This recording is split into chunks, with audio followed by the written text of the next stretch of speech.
Avant d'entamer le débat ce soir, j'aimerais rappeler aux honorables députés la manière dont les délibérations se dérouleront. Each member speaking will be allotted 10 minutes for debate, followed by 10 minutes for questions and comments. Pursuant to the order made earlier today, the time provided for the debate may be extended beyond 4 hours as needed to include a minimum of 16 periods of 20 minutes each. Members may divide their time with another member of the chair, and the chair will receive no quorum calls, dilatory motions, or requests for unanimous consent. Nous pouvons maintenant commencer le débat exploratoire en conséquence. Mr. Trudeau moves that this committee take note of Russia's attack on Ukraine. Debate. The Right Honourable Prime Minister. Merci, Monsieur le Président. Thank you, Mr. Speaker. Mon temps ce soir avec la ministre de la Défense I will be nationale. speaking tonight. I'll be sharing my Many time tonight with countries the in Minister Europe of National still Defence. have civil defense sirens that date back to World War II. Some test them every month, some every year.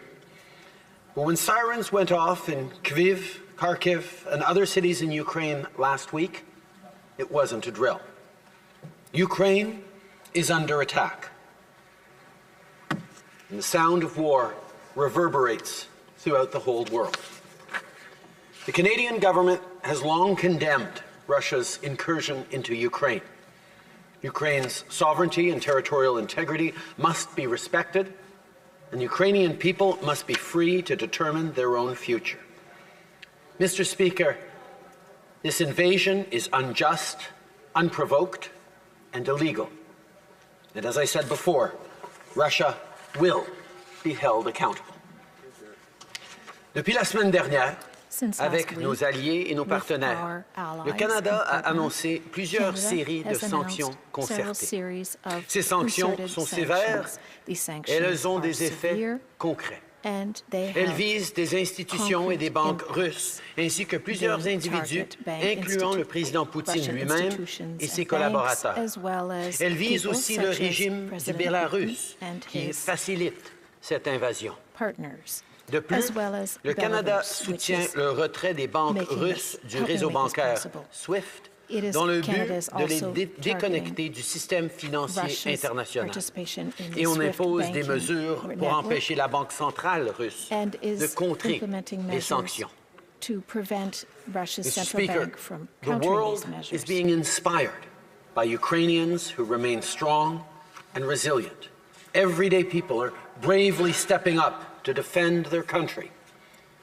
But despite their extraordinary courage, we can't forget the devastating human consequences of war. 3 days ago, I received an email from a Ukrainian Canadian who lives in Calgary. He told me he had relatives and friends who were taking cover in basements, trying to avoid the shelling. Over this past week, I've received many letters like this one. We've all seen the images of subway stations being used as bomb shelters, of missiles striking apartment buildings, of families, including young children, leaving everything behind in search of somewhere safe. The cost of war is always incalculable. But in these dark hours, Canada will continue to be resolute in its support for Ukraine. Depuis 2015, dans le cadre de l'opération unifiée, les forces armées canadiennes ont formé plus de 33 000 membres de l'armée ukrainienne. Et on applaudit tous aujourd'hui leur capacité de tenir tête aux envahisseurs. On continue d'envoyer de l'armement, de l'équipement militaire et de l'aide humanitaire. Et on travaille sur des mesures pour pouvoir accueillir plus d'Ukrainiens au Canada plus rapidement. Monsieur le Président, les Canadiens continuent d'être solidaires des Ukrainiens. Comme je l'ai dit au président Zelensky la semaine dernière, on est tous profondément inspirés par son courage, par le courage de ses compatriotes. Le président Poutine a clairement sous-estimé la force et la résilience du peuple ukrainien, tout comme il a sous-estimé la détermination des alliés, les partenaires de l'Ukraine. When I was in Ukraine in 2016, the many people I met showed me how much they loved their country and how hard they had fought for democracy. Listening to them reminded me of how peace and stability is not something we could or should ever take for granted. Now, with the unfolding tragedy in Ukraine, the whole world is reminded once again just how fragile peace can be. Mr. Speaker, in the shadow of authoritarianism, we here know that the path forward is the rule of law, universal values, and freedom. That's why Canadians and members of this House stand united with Ukraine. Democracies everywhere stand together. We stand with the people around the globe protesting against this brutal war, from Vancouver to Montreal, from Berlin to Prague, from Minsk to Moscow and St. Petersburg. We hear their voices, and we all hope they will overcome the sound of sirens and bombs. Thank you. Slava Ukraini. Questions?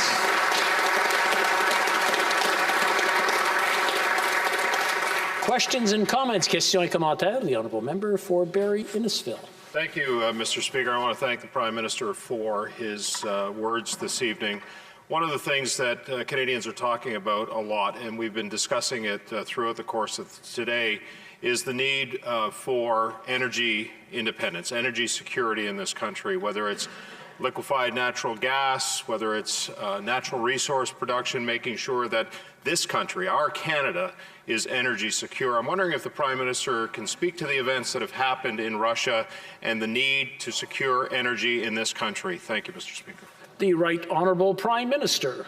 Mr. Speaker, over the past number of weeks, we've been working closely with our allies in Europe who indeed are dependent to a large degree on imports of energy from Russia and are right now in a difficult position.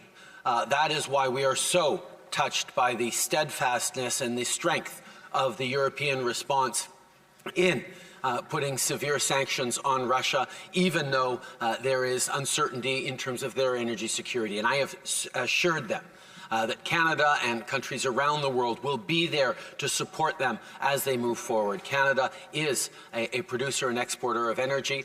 We have banned, as of today, any imports, which were already negligible, from Russia of crude oil. But we will continue to work with the world to make sure that we can stand strongly against Russia and support people in democracies everywhere. Questions et commentaires. L'honorable député de Belleuil-Chambly. Merci, Monsieur le Président. Je salue le fait que dans cette Chambre, et ce n'est pas arrivé souvent, il y a quand même globalement une convergence d'idées par rapport à une adversité commune.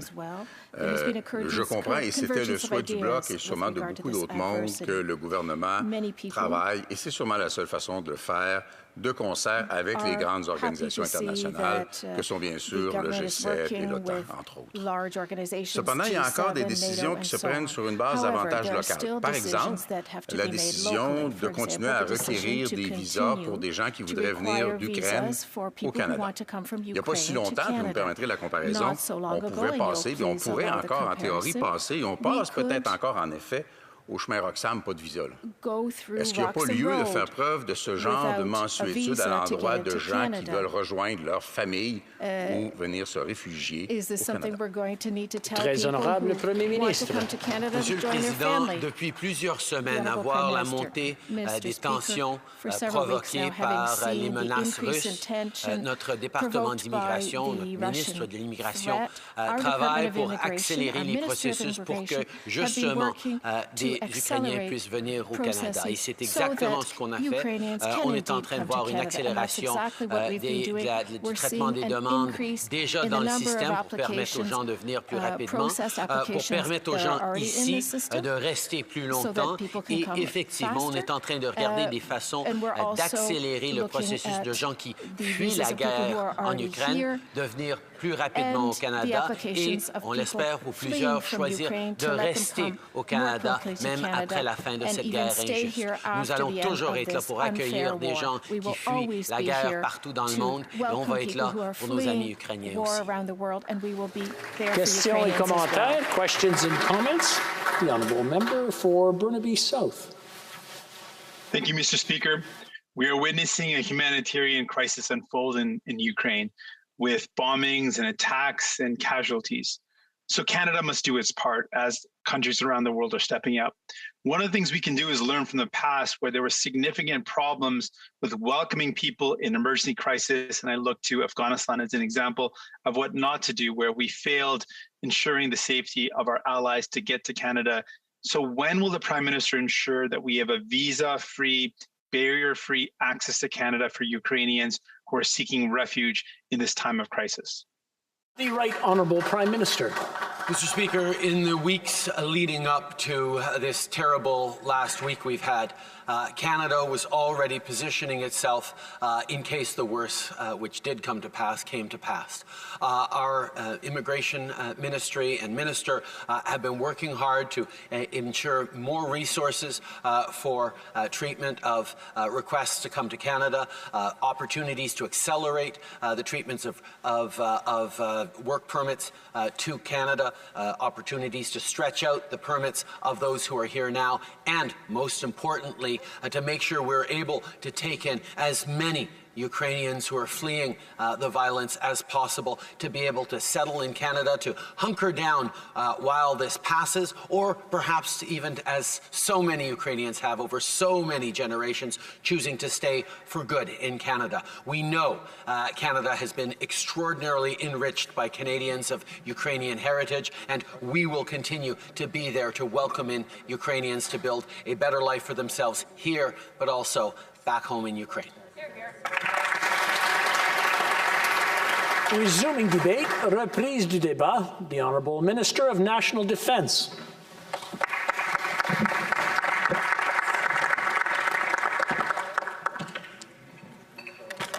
Mr. Speaker, Putin's actions over the past week are appalling for all of us who stand for peace, security, and democracy. I would like to send my very best to President Zelensky, Minister Reznikov, and the Ukrainian people for their strong resistance against Putin's ruthless aggression and unnecessary war.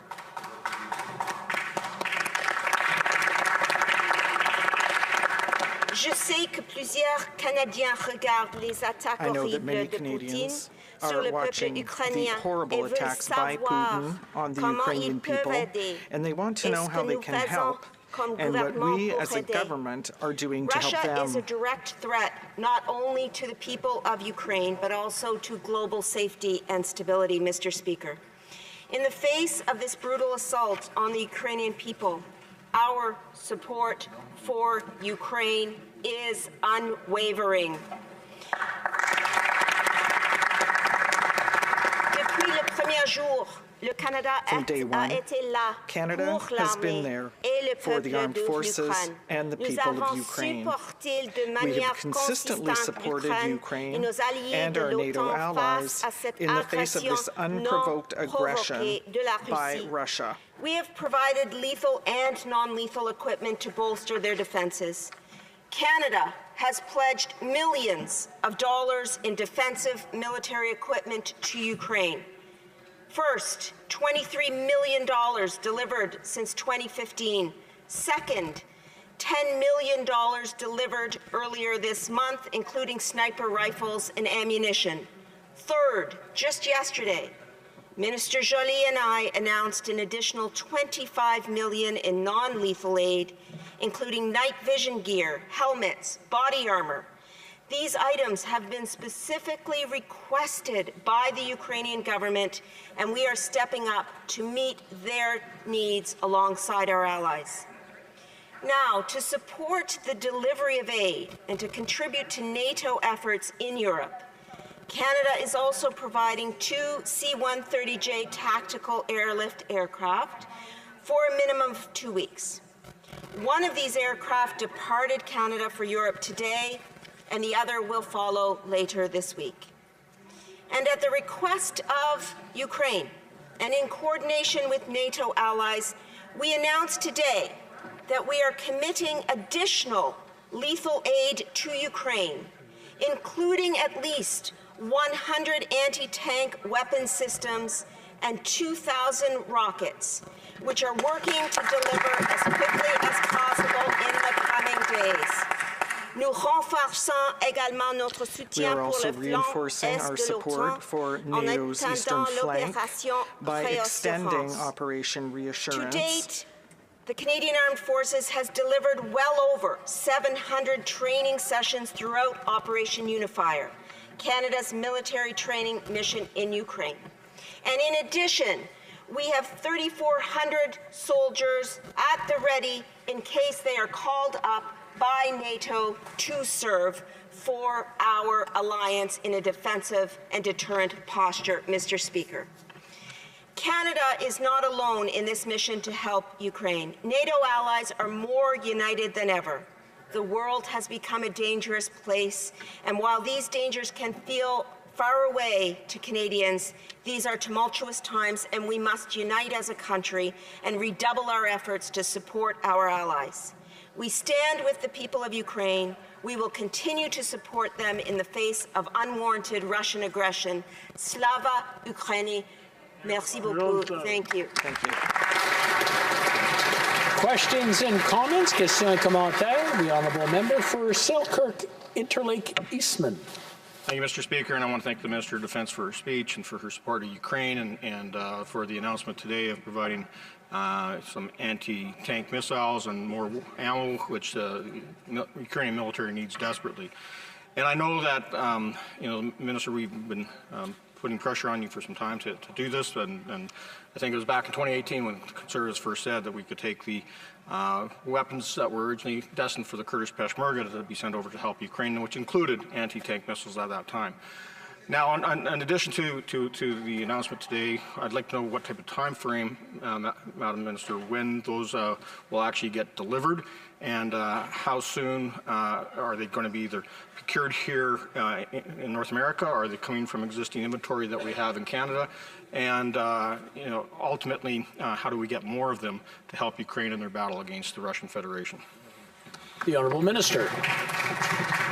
I thank my honourable colleague for the question, and I must say it is heartening to see politics put aside in times of crisis. And I will say, in response to his questions directly, we are working to get this lethal aid in the hands of Ukrainian soldiers as soon as possible. And in order to do that, we are working very closely with our allies to ensure safe passage of the lethal aid as well as safe delivery to the Canadian Armed Forces and to Ukrainian soldiers as well. And in terms of his question relating to the inventory itself, the lethal aid that we have announced today does come from existing inventory, and I will continue to reiterate that all hands are on deck. We are continuing to ensure that we are responding as quickly as possible to the requests of the Ukrainian government. My conversations with Minister Resnikov over the past number of weeks have been instrumental in allowing us to know precisely what it is that Ukraine needs and how we can best deliver it to them. Thank you, Mr. Speaker. Questions and comments? Questions et commentaires? Questions and comments? The Honourable Member for Saint-Jean. Thank you, Mr. Speaker, and I'd like to thank my colleague for her speech. I'd like to hear what she has to say on the fact that Ukrainians currently are fighting with a great deal of resilience and courage. It's unprecedented. There are some 500,000 Ukrainians who have fled, and we may be called upon in the future afin d'éviter les erreurs qui ont été malheureusement récemment commises, notamment dans le cas de l'Afghanistan, et qu'on soit prêt. J'aimerais entendre la ministre sur de quelle façon les forces armées canadiennes sont prêtes à jouer un rôle humanitaire dans l'accueil des gens qui vont quitter en collaboration avec les autres pays de l'OTAN et les pays limitrophes. in collaboration with the neighbouring countries and with charitable organizations. The Honourable Minister of National Defence. Merci, Monsieur le Président, pour la Thank you, Mr. question. Speaker. I'd like to thank my colleague for the question. And first, I would like to say that the Canadian Armed Forces are ready. They stand ready to support the Ukrainian people. aussi qu'est-ce que nous avons fait déjà. Nous avons mis mettre en œuvre des sanctions de plus en plus sévères. Nous avons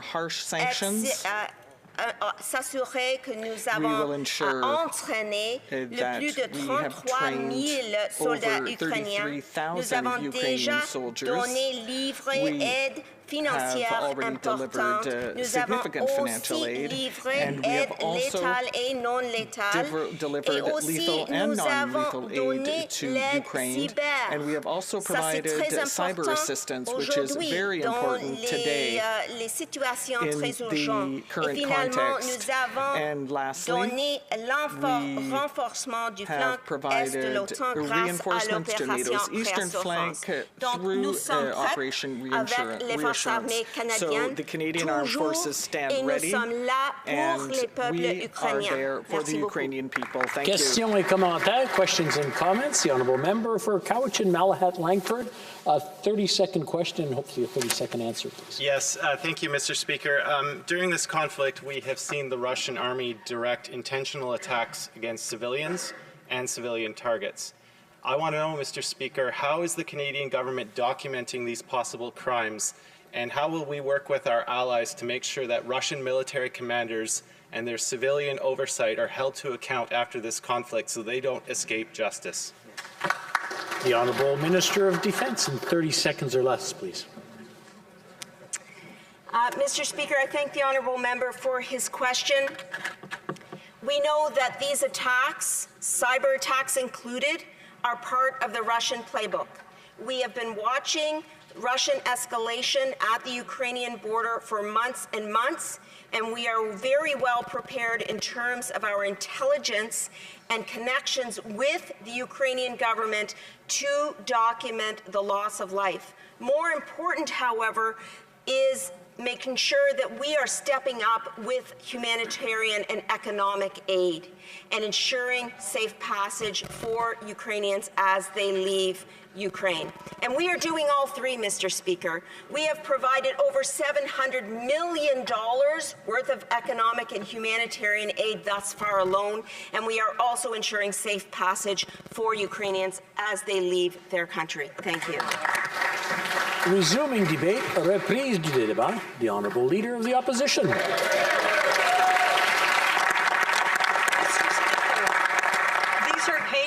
And heartbreaking days for the people of Ukraine.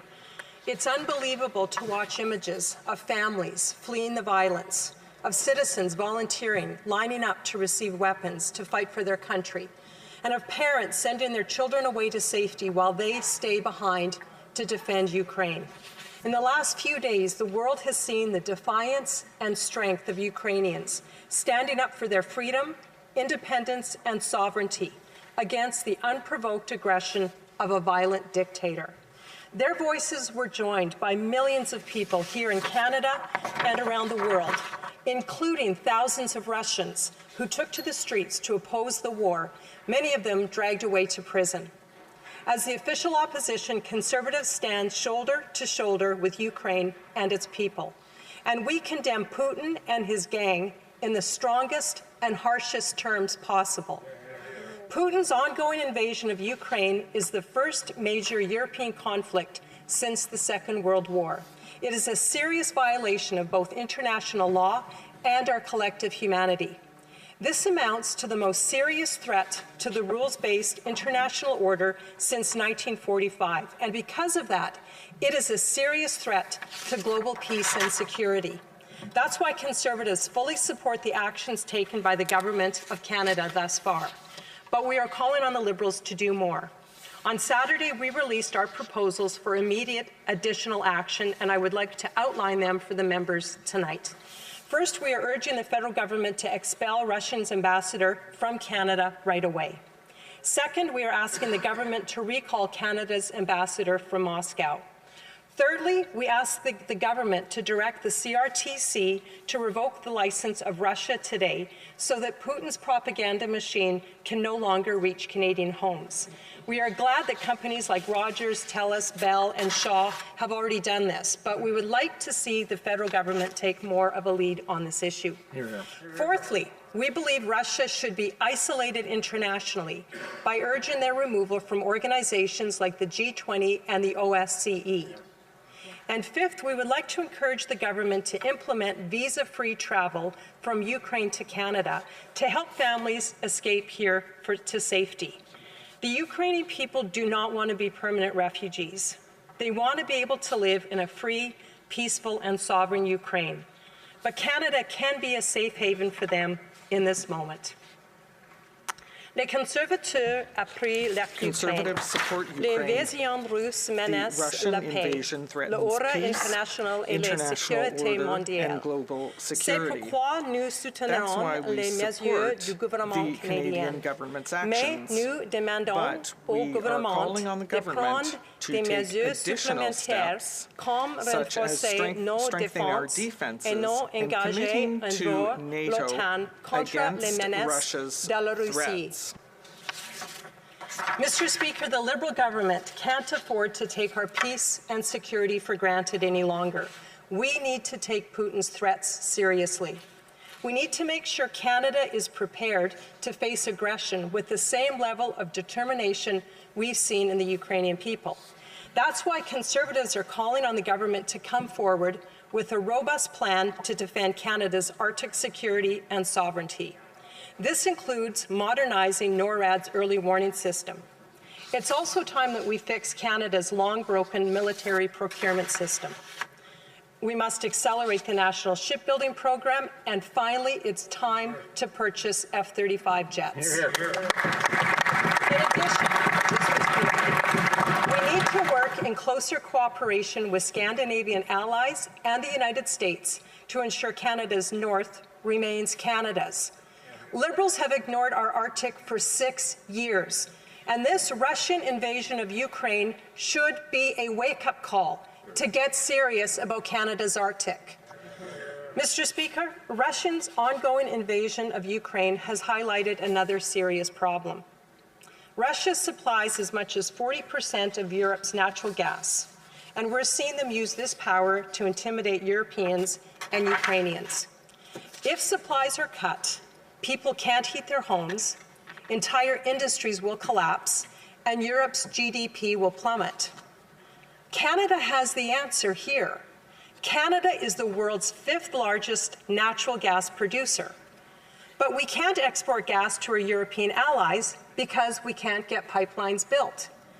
The Liberal government has failed repeatedly to recognize that Canadian oil and gas is the most ethical, most environmentally responsible oil and gas industry in the world. It is clearer than ever, Mr. Speaker, that Canada's oil and gas is vital to the security and sovereignty of both Canada and Europe. It's clearer than ever that when the Liberals stop, delay, and hamstring Canadian oil and gas from being extracted, transported, and sold both at home and abroad, the biggest winner in every way, shape, and form is Putin. Canada and the world loses, and Putin wins. Why in the world would we want to do anything to help Putin fund his war chest? The Liberals need to stop putting up roadblocks to oil and gas development and exports. We need to get new pipelines built so that we can sell our energy to Europe and others and end Russia's monopoly on natural gas. Mr. Speaker, for over a century, Canadians of Ukraine descent have enriched our communities and our culture, especially in the prairies where I am from. Canada, and Manitoba in particular, share ties with Ukraine that cannot be broken by war and aggression. When Ukraine declared independence from the Soviet Union 3 decades ago, it was Canada, under a Conservative Prime Minister, that was the first country to recognize its sovereignty. We must honor that legacy. As Canadian parliamentarians, I know we honor that legacy. Mr. Speaker, Canada's security tied to Europe, and Conservatives know that. Canada must strengthen our own defences and renew our commitment to the NATO alliance in the face of the threats from both Russia and China. As we speak tonight, Mr. Speaker, Ukrainian families are huddled in subway stations, calling for our help, just as the British did during the Blitz over 8 decades ago. A country that faced the horrors of the Stalin regime with the Holodomor, but nonetheless emerged from the grasp of communist dictators, is again fighting off tyranny and violence. We must stand with them. The federal government has stepped up in the last few days, but there is more that can be done. As they say in Ukraine, Slava Ukraini, glory to Ukraine, glory to the heroes. But let's do more than just say those words. Let's take action now and in the days and the months to come to do the right thing for Ukraine, for Canadians, and indeed for the world. Thank you very much, Mr. Speaker.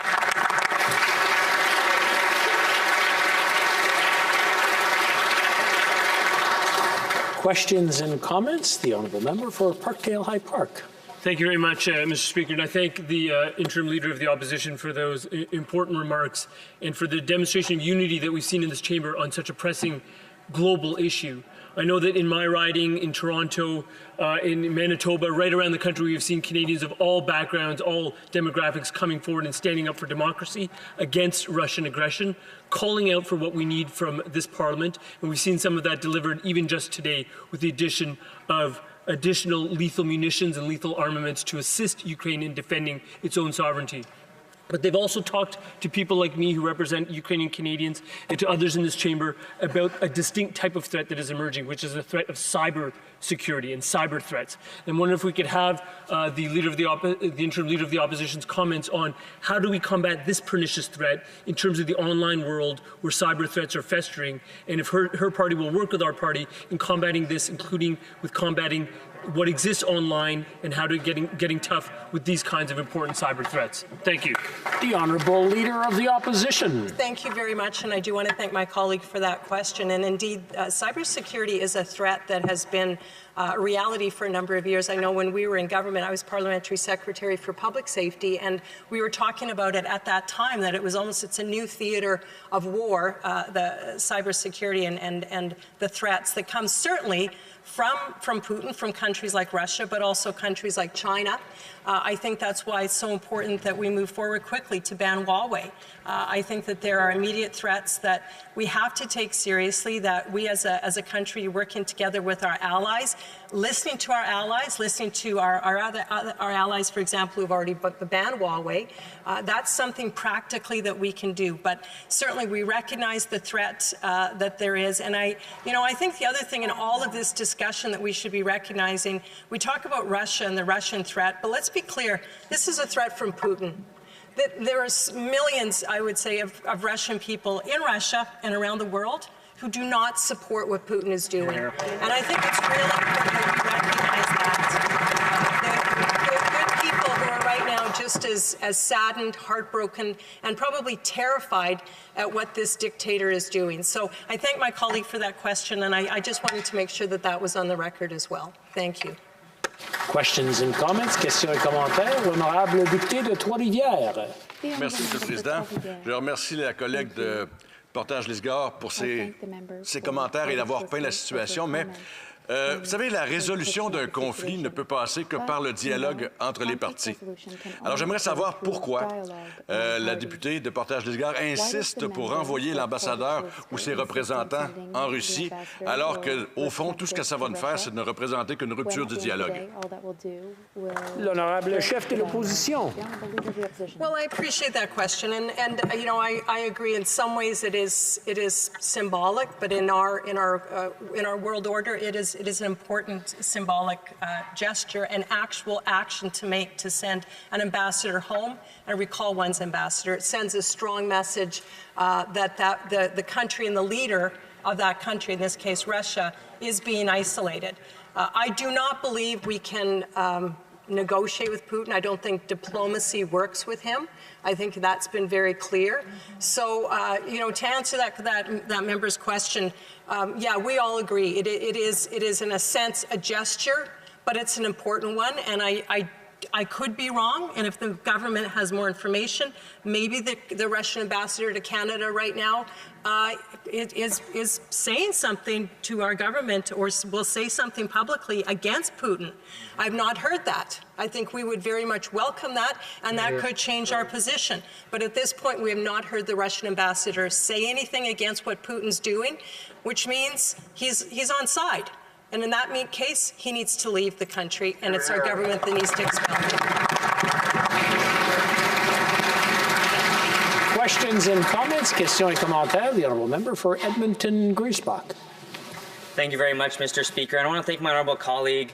I myself represent an Alberta district in Edmonton-Griesbach, and there's many Ukrainian families who come to me looking for support, particularly for their loved ones overseas. Right now, this government's IRCC system is backlogged, it's broken, and it's not effective. Would the member please comment and elaborate on the need to reunify Ukrainian families and the need to ensure that IRCC plays a major role in reuniting Ukrainians and bringing them to safety? Thank you, Mr. Speaker.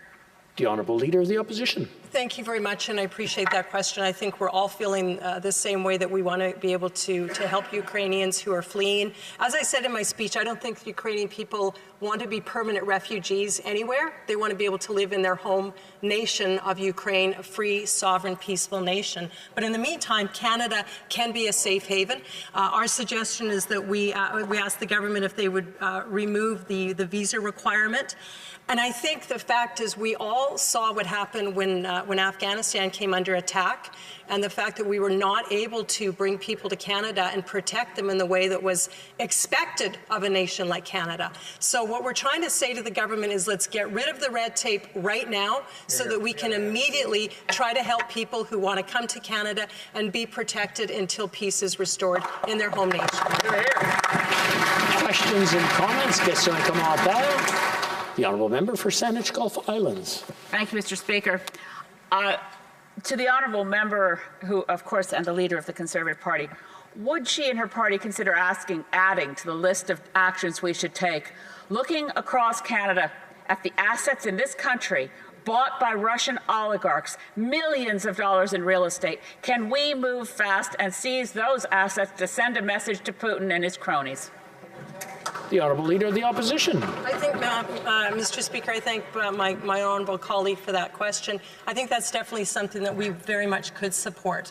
I think that it's very disturbing to see Putin's assets being protected, hidden, and the money laundering. You know, I think money laundering is a big problem in Canada, not just with Russian oligarchs, but also with Chinese. So this is a prime opportunity to deal with some of these major problems that we have seen occurring in the country. And Canada should not be a safe haven for gangsters, thugs, dictators to protect their money. That has to stop. This is the best time. We're all in agreement. Let's get it done, and let's punish some of these dictators. Questions and comments? Questions et commentaires. The Honourable Member for Central Okanagan, Similkameen Nicola. Thank you, Mr. Speaker. I'd like to thank my leader for her speech today. Canada is united for the people of Ukraine. One of the things that she did raise in her speech was the importance of Europe's reliance on Russian gas and how that's put so much at risk. It's funding the very missiles, the very tanks that are invading into Ukraine today. Canada can play that special role. We also know the Americans, they bring in 590,000 barrels of Russian oil every day.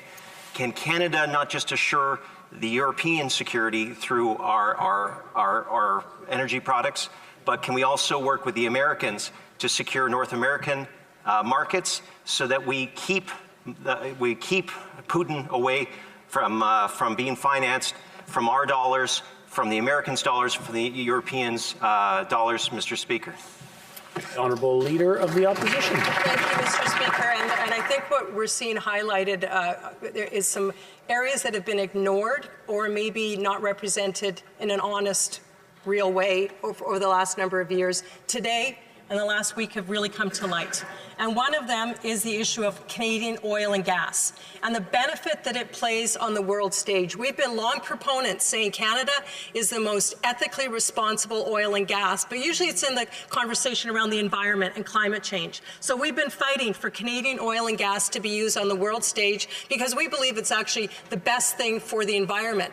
But lo and behold, Mr. Speaker, it's actually the best thing for the world's safety, security, and energy sovereignty. We are seeing that today. So we're here to say as Conservatives, and we think it's time that the whole House would agree, let's be champions of Canadian oil and gas. Hear, hear. Because it's good for the environment, but even more importantly, it's good to protect our sovereignty. And we are seeing today the biggest threat to our globe right now, Mr. Speaker, are dictators and tyrants like Vladimir Putin. So let's put that into perspective and let's do what we can as Canadians to protect sovereignty, peace, and security. And we do that by getting Canadian energy to the world.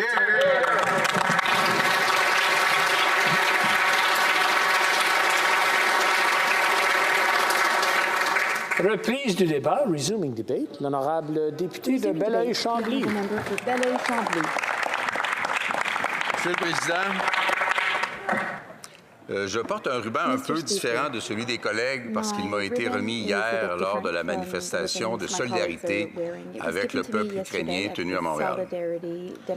On a senti à ce moment-là que Montréal, le Québec, vraisemblablement le Canada, et on avait vu les grandes villes et les grandes capitales du monde s'exprimer d'une seule voix pour dénoncer une agression grave, injustifiable, appuyée sur la pire propagande, désinformation, pour ne pas franchement dire mensonge, d'un dictateur qui n'a pour ami à la base que lui-même quelques oligarches qui doivent commencer à se poser des questions en regardant leurs comptes de banque et, d'abord et avant tout, la violence. Le droit à l'autodétermination, Monsieur le Président, on y pense souvent comme étant quelque chose qu'on veut gagner, qu'on pense aux Écossais ou qu'on pense aux Catalans ou qu'on pense aux Kurdes ou qu'on pense à la formule bien particulière de Taïwan.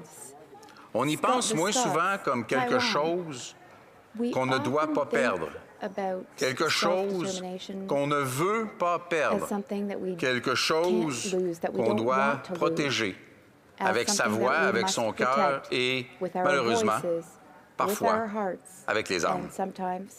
Il me semble donc tout à fait de circonstance d'adresser mes salutations et surtout de saluer, en effet, le courage du peuple ukrainien et saluer le catalyseur incroyable de ce courage que semble être et s'imposer à ce titre le président ukrainien, M. Volodymyr Zelensky. Monsieur le Président, affronter un dictateur comme le patron de la Russie et ses fantasmes de conquête est un exercice qui ne va pas sans risque. Imposer des sanctions ne va pas sans risque, mais c'est encore moins risqué que de choisir, comme organisation internationale, de prendre les armes. Je me plais à croire que le volume et l'importance des sanctions qui ont été et sont imposées à la Russie ont un effet. La fermeture des espaces aériens, les pénalités imposées à l'exercice ou aux fonctions des banques, le commerce qui est amputé, les limitations d'exportation du pétrole. Tout ça a un effet. Malheureusement, il ne faut pas confondre un dictateur et le peuple sur lequel il exerce son autorité d'une main de fer. Malheureusement, en termes d'impact, en termes de liberté, en termes de jouissance de vie, la première victime du président Poutine, c'est son propre peuple. Et Inspiré, semble-t-il, par des moments parmi les pires de l'histoire, il semble vouloir élargir cette emprise. Mais, Monsieur le Président, comment ne pas poser les gestes malgré les risques? Comment ne pas poser les gestes malgré les menaces, les bravades, les esbroufs, les coups de gueule, les mensonges? Il faut les poser, ces gestes. Parmi les gestes qui me semblent importants, il y a en effet, et on en parlait un peu plus tôt, la nécessité d'être une terre d'accueil. Le Canada et le Québec comptent déjà un nombre important de ressortissants ukrainiens et de descendants d'Ukrainiens qui regardent la situation se déployer en Ukraine avec la plus grande des inquiétudes, mais doit-on admettre, par moment, des élans de confiance grâce à la résistance farouche de l'armée ukrainienne, mais aussi de civils ukrainiens, de sportifs ukrainiens, d'enseignants ukrainiens qui prennent les armes pour protéger leur liberté et qui, ils et elles, croient être de façon légitime. Parmi les choses qu'on peut faire au bénéfice de ces gens-là, de ceux qui seront déplacés, devront aller quelque part. Il y a en effet, le premier ministre le mentionnait, et je suis content que sur la plupart des choses, la Chambre converge passablement. C'est ce dont les Ukrainiens ont besoin.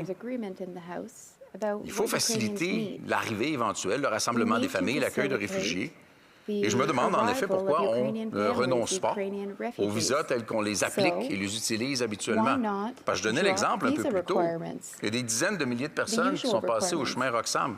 Le problème n'ayant pas été le nombre, mais l'absence de cadre et de structure d'accueil efficace et d'apprentissage de la langue, souvent, tout simplement, en particulier pour le très grand nombre, sinon la franche majorité, qui sont restés au Québec. Si on a pu faire preuve d'une telle mansuétude à l'endroit d'entrée irrégulière et facile à contrôler, pourquoi ne pas faire preuve de cette ouverture-là dans un contexte de guerre? Alors, j'invite le premier ministre et le ministre à reconsidérer. Parmi les sanctions ou les impacts négatifs sur l'économie russe, il y a bien sûr les limitations importantes à son commerce de pétrole. Là, Monsieur le Président, et je le dis encore avec beaucoup de respect, j'ai un gros problème. La sécurité nationale, les sécurités nationales, ne passe pas par une augmentation de l'extraction, du transport et du commerce du pétrole, mais bien par une libération de cette contrainte qui reste tout aussi dangereuse pour la planète aujourd'hui qu'elle était il y a 2 semaines. Et je veux croire que ce que j'entends en cette Chambre n'est pas l'instrumentalisation d'un conflit dramatique au bénéfice du commerce du pétrole de l'Ouest canadien, qui, dans tous les scénarios, avec les infrastructures proposées, n'arriverait nulle part avant que Vladimir Poutine lui-même soit en train de se bercer sur une galerie. C'est un faux semblant aux airs de prétexte dont je nous invite tous à nous méfier. Il y a des mesures qui doivent être considérées. Sortir la Russie de toute espèce d'institution internationale auquel elle appartient. Mais je doute de la pertinence de chasser l'ambassadeur.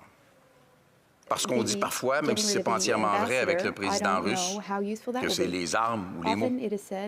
Mais à partir du moment où il y a une reprise de dialogue et que les sanctions économiques ont un effet, il faut un canal de communication. Et je pense que c'est la fonction de la diplomatie.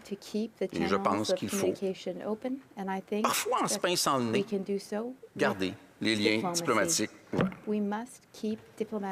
Nous soutiendrons l'Ukraine, qui veut être et qui veut rester libre. Beaucoup de Québécois se reconnaissent dans les mots, sans jamais avoir rien vécu qui ressemble fondamentalement à ce que les Ukrainiens vivent. Nous y croyons pour l'Ukraine, comme bien sûr, nous, au Bloc québécois, nous y croyons pour le Québec. Et je crois, Monsieur le Président, j'ose me permettre prétendre parler pour tout le Québec. Lorsque j'assure le peuple ukrainien et le président Volodymyr Zelensky de l'appui et de l'amitié indéfectible du Québec. Merci, M. le Président. Questions et commentaires. The Honourable Member for Etobicoke Centre. Merci beaucoup, Monsieur le Président. J'aimerais remercier le chef du Bloc québécois pour son discours et remercier les députés du Bloc pour leur soutenir beaucoup des mesures que le gouvernement du Canada a prises dernièrement pour supporter l'Ukraine pendant ce temps extrêmement difficile. Aujourd'hui, le gouvernement du Canada a annoncé qu'on va envoyer une troisième fois des armes à l'Ukraine, cette fois des armes anti-chars. Et je voudrais demander au chef du Bloc québécois s'il appuie cette décision, supporte cette décision, et pourquoi envoyer les armes à l'armée ukrainienne est une mesure très importante. Merci. Honorable député de Belleuil-Chambly. C'est quand même un regret. Pendant longtemps, nous prétendions, et j'étais de ceux qui disaient qu'il faut être prudent avant d'envoyer des armes, parce que des armes n'ont jamais une vocation de paix. Mais la situation dans laquelle le président russe a jeté l'Ukraine en est à ce point une de désespoir qu'il semble nécessaire d'offrir à ces hommes, à ces femmes, à ces militaires, à ces civils, le moyen d'essayer de préserver leur sécurité et leur dignité. C'est dans ce contexte-là qu'on comprend aussi symboliquement lorsqu'on envoie des armes anti-chars, dont peut-être pas de la dernière génération, mais quand même, lorsqu'on envoie des armes anti-chars que les Ukrainiens sont confrontés à une puissance militaire démesurée et que ces véhicules-là qui roulent sauvagement dans les rues de leur ville paisible doivent en effet en être retirés et s'il le faut, bien sûr, par la force. Questions et commentaires. Questions and comments. The Honourable Member for Calgary-Midnapore. Merci beaucoup, Monsieur le Président. Merci à mon collègue, le chef du Bloc. Nous avons parlé beaucoup aujourd'hui, ce soir, à propos de fait aussi, c'était mentionné par mon leader, qu'un grand problème que nous avons vu, c'est qu'il y a beaucoup de pays, ça inclut le Canada, qui utilisent le gaz naturel qui vient de natural gas nous avons that comes détourné un from grand problème pour le monde et le monde maintenant est peu l'Ukraine parce que c'est évident que le pays qui achète le gaz naturel de Russie et ça c'est contre l'Ukraine à ce moment. Donc je voudrais savoir from Russia and Putin are working against Ukraine right now. What does the Bloc Québécois think of using only natural gas that comes from Canada rather than buying natural gas and oil from other countries? The Honourable Member for Belleuil-Chambly. Le mérite vient avec l'intention. Quelle est l'intention? Est-ce que l'intention du propos que j'entends est, avec une grande compassion et une générosité sans pareille, d'assurer la sécurité énergétique de l'Europe? Ou est-ce que ce n'est pas une autre tentative de forcer les débouchés pour l'augmentation du commerce du pétrole de l'Ouest canadien, qui dans tous les scénarios, sauf moyen de transport complètement archaïque, et avec les projets d'infrastructure dont on nous parle, n'acheminerait rien en Europe dans des délais le moindrement acceptable. And at any rate, even if we were to start the projects right away, the gas and petrol wouldn't arrive to Europe quickly enough. Thank you very much, Mr. Speaker. And I want to thank my honourable colleague for his wonderful speech. Many things we agree with, as a matter of fact. One part I'd like the member to elaborate more on, Mr. Speaker, is that in regards to funding for our allies in Ukraine and making sure that they have the resources they need, the government has, as a matter of fact, been able to support Ukraine with some funding, but much more needs to be done. Would the member agree that money in hand for the government of Ukraine is needed now more than ever? Thank you very much, Mr. Speaker. Honorable député de Belleuil-Chambly. Monsieur le Président, j'ai tendance à dire, puis ce serait une... I'd say that, ce serait pas une bêtise de dire oui, il faut plus d'argent. Yes, of course, it wouldn't be stupid to say they need more money. J'ai l'impression qu'il y aura plus d'argent. À cet égard-là, je n'ai pas de reproche à formuler au gouvernement en ceci qu'à chaque jour qui va passer, l'argent, les moyens d'utiliser l'argent, les canaux pour acheminer l'argent, les canaux pour acheminer ceux avec quoi on achèterait des armes ou des nécessités quotidiennes, il est peut-être plus simple d'acheminer directement des produits. Il y a plusieurs manières d'aider. Ça va coûter quelque chose. Et de donner moins de considération à ce que ça va coûter qu'à l'effet de ce qu'on va dépenser me semble important. Fait que je m'attends à une dépense importante des grandes démocraties du monde, que ce soit en argent direct ou que ce soit en différentes formes d'aide, notamment Questions and comments, questions et commentaires. The honourable member for Saanich Gulf Islands. Merci, Monsieur le Président. Thank you, Mr. Speaker, and thank you very much to the leader of the Bloc québécois. I completely agree with him, and I appreciate his courage for saying that there is no reason for us to support fossil fuels, fossil fuel energy.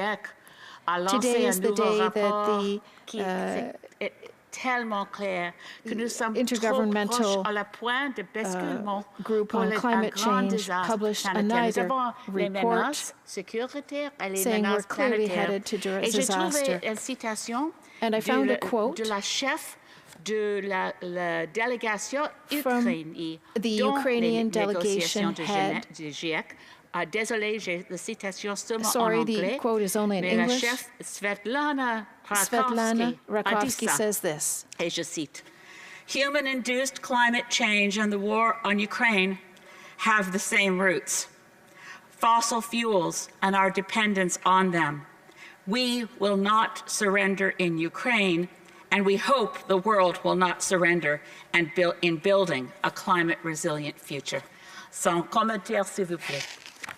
L'honorable député de His comment, Belleuil-Chambly. please. The honourable member for Belleuil-Chambly. Je ne souhaite pas détourner complètement le débat, mais bien sûr, ce rapport-là est alarmant, tellement que la réflexion que j'ai fini par me faire, c'est est-ce que les gens qui détiennent le pouvoir, qu'ils soient politiques et économiques, sont prêts à affronter les conséquences du changement climatique, essayer de le contenir, ou ne travaillent pas plutôt à se prémunir personnellement par plus de richesse, plus de commerce de pétrole, des effets du changement climatique qui fera plus mal à quelqu'un d'autre, plus nombreux peut-être, et tellement moins riches. Et ça, c'est d'un cynisme absolument horrible.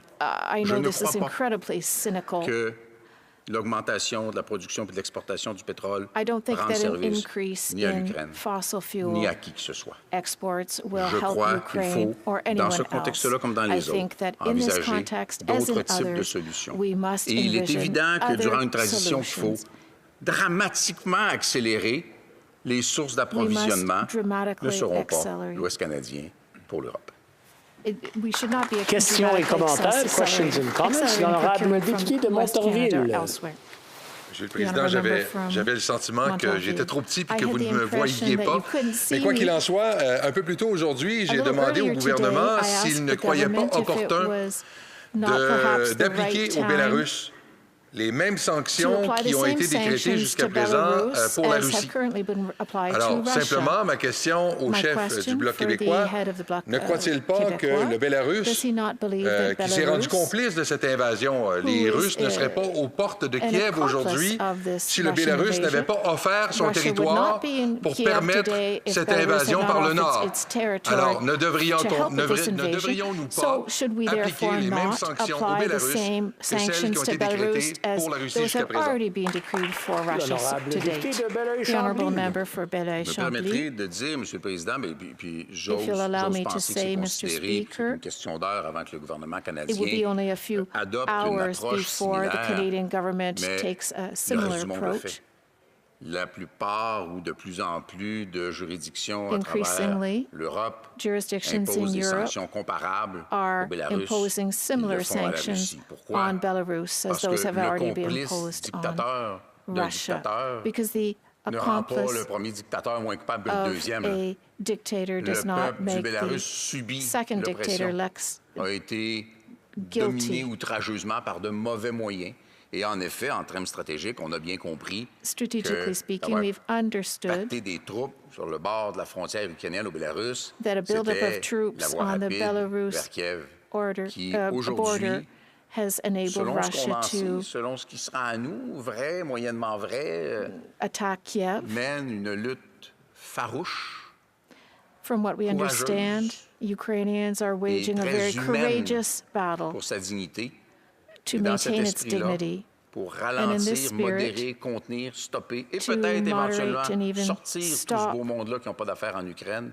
Je pense en effet que all le these people Bélarus doit out être l'objet of Ukraine, in fact, who shouldn't be there, then I think, yes, indeed, there should be the same sanctions imposed on Belarus. Avant d'aller retourner au débat, j'aimerais rappeler à tous les députés qu'il y a beaucoup de personnes qui veulent demander des questions. Et même si des fois, on se sent un peu ignoré, la présidence ne vous ignore pas du tout. C'est juste on fait une rotation. Et il y a une rotation qu'on fait. On fait sûr que tout le monde puisse demander leurs questions au bon temps.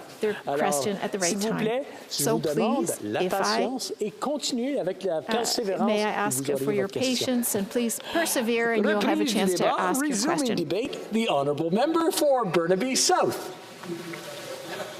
Thank you very much, Mr. Speaker. New Democrats strongly condemn President Putin's flagrant aggression against Ukraine. And we stand in solidarity with the people of Ukraine. My thoughts go out to all Ukrainians who are worried about this unprovoked and unjustified attack by Russia. War always brings terrible loss of life and human suffering. And as Canada has welcomed a significant population of Ukrainian Canadians, I spoke with some of them today who shared their worries, their fears, spoke with a young man whose parents still live in Ukraine. And despite the fact that his parents live in the Western region, which hasn't seen as much military action, his family lives just kilometers away from where rockets fell. I spoke with Bodana, and she shared with me her fears that she can't sleep at night. She has family and friends. She's got cousins that she's trying to sponsor, and she can't sleep at night without making sure that they're okay. She hasn't slept many hours over the past number of days. She's constantly checking in, constantly worried that something might happen. These are just two of the many, many stories of Ukrainian Canadians who are deeply worried about what's happening in Ukraine. And in this serious crisis, I want to outline two specific things or two specific areas where Canada can play a significant role in supporting people in this time. One is with stronger and more severe sanctions. And secondly is with an emphasis on humanitarian relief. I'll begin with the sanctions. The Liberal government must continue to use all tools to deter Putin's aggressive actions. And what we can specifically do is to impose additional economic sanctions where it hurts Putin. And that's by sanctioning Putin's closest oligarchs. I spoke with Bill Browder, who is the author and the motivating force behind the Magnitsky laws in Canada and the Magnitsky Act in other countries. He has outlined that the current sanctions that are in place, both in Canada and in other countries, ignore many of the ultra-wealthy oligarchs who hoard Putin's wealth. These oligarchs are well known through the diligent work of many activists and advocates, including Mr. Browder.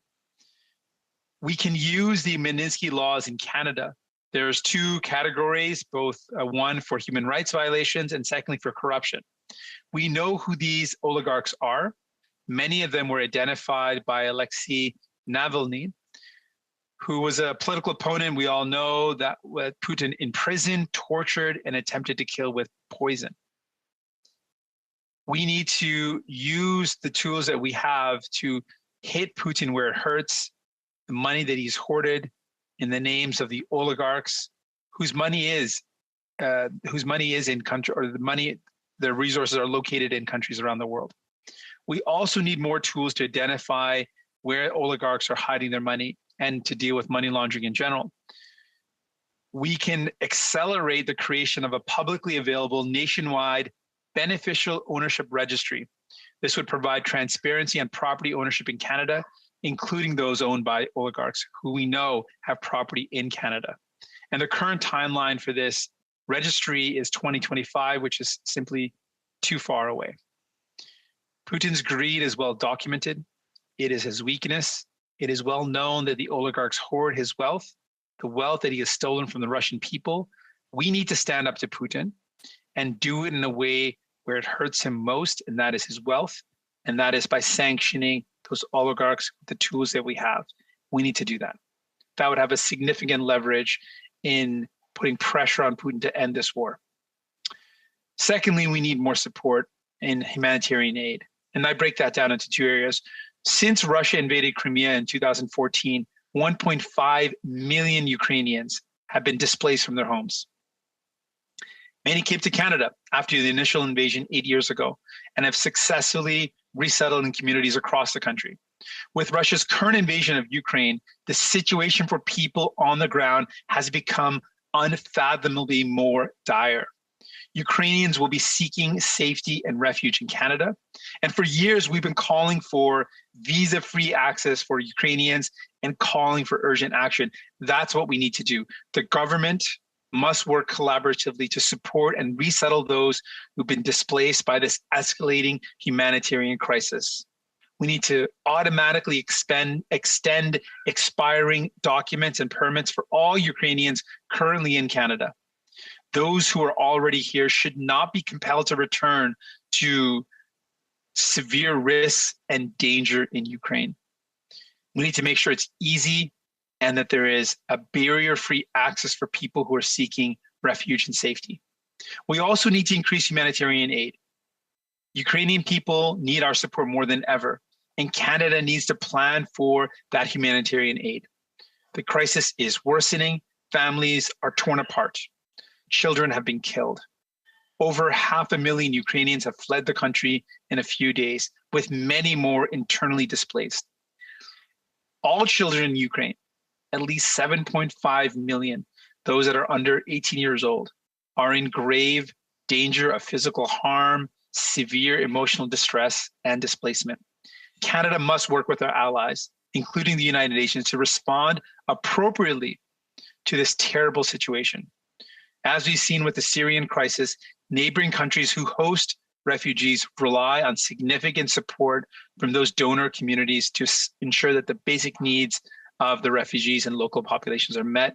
So we ask the government to ensure that additional funds to Ukraine will not be diverted from the existing humanitarian envelope that continue to necessitate Canada's attention. We are pleased to see the matching funds for the $10 million with the Red Cross, but this is just a drop in the bucket in terms of the massive needs. We need a plan with significant financial commitments to helping Ukrainians, both within Ukraine and those who have managed to get to safety in neighboring countries. Members of Canada's humanitarian coalition are operating in Ukraine and its neighboring countries. They also deserve our support.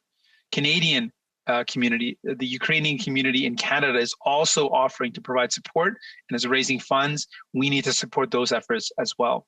We know that there will soon be a UN call for funding, and Canada must provide its fair share of support for this call. Les néo-démocrates condamnent fermement l'agression flagrante du président Poutine contre l'Ukraine. Nous sommes aux côtés du peuple ukrainien. Mes pensées vont à tous les Ukrainiennes et Ukrainiens qui sont inquiets de cette attaque non provoquée et injustifiée de la Russie. La guerre entraîne toujours de terribles pertes de vie et des souffrances humaines. Plus tôt aujourd'hui, j'ai parlé à des Canadiennes et Canadiens d'origine ukrainienne qui sont terriblement inquiets pour leurs amis et leurs familles en Ukraine. Nous devons aider de toute urgence. Nous devons augmenter les sanctions contre les oligarques de Poutine. Nous devons augmenter l'aide humanitaire aux Ukrainiennes et Ukrainiens et aux organisations qui soutiennent celles et ceux qui cherchent refuge. Et nous devons travailler de toute urgence pour aider les réfugiés cherchant refuge au Canada help refugees seeking shelter here in Canada so that they can in light of the arrive here escalating in complete crisis, safety. we must recognize that Ukrainians seeking safety from the dangers right now in their homeland do not have months to spare. The most urgent action is required. The government must do everything in its power to help these people find safe haven from the threat of violence in Ukraine caused by Russia. Do Democrats stand in solidarity with Ukraine, with the people of Ukraine? We commend and acknowledge their courage, and we will offer, and we encourage this government to offer all help possible to support them in this time of need. Thank you. Questions and comments? Questions et commentaires? The Honourable Member for Scarborough-Guildwood. Thank you, Mr. Speaker, and I commend the Honourable Member for his thoughts in his speech. And it seems to be a general consensus that sanctions are the way to go, specifically Magnitsky sanctions. When he mentioned that he'd had a conversation with Bill Browder, I've always appreciated the advice that Mr. Browder has shared with me over the years, and I was just wondering whether he could share with the House any specific thoughts that Mr. Browder had with respect to sanctions and any specificity particularly on Magnitsky sanctions. The Honourable Member for Burnaby South. Thank you very much for the question. Mr. Browder really wanted to highlight that the sanctions will only work if they target Putin. And what we've seen is Putin is not someone who cares about his country. He has robbed from the country, but he does care about his wealth. And his wealth is hoarded by oligarchs. And he pointed out that the Magnitsky laws provide for a provision of corruption. And where we can identify corruption, there's many cases where we can tie oligarchs that are close to Putin with corruption, and that those oligarchs need to be sanctioned. So we just need to start naming and sanctioning specific oligarchs closely connected to Putin involved in corruption. And that is something that will significantly impact Putin in a way that can apply real leverage and pressure on him to stop this war. Questions and comments? Questions et commentaires. The Honourable Member for Selkirk Interlake Eastman. Well, thank you, Mr. Speaker, and I want to thank the Leader of the NDP for his comments. And I know that he was talking about Magnitsky sanctions. As a matter of fact, I've worked very closely with Bill Browder when Senator Raynal Andrzejczyk, formerly in the other place, and I brought forward legislation here in 2017 to have the Magnitsky Act become legislation. Unfortunately, the federal government hasn't used Magnitsky sanctions since 2018. And really, for people to understand how the kleptocracy works in the Kremlin and in Russia, and understand how corrupt Vladimir Putin and his inner circle is, that everyone needs to read Red Notice, the book Bill Browder wrote about Sergei Magnitsky, who was his lawyer and accountant, who was trying to tell the truth of what was happening there. And of course, he was sadly arrested, impugned, beaten, and then died of his injuries in prison. So we know that we have a lot more work to do. So I'd ask the Leader of the NDP if you want to talk more about how the government should be using Magnitsky sanctions, since it sends the message in concert with our allies around the world that our country cannot be used as a safe haven for those who are corrupt foreign officials, for those that are enriching themselves through stealing from their own citizenry, and for those that are really having and causing gross human rights violations. And we have never seen human rights violations in a long time at the level that we're witnessing right now in Ukraine, all carried out by Vladimir Putin and his war machine. The Honourable Member for Burnaby South. Thank you, Mr. Speaker, and thank you for the question. What's been identified really clearly is if we want to apply pressure on Putin, the current approach of sanctions, while important symbolically, will not impact Putin. He is someone who has amassed significant wealth by stealing from his own country. So sanctions on the country will not be sufficient to curtail his actions or to send a clear message that will actually hurt Putin personally. That is the only way to apply pressure in this case, is to make the pain be felt by by President Putin. And to do that, we know that his wealth is held and hoarded by oligarchs. They need to be, and many of them have been identified by many different advocates. We need to identify and sanction those specific oligarchs with the Magnitsky Law, with the sanctions that we have, the powers that we have. And that will send a very powerful message and hurt Putin where it counts, his greed and his wealth amassed by stealing from the country, from stealing from Russians. That is what we need to do, and that is a powerful tool that has yet to be used effectively. And that's a part of what we're calling for, to apply real leverage and pressure to end what is going on in Ukraine, to end the violence, and to stop Putin from continuing to do it. Questions and comments, questions et commentaires. L'honorable député de Berthier-Masquinongé. Merci beaucoup, Monsieur le Président. Je remercie le chef du NPD pour son intervention. Nous vivons des moments qui sont extrêmement graves. Je rejoins la plupart des propos du chef du NPD, entre autres au niveau des sanctions plus ciblées. J'aimerais l'entendre sur deux aspects. Est-ce que, selon lui, on doit étendre les sanctions, c'est ce qu'on croit, nous, étendre les sanctions à la Biélorussie pour avoir un impact le plus rapide possible, le plus fort possible?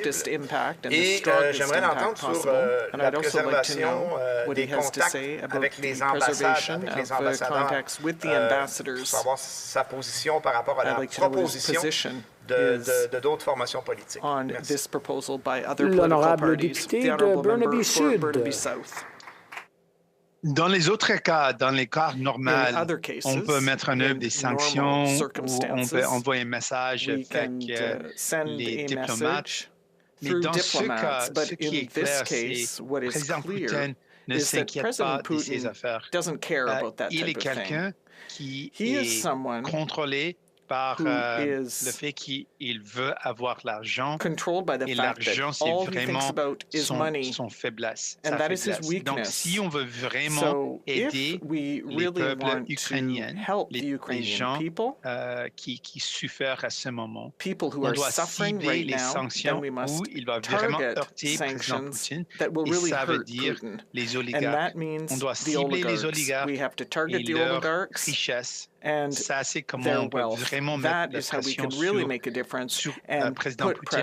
Les autres outils et les autres sanctions et les autres efforts ne vont pas fonctionner, malheureusement, parce qu'ils ne s'inquiètent pas des choses normales. Mais si on cible les oligarques, on peut mettre la pression et on peut vraiment heurter Poutine. Questions et commentaires. Questions and comments. The honourable member for Elmwood Transcona.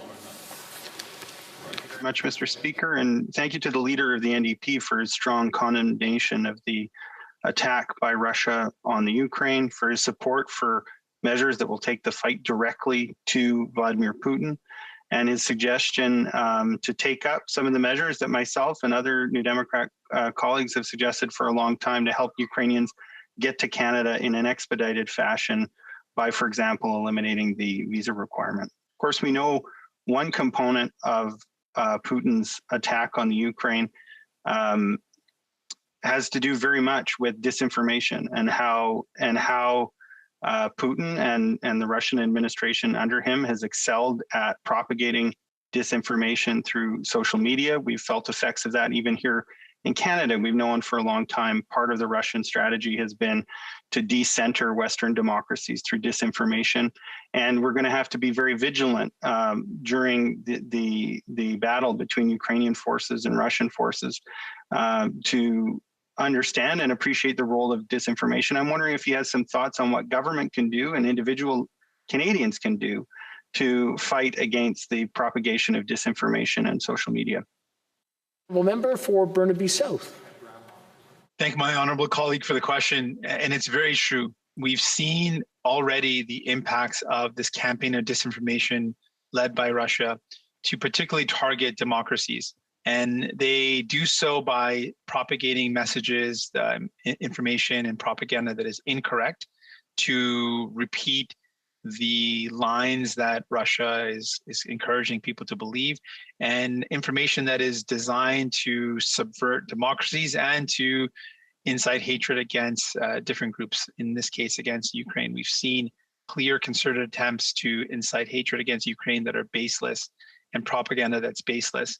And so a couple of things that we can do. First of all, be very careful when we see information. Be very careful about the source. Make sure it's a source that you trust, a source that's been verified before spreading any of those messages. There's a clear effort, and we will be targeted with different disinformation. Secondly, government has a strong role to play. We've seen through a number of different accounts, including whistleblowers, that social media benefits from divisive rhetoric and comments, and they amplify messages that might divide people, because it'll keep, whether people criticizing that message or supporting it, it'll keep more people on their platform. So governments have to play a role in ensuring that disinformation is not spread. It's not allowed to be spread. And it can't be left in the hands of social media companies, which will give those messages that are divisive, that create controversy, more space and amplify them in people's feeds. So that is why government has to take a role in stopping the spread of that information, and something we've long called for. Resuming debate, reprise du débat. The honourable member for Etobicoke Centre. Thank you very much, Mr. Speaker, and I'll be sharing my time with the member for Thunder Bay, Rainy River. I'm proud to rise today to speak during this emergency take-note debate in the House of Commons on Ukraine and Russia's military invasion. A couple of days ago, I was joined by several of my colleagues in requesting this emergency take-note debate in the House of Commons. We felt it was important as it provided an opportunity for members of all parties, of all parts of the country, to speak to this issue, to discuss Canada's and the international community's response to what's happening in Ukraine. And I'd like to thank all parties for their support of that motion to have this emergency take-note debate. During our last take-note debate, I shared a story with all of you about my grandfather, Ivan, that I was with him when Ukraine declared its independence, that he was a great patriot, that when Ukraine declared its independence, it might have been the proudest day of his life. That my grandfather said to me that day that now that Ukraine is independent, we have to keep up the fight for Ukraine's independence. I was 14 years old at the time, and I said, Dito, what are you talking about? Ukraine's declared its independence, the people want it, the world has recognized it. I said, you are wrong. And I was wrong. In 2014, Russia twice invaded Ukraine, in Crimea and eastern Ukraine. In 2014, the world did not do enough. They didn't impose enough sanctions. They didn't send weapons. They didn't do enough to support Ukraine and to deter an invasion. Now, Vladimir Putin has begun an unprovoked, full-scale invasion of Ukraine. He has attacked the entire country, and not just the soldiers defending Ukraine's borders, but he's targeting and killing civilians. Men, women, children. He's bombing buildings, and he's bombing kindergartens, and much more. Civilians are dying as we speak. The courage of the Ukrainian people and the Ukrainian armed forces have been inspiring. And it's not just soldiers who are fighting courageously. It's men, women, people of all ages, seniors are taking up arms. They are outnumbered and they are outgunned, but they keep fighting. And they're holding the line against a much larger, much more well-armed military. In Ukrainian, we say, Slava Ukraini, Heroyam Slava. This means glory to Ukraine and glory to the heroes. I think we can all agree that Ukrainians are living up to those words right now. For those of us with Ukrainian ancestry, this touches us personally, but this is something that concerns all Canadians. It's a humanitarian crisis. We see not just the soldiers being killed, but the civilians being killed, civilians displaced, civilian communities being bombed. There's an attack on Ukraine's sovereignty, but it's also an attack on democracy in the international rules-based order. It's a threat not just to Ukraine's security, but to Europe's security, to the world's security, and Canada's security. Ukrainians are fighting bravely, and yes, they're fighting for their freedom. They're fighting for their homeland. But they're also fighting for something else. They're fighting for all of us. Today, this impacts all of us. This affects all our security. It affects democracy around the world. It affects global security. Today, they are fighting for all of us. Today, we are all Ukrainian. Ukrainians are fighting for us. Ukrainians are fighting for us, and we need to fight for them. And that is why Canada and its allies must do everything possible to stop this invasion and to ensure Russia withdraws from Ukraine. Now, Canada has taken a tremendous number of steps along with our allies. Today, we banned crude oil exports. We announced that we're going to provide additional lethal weapons to Ukraine, anti-tank weapons and other rockets and other systems that Ukrainians have requested. We've announced that we will ask CRTC to review RT's presence on our airwaves. We need to get rid of RT in Canada. We've previously provided 2 shipments of weapons. We've trained over 30,000 Ukrainian soldiers who are fighting so bravely as we speak right now. And we've imposed a tremendous number of sanctions against Vladimir Putin, his oligarchs, and on the central bank, and much more. And these sanctions are having a significant impact. But it won't be enough. It won't be enough until Vladimir Putin is stopped, until Ukraine is free. Today, this House unanimously supported my motion, which called upon Canada to do a number of things, including continuing to impose sanctions, the provision of additional support to the government of Ukraine and Ukrainian armed forces, the issuing of an additional order, to the CRTC around RT and broadcasting policy, and the removal of Russia from SWIFT from the payment system. We have to keep working until we stop Vladimir Putin, until the Ukrainians win. They are fighting for us. In 1991, that day with my grandfather, I was wrong. In 2014, the world was wrong. There is too much at stake. Ukraine's security is Europe's security, and it's Canada's security. Ukrainians are fighting bravely for our freedom, but they're also fighting for us, and we need to fight for them. Today, we are all Ukrainian. Today, everyone in the free world is Ukrainian, and today we can all say, Slava Ukraini, Heroyam Slava. Glory to Ukraine, glory to the heroes.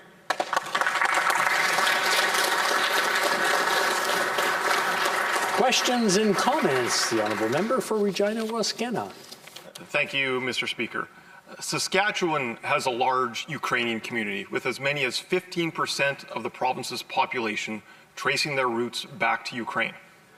Last week, the provincial government of Saskatchewan sent a letter to this government asking them to prioritize immigration applicants from Ukraine who have already applied under the Saskatchewan Immigrant Nominee Program, as well as to fast-track refugee applications from Ukrainians bound for Saskatchewan.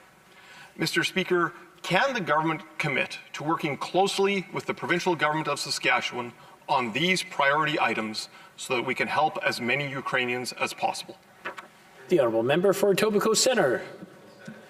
I thank the member for his question and for his advocacy around helping those Ukrainians who are displaced, who are fleeing their country, and who need our help. I think Canada has an important role to play in making sure that we support those who need our help in providing that humanitarian assistance and also welcoming Ukrainians to Canada where they can find refuge. And I think the Government of Canada has been working very closely with provincial governments and will continue to, I'm sure. But I think what the Government of Canada has shown to date through the measures that have been announced over the last few days and today is that we're taking every step possible to ensure that we help facilitate Ukrainians coming to Canada and finding safety here and continuing to build this great country as Ukrainian Canadians have for generations. Thank you, Speaker. Questions et commentaires. Questions and comments. Honorable Deputy the Honourable Member for Berthier-Masquinongé. Thank you very much, Mr. Speaker, and I'd like to thank my colleague for his speech. It's been raised a few times today, and my colleague has just raised it again. But is the government considering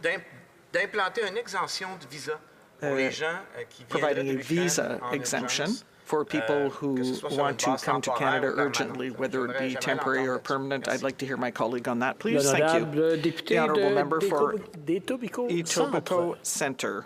Merci, Monsieur le Président. Thank you, Mr. Speaker. Le gouvernement du Canada a démontré the government of Canada has shown already that it will work to support Ukrainians who are fleeing the war, who are fleeing their country. I hear the suggestion of the member. I appreciate it a great deal, and I think it is crucially important that Canada does everything that it can to ensure that Ukrainians can get to Canada safely. We need to do this. Questions and comments. The Honourable Member for Victoria. Thank you, Mr. Speaker, and I want to thank the member for his speech and for his words in solidarity with the people of Ukraine. Whether they are bringing their children to safety or fighting for freedom and democracy, Ukrainians are showing the world what courage looks like. And we have to support them. I've spoken to so many people in my community here in Victoria who are worried about their family members. They have parents, grandparents, people with disabilities, people with young children. They're trying to get to safety and they need to get here quickly. We know that our immigration and refugee system is broken. It's extremely backlogged. We're witnessing this unfolding humanitarian crisis. Can the member speak to the urgent need to put more resources and measures to support those in need of support and resettlement fleeing Putin's violence? And does he agree that Canada should provide visa-free access to all Ukrainians? The honourable member for Etobicoke Centre. Well, I thank the member for her words, for her intervention, for her advocacy, and for her question.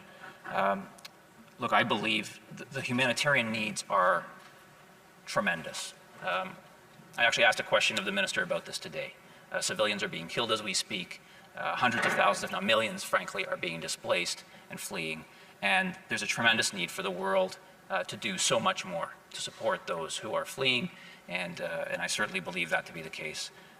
And as far as allowing Ukrainians to come visa-free, I think those who look at my record will know that I've about my advocacy to ensure that we facilitate closer people-to-people ties with Ukraine over the years, and I will continue to do that. And there's no time more important than now when Ukrainians are in need and Canada can help. And the government has done that and will continue to do that.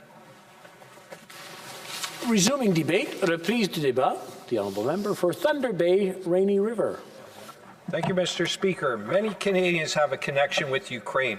First and foremost, there's a lot of new immigrants from the Ukraine in Canada, and first and foremost, my thoughts are with them who have immediate family and friends in the Ukraine. I can certainly imagine what it's like for them every time they hear the phone ring, wondering who's calling and about what. But there are many, many other Canadians like myself. I spent the first number of years of my life living with my parents and grandparents in a part of Fort William, which is now Thunder Bay, which has a large Ukrainian-Canadian population. My Baba was from near Horodenka, my Guido grandfather was from near Kamenets-Podolsky. I spent many summer evenings as a child sitting with my Baba on the steps of her corner store, which actually wasn't on the corner, and partly because Baba used to brazenly bribe me with fudgicles and creamsicles from the store in order to get me to sit with her. But she would sit for hours singing old Ukrainian hymns and telling stories about what used to happen in the old country. That was in between coming and going from the store and selling people cigarettes and candy. Now, because so many of my early memories revolve around the Ukraine and Ukrainians, even though I don't speak Ukrainian, even though I've only visited Ukraine once in my life, I feel very much that Ukraine is part of my soul. Now, of course, you don't have to be Ukrainian in order to sympathize with what's happening in the Ukraine or with Ukrainians. We all see the pictures, but the pictures are only a very small part of what's happening in the Ukraine. Now, certainly we have statistics, contested statistics about number of deaths, number of injuries. But let's remember what Joseph Stalin once said, which is 1 million deaths is a tragedy, or 1 million deaths is a statistic, 1 death is a tragedy. And certainly for each statistic, every death is a tragedy. It means a phone call to a parent telling them that a child will not be coming home, or a child who won't have their parent coming home as they told them they would. All of this tragedy is the direct and total responsibility of Vladimir Putin and the people who support Vladimir Putin. It is Vladimir Putin who decided to walk in the steps of Joseph Stalin. Ukrainians and Russians are, in fact, brothers and sisters, but this is brother killing brother. The only brother that kills his brother is a madman like Putin. But let's not forget, in this immense human tragedy worthy of Dostoevsky, the suffering of many Russians as well. many of whom who are dying, fighting their brothers and sisters in the Ukraine. Let us not also forget about the mothers and fathers of Russian soldiers who are anxiously awaiting their return from the Ukraine. Now, as a doctor who certainly dealt with death and has worked in places where I saw a lot of trauma, including close to war zones, I can absolutely tell you that the suffering of a parent losing a child or the suffering of a child losing a parent is exactly the same. It doesn't matter whether you're from Ethiopia or Haiti, from Thunder Bay, Ottawa, or from Ukraine or Russia. Now, Mr. Speaker, in my allotted time, I could have talked about more lofty issues, the fact that how this invasion presents an existential threat to the international legal order, which it certainly does, and how that international legal order grew in no small part out of the Second World War, and the fact that in so many ways the UN Charter and international legal order was the result of the Second World War and the sacrifices so many Russians and Ukrainians made in that war. I also don't have time too much to talk about what we can and can't do other than to repeat what a number of people in our party have said, which is that all options remain on the table. To my family in the Ukraine, some of whom I know as I speak are waiting with guns for the Russians to come, for their parents who are worried and praying for them, for the people of the Ukraine, for the very many good Russian people, let me tell you, I support you, my family supports you, the Canadian people support you, indeed, good people all around the world support you, and certainly this Parliament supports you. Slava Ukraini! Comments, questions et commentaires. The Honourable Member for Banff Airdrie. Mr. Speaker. And one of the most effective tools that the world has at its disposal right now is to stop the imports of Russian oil and gas. I certainly will say that I do acknowledge and congratulate the government for stopping that from coming into Canada. But we also could, with our Canadian energy, be the replacement for that Russian oil and natural gas with our good, clean, environmentally responsible and friendly Canadian oil and gas. And so I would just say that had the Liberal government only recognized that those benefits of our energy, that environmentally friendly energy that it is, the ability to grow our economy and create jobs here in Canada, and for the way that our energy respects human rights and would enable peace and security in the world by stopping dictators from like Vladimir Putin from being the source of energy instead, we would have a much safer place. We would have much stronger ability to go after the Russians for what they're doing in Ukraine. So will that Liberal government finally get behind our oil and gas and stop preventing its success? The Honourable Member for Thunder Bay, Rainy River. The member opposite for his question, and indeed, hindsight is 20/20. And I think most of us a month ago, 2 months ago, 6 months ago, wouldn't have predicted that Putin would actually have gone into Ukraine. As to the situation right now and whether we should cut off Russian supplies of oil and gas to Canada, I personally support it. However, the devil is always in the detail. Like, what is the alternative right now? We certainly don't want people unable to heat their houses, businesses closing down in Quebec because they don't have access to heat or oil. But I think our government has already said and made clear that all options are on the table. I think this is certainly something we have to consider. And certainly I think we need to go on an economic blitzkrieg against Russia. We have to go on multiple fronts against Russia like Russia went against Ukraine. However we can harm Russia economically, we ought to do, whether it means imports, exports, financial connections, absolutely everything. We go after Russia. Questions and comments. Questions et commentaires. L'honorable député de Saint-Jean. Monsieur le Président, je remercie mon collègue de Thunder Bay Rainy River pour son discours. Il a mentionné quelque chose d'intéressant. Il a dit un frère qui en tue un autre, c'est un fou. Mais un petit cousin éloigné qui regarde le frère en tuer un autre, j'aurais tendance à qualifier ça de la même chose. J'aimerais savoir ce qu'il pense de la possibilité d'augmenter les sanctions sur le Bélarus à la hauteur de celles qu'on est en train d'imposer à la Russie. The Honourable Member for Thunder Bay, Rainy River. I thank you for the member for the bloc for her remarks, and to tell you the truth, I personally hadn't considered what we're going to do with Belarus when I was a question period today, and in fact, I admit when the bloc brought up Belarus, it kind of caught me off guard, but absolutely I agree with you that I personally, I can't speak for the government, but I agree with you that countries have to choose sides. And it's the same with China, like choose a side. You're either on the side of globalization and the right side or you're on the wrong side. Belarus they chose to be on Russia's side. Let them suffer the same consequences as Russia. Questions and comments? Questions et commentaires. The honourable member for Malahat Langford. Couch in Malahat Langford. Thank you so much, Mr. Speaker. I appreciate my colleague's speech and I thank him for his passion. There is evidence that Russian forces have intentionally attacked civilians and civilian targets. And so, Mr. Speaker, I want to know his thoughts about how Canada can contribute to gathering evidence of possible war crimes and how we can hold the Russian military leadership to account and make sure they come to justice for the commission of any war crimes.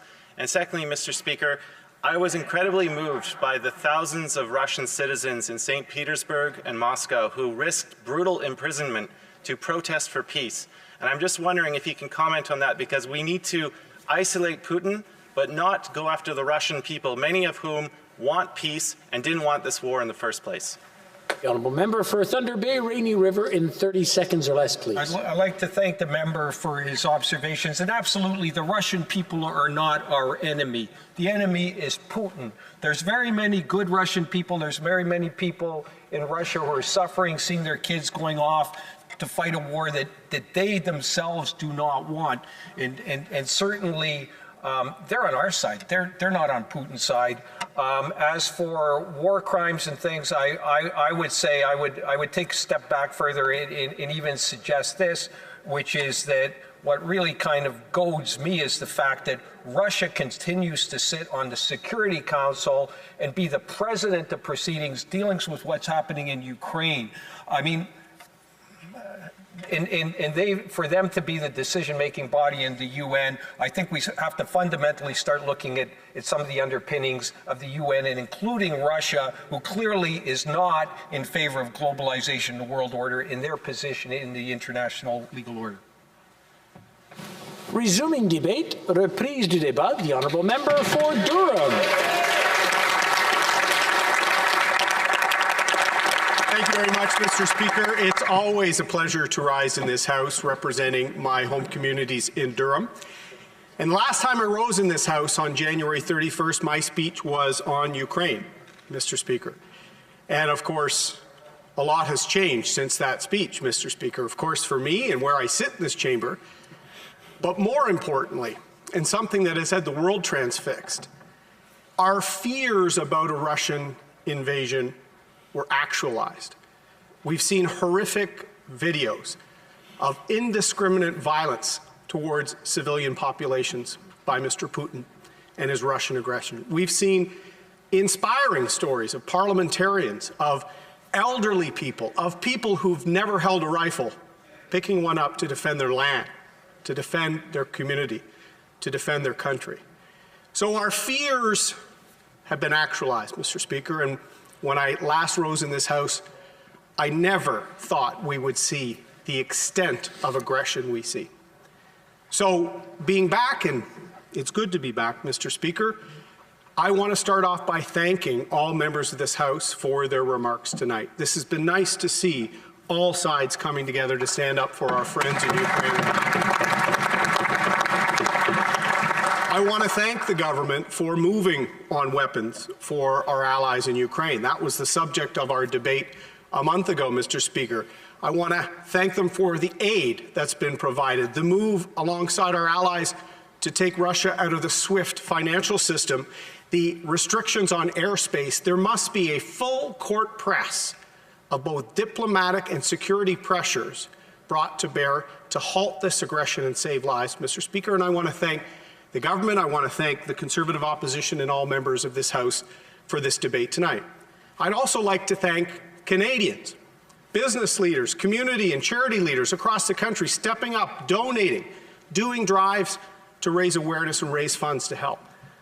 And particularly, I want to thank the Ukrainian-Canadian community, Mr. Speaker, who have always inspired me From my very first speech as a fledgling politician in the Dnipro Hall in Oshawa with members of the long-standing Ukrainian community there, the League of Ukrainian Canadians, the Ukrainian Canadian Congress, charities, credit unions across this country are stepping up. And I know that is providing hope. So the debate we have here tonight, Mr. Speaker, is one of unity because it's about the values we represent as a country. The commitment to liberty, to democracy, to the rule of law that we want to see our millions of friends in Ukraine have as well, Mr. Speaker. And it's been shocking to hear some of the stories. This morning I heard an interview with a Ukrainian member of parliament. She's 37, Ina Suvsan. And here's what she said, speaking to a Canadian journalist, Mr. Speaker.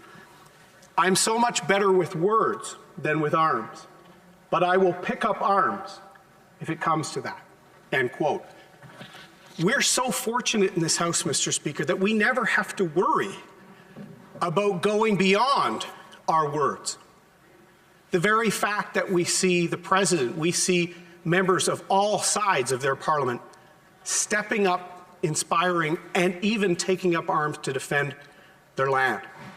It's something as Canadians we have to act and we have to be relevant within NATO, within the United Nations, within the G7, the G20, to make sure countries like Ukraine don't face this brazen aggression, this hostility of the highest order, or else we will become a world where politicians have to stop the words and pick up the arms, Mr. Speaker.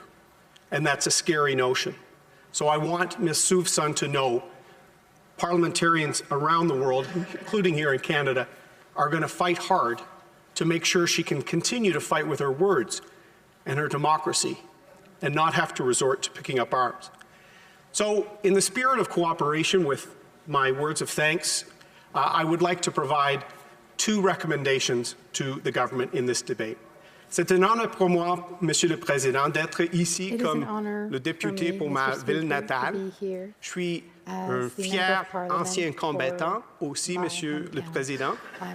Et on doit avoir des politiques sur les affaires étrangères ciblées sur nos valeurs comme un pays, comme une société, Monsieur le Président, et ciblées sur nos alliés aussi, nos amis à travers le monde, incluant en Ukraine. So there's two very specific recommendations that I'd like to bring to the government's attention. First is we have to have a return to interest-based foreign policy. What are our interests from an economic and trade standpoint? What are our diplomatic, our humanitarian assistance interests as a nation? What are our security concerns? Our defense alliances as a country? We are one of the most multilateral countries in the world because we've always had to be as a trading nation, as a nation that straddles the northern half of the Americas, Mr. Speaker, a nation born not of revolution, but evolution from an empire, and now stand as one of the world's great democracies. We have to have our foreign policy not based on appealing to small groups, appealing to the issue of the day. We have to make it based on our strategic long-term interests as a country and on our values as a country, Mr. Speaker. The Deputy Prime Minister, when she laid out this government's foreign policy approach in a speech in this place in 2017, she began her remarks with a question. Is Canada an essential country at this time in the life of our planet? End quote, Mr. Speaker. It then did not really lay out interests, but laid out a number of emerging issues. And we've seen that repeatedly with progressive trade agendas, with climate change and other issues outflanking our economic, our security, our trade, our diplomatic, our humanitarian interests as a country. And that has to change, Mr. Speaker, because all issues are a priority, from climate change to some of the progressive trade agenda that was promoted with the United States. But our security as a country, our relevance within NATO, within NORAD, are critical to what our country must advance. And so I would ask the government, in the spirit of cooperation we see here, to make sure that we have the equipment we need for our Canadian Armed Forces, that we arm our diplomats, our aid workers, with the tools and the funds they need to assert our interest and will around the world, Mr. Speaker. We've been lulled out of a sense of complacency. The second recommendation I would have, Mr. Speaker, relates to our Arctic, something that I've been talking about for many years, something that I was pleased to work with Michael Levitt when he was chair of the Foreign Affairs Committee, and we conducted the most robust examination of our interests in the Arctic in a generation. Nation building at home, vigilance beyond, preparing for the coming decades in the Arctic. An April 2019 report, it stated that the Arctic is fundamental and an indivisible part of Canada, and that right now, when we wrote it in 2019, our sovereignty is at risk. The first section of that report, Mr. Speaker, dealt with Russian military and security buildup in their portion of the Arctic, Russian interest in the continental shelf, Russian interest in polar trade and circumnavigation routes, Mr. Speaker. We are decades behind where we need to be in asserting our Arctic sovereignty. We, the North, Mr. Speaker, should be more than a hashtag that we use when we're proud of our basketball team. This defining element of our country right now is in jeopardy. So we need the ships, the drones, the personnel, the rangers, the infrastructure investments to realize the true potential of Canada and recognize that we are a neighboring country to Russia, Mr. Speaker. We also have to, based on our national interest and a foreign policy based on that, help our friends in Ukraine. So the continued support through the winding down of the SWIFT financial system, in sanctions, including the Magnitsky sanctions, brought in by my friend from Selkirk, Interlake, Eastman, we need to make sure that we have the military equipment needed for Ukraine to defend itself. And we should work within NATO to see how we can put parameters, including looking at restricting the ability for Russia to inflict more damage.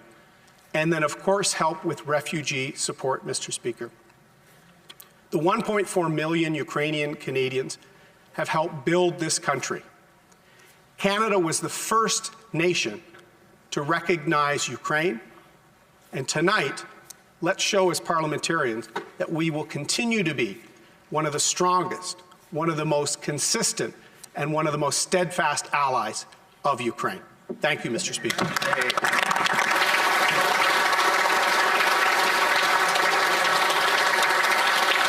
Questions and comments? Questions et commentaires. The honourable member for Kings Hants. To thank my honourable colleague for his remarks and his speech here tonight, and it's great to see him back in the House. Some of what my honourable colleague touched upon are actually things that are going to be in what I have the chance to say later today. But this gentleman, my colleague, has served in our Canadian Armed Forces. He has defended and protected our country, and I thank him for that. My question is, of course, actually around the military presence. The United States, indeed, we have ruled out the idea of having Canadian troops in Ukraine. Of course, the Minister of Defense has said that we will mobilize 3,500 troops to support our NATO commitments. This member served in that capacity. Could he give his thoughts to us as our colleagues in this House about what point Canada has to mobilize beyond its initial 60,000? Are we at that point in terms of our complement of Canadian Armed Forces, or do we have to be encouraging other Canadians that perhaps may take on the same profession that he did before he joined this House? Thank you. The honourable member for Durham. Thank you, Mr. Speaker. I'd like to thank the member from Kings Hants for his thoughtful inquiry, and I know, like I do, he has a pride for the men and women who serve in the Canadian Armed Forces, particularly at CFB Greenwood.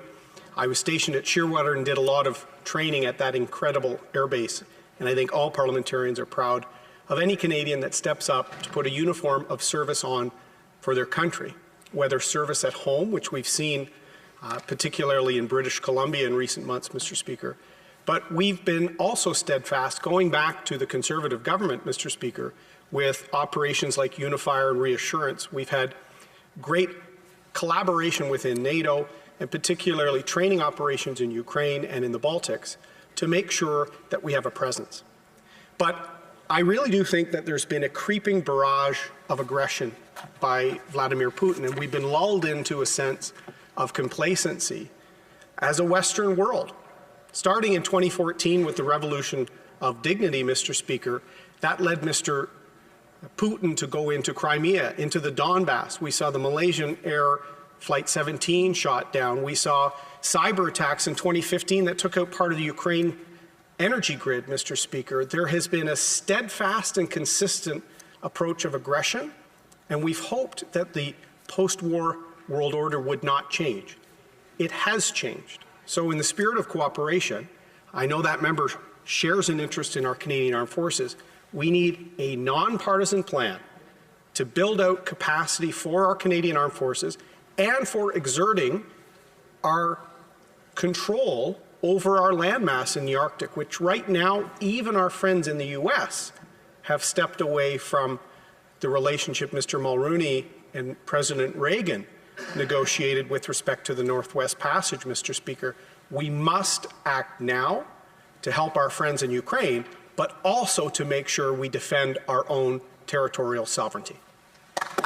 Questions and comments? Questions et commentaires. L'honorable député de Saint-Jean. The questions are from the member for Saint-Jean. Thank you, Mr. Speaker, and I thank the colleague from Durham for his speech. He mentioned that the last time he spoke was January 31st. I also spoke on Ukraine at that time, and at that time, it was a matter of au niveau de ce qui se faisait au gouvernement, du changement assez fréquent d'employés, 5 ministres différents en 6 ans, pas de livre blanc sur la politique étrangère depuis au moins 17 ans. Question toute simple, est-ce qu'on en est rendu là à vraiment une revisite de la diplomatie pour arriver à quelque chose de beaucoup plus clair et structuré comme approche? Revisit the diplomatic approach to have something more structured. Merci, Monsieur le Président, et merci pour la question aussi. J'ai donné un discours en janvier sur la situation en Ukraine avant l'invasion de M. Poutine. Malheureusement, maintenant, il y a une guerre en Afghanistan à illégaux et contre les droits internationaux, Monsieur le Président. Et on doit avoir une nouvelle approche sur les affaires étrangères comme un pays. Comme j'ai dit dans mon discours, on doit avoir une politique sur les affaires étrangères ciblée sur nos intérêts comme un pays, nos intérêts économiques, sécuritaires, diplomatiques, mais aussi une approche ciblée sur nos valeurs comme un pays démocratique, Monsieur le Président, un pays avec un grand coût pour les communautés pauvres à travers le monde. Et c'est le temps pour un relancement d'une politique. Et c'est un temps pour tout le monde ici de travailler en étroite collaboration sur nos intérêts comme un pays et sur les droits humains et la situation pour les Ukrainiens. Merci, Monsieur le Président. Questions et commentaires. Questions and comments. The honourable member for Edmonton-Griesbach. Thank you very much, Mr. Speaker. And I want to thank the honourable member from Durham. I have a serious question, and I hope that this House can unite around how important it is to ensure that we have visa-free requirements for Ukrainians seeking safety. We've heard several times today this question been posed, and I really hope that we can get some unity on this tonight. And I'd like to ask the member from Durham whether or not the Conservatives agree with the NDP's proposal from at least 2018 to ensure visa travel-free requirements for Ukrainians are waived. Well, member for Durham. Thank you very much, Mr. Speaker, and I think this is the first time I've had the chance to respond to the new member from Edmonton-Griesbach, and I want to welcome him to the House and thank him for the question and remind him that Conservatives have been asking for this for many years. In fact, if I could have my friend from Selkirk-Interlake Eastman whisper me how many years, it's been 4, Mr. Speaker. One thing I think we're very proud of in this House is strong, deep, historic ties between Ukraine and Canada. And the more we can facilitate those ties through parental, grandparent, family travel, through business relationships, through the free trade agreement that my friend, the Honourable Member from Abbotsford, helped negotiate, Mr. Speaker, these are the indications of a mature and important relationship for our country. So I agree with him. I do think that is something we need. We also need to work with allies across Europe, particularly in Poland. We've seen 500,000 people already flee. And I want to speak for a moment about someone that works on the Hill who just moved here from Ukraine a couple of years ago, a friend, Daria Fasenko. I spoke to her a few days ago. All her family are in eastern Ukraine and have had to hide out in the country away from a war being inflicted in their country. Daria is in contact every day, and like so many Ukrainian Canadians, they're worried about their family, and that's why it's so nice to see the House come together tonight. So nice to see Canada assert itself alongside our allies, and whatever we can do to help at this time of crisis, we need to do. Questions and comments? Questions et commentaires. The Honourable Member for Sandwich Gulf Islands. Thank you, Mr. Speaker. And this is an evening of remarkable consensus on all sides of the House of our support for Ukraine. And its people, and its brave and inspiring president. So I hate to find one small part of the Honourable Member for Durham's speech that I really do want to take up and ask him to rethink it. The notion which he may not have meant to sound as strong as it did, which was this government had spent too much time looking at things like climate change and needs to focus more on national security and the economy. But those are the same things. The climate crisis threatens national security and the economy, and as the report that just came out today from the IPCC will further inform him. But I wanted to put to him these words, which I think are hard to say too much attention on climate change when they come from Dr. Svetlana Krakowska, who is the head of the IPCC delegation from Ukraine. And today she said this, quote, "Human-induced climate change and the war on Ukraine have the same roots, fossil fuels and our dependence on them. We will not surrender in Ukraine, and we hope the world will not surrender in building a climate-resilient future. These are consistent and convergent goals, not competing." Thank you, Mr. Speaker. The Honourable Member for Durham. Thank you very much, Mr. Speaker. And I would cite the report I referenced in my remarks and invite the Honourable Member to consult the report that our committee did in 2019, Nation Building at Home, Vigilance Beyond, Preparing for the Coming Decades in the Arctic. And climate change is part of preparing for the Arctic. In fact, at the request of the Conservatives, that Foreign Affairs report, Mr. Speaker, was the first report of a parliamentary committee prepared in the Indigenous languages of the partners we met with on the ground. That was Conservative request, Mr. Speaker, because that resilience, that vigilance we need to build in our Arctic is the Rangers for security, but it's also the impact of climate change, particularly on traditional ways of life. The challenge I have with this government is it will sometimes substitute these notions and ignore the hard and fast statecraft mechanisms that we should have. Indeed. The government completely ignored the need for us to be full partners in NORAD. That includes ballistic missile defense. It means asserting our sovereignty in the Arctic. It means supplying ships for the Canadian Armed Forces. We have to look at the world as the way it is, Mr. Speaker, and that's what I hope tonight's debate can do, to make sure Canada helps our friends in Ukraine, but make sure we're prepared at home. Thank you, Mr. Speaker.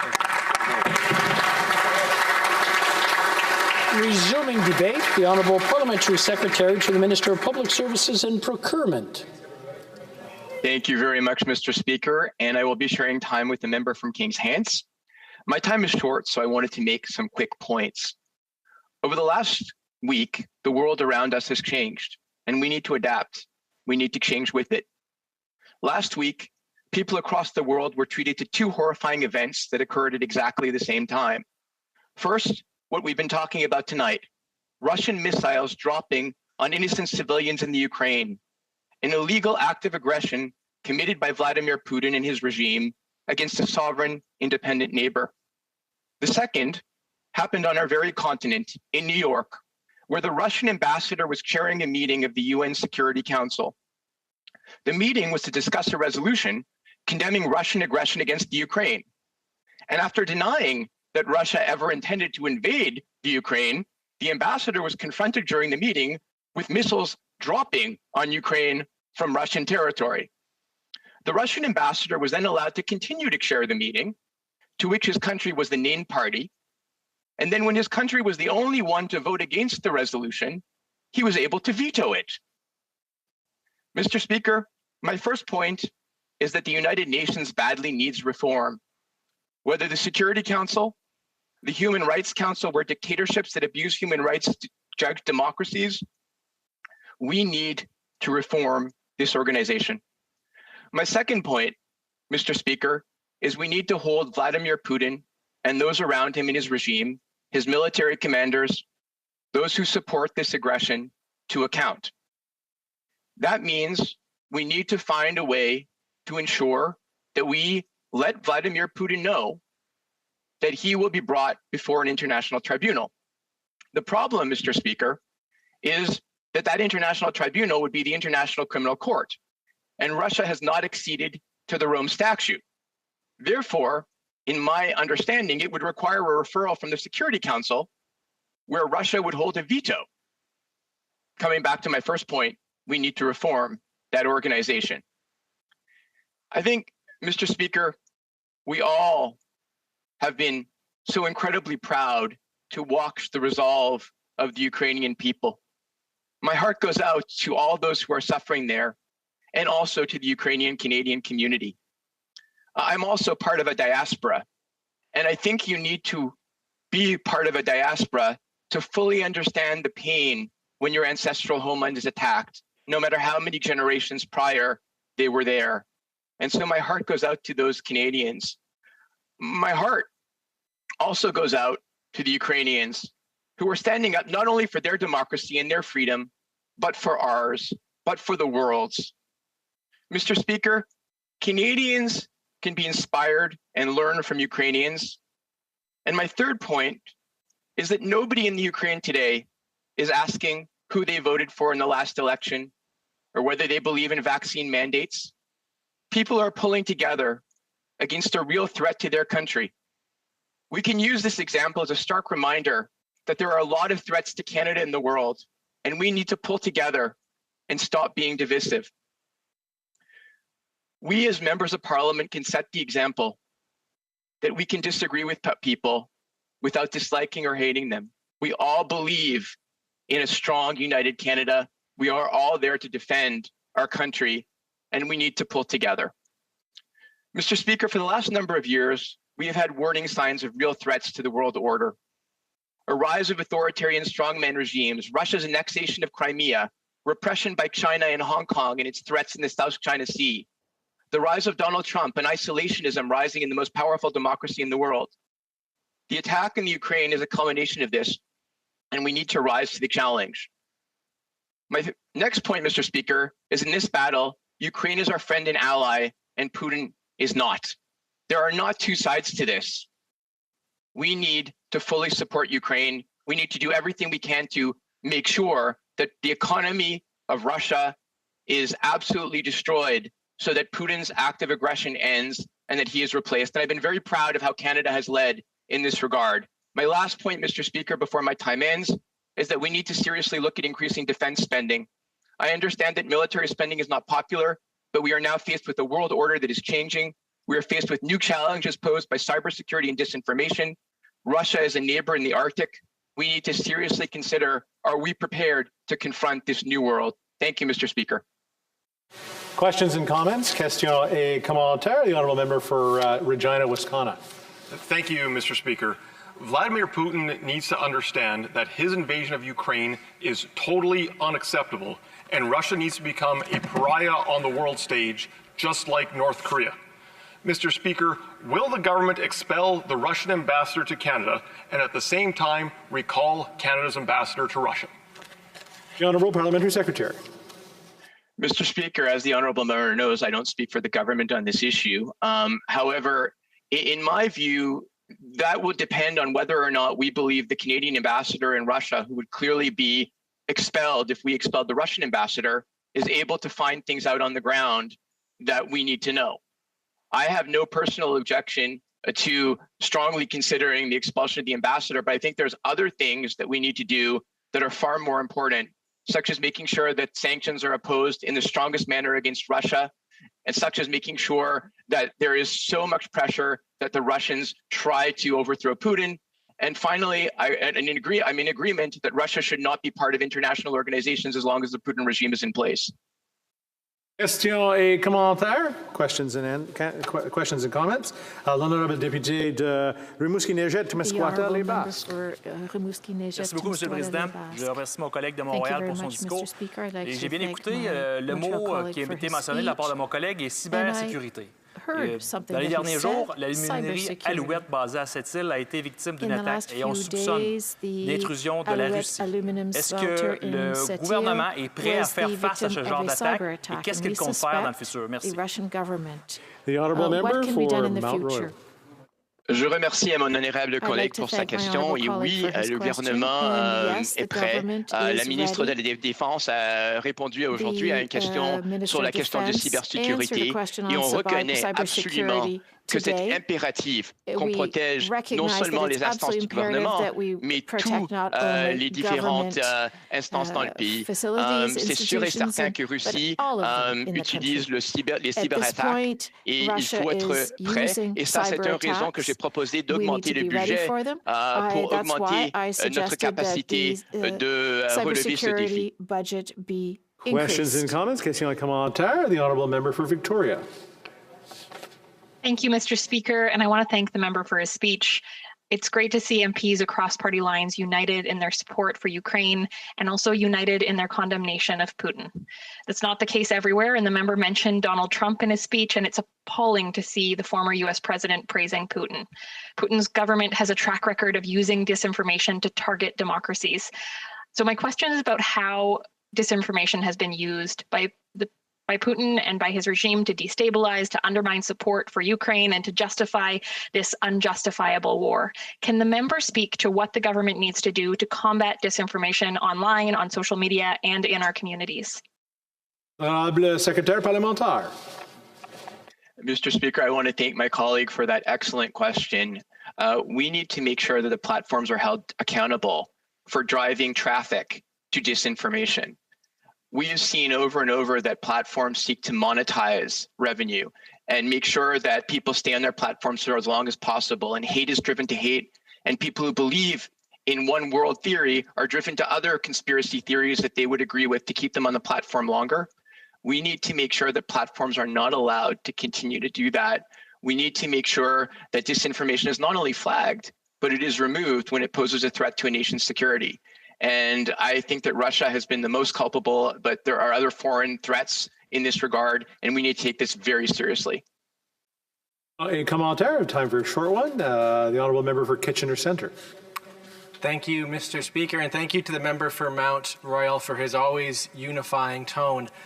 We've also heard tonight from a lot of parliamentarians the call to waive visa requirements for those fleeing violence, and I wonder if the member would mind sharing his personal views of the importance of doing so. The Honourable Parliamentary Secretary. I'd like to thank my honourable colleague for that question, and I think it would be an appropriate thing to thank Poland for taking in so many refugees in all the neighbouring countries around the Ukraine. We certainly have to make it easy for Ukrainians who are seeking a temporary or permanent solution to come to Canada, and I am certainly open to any suggestions that would make it easier for Ukrainians to come to Canada. Resuming debate, repeated débat, the honourable member for King's Hands.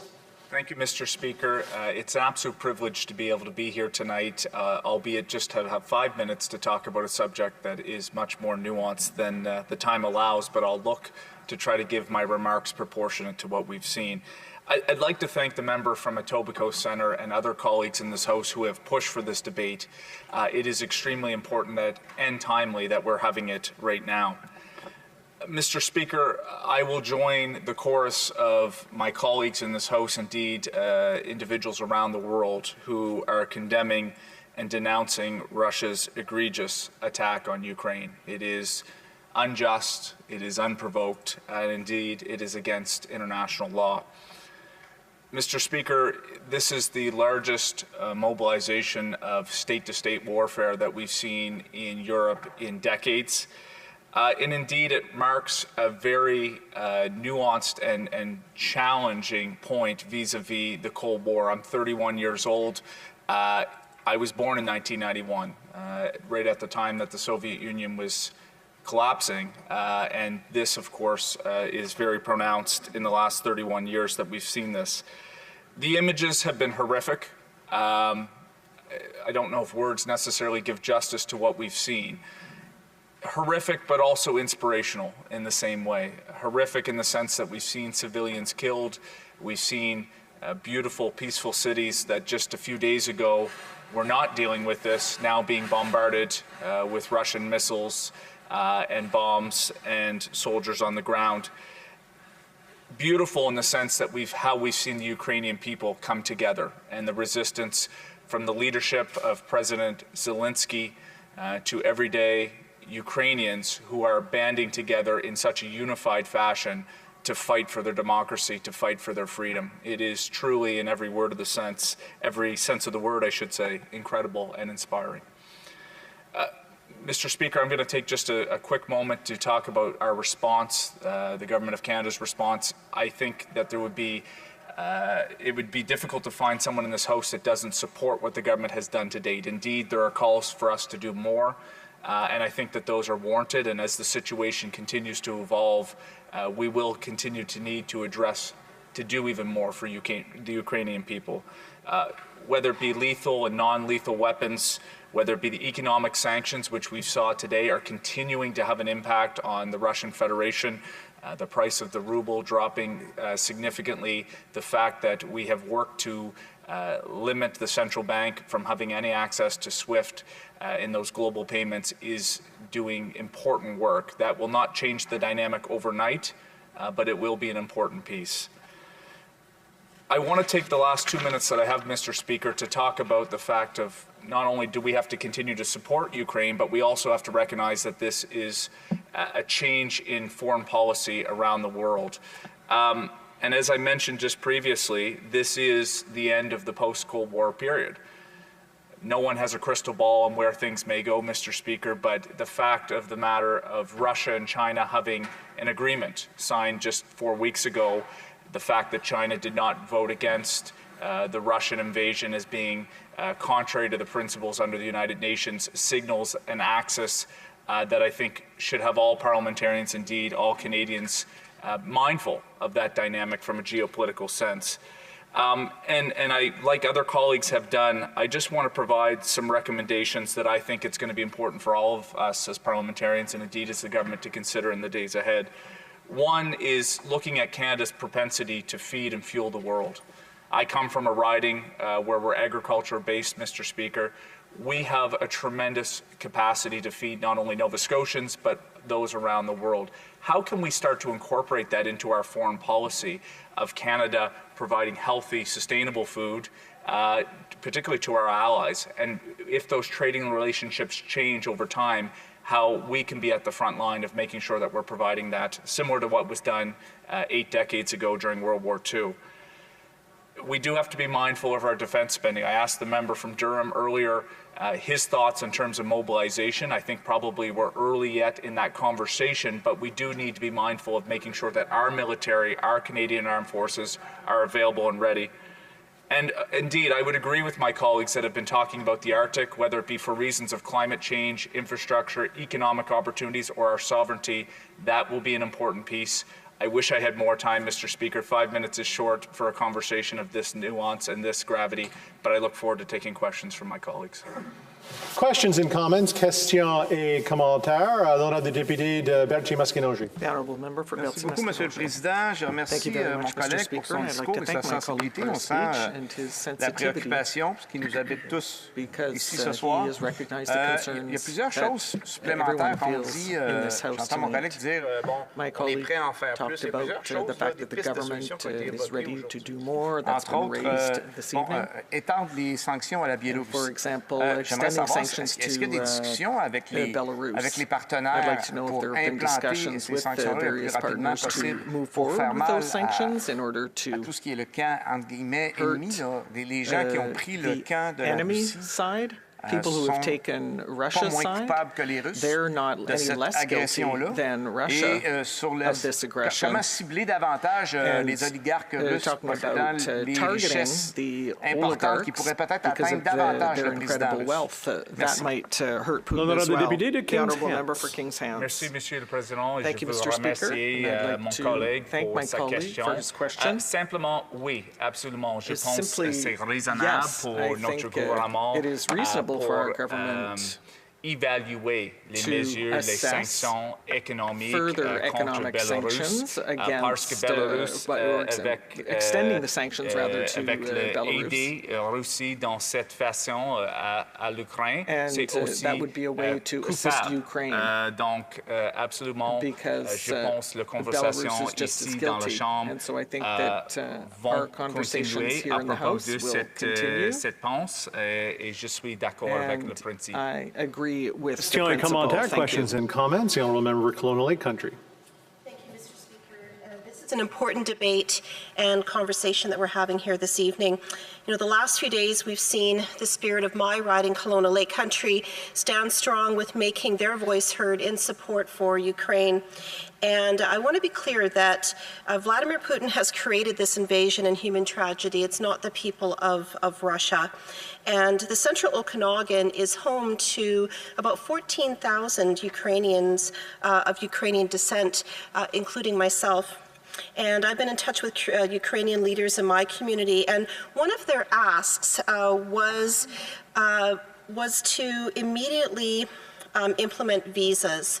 And as the official opposition for Conservatives, we've actually taken it even a step further and have recommended that visa travel from Ukraine to Canada, that we eliminate visas. So I'd like to ask the honourable member if he would be in support of that. The member for King's Hands. Thank you, Mr. Speaker. I'd like to thank my honourable colleague for the question. First of all, just on one of the points that she raised in her intervention, the fact that there is a separation between the regime in Russia and Russian people. And I think we've seen that in the demonstrations in cities across Russia.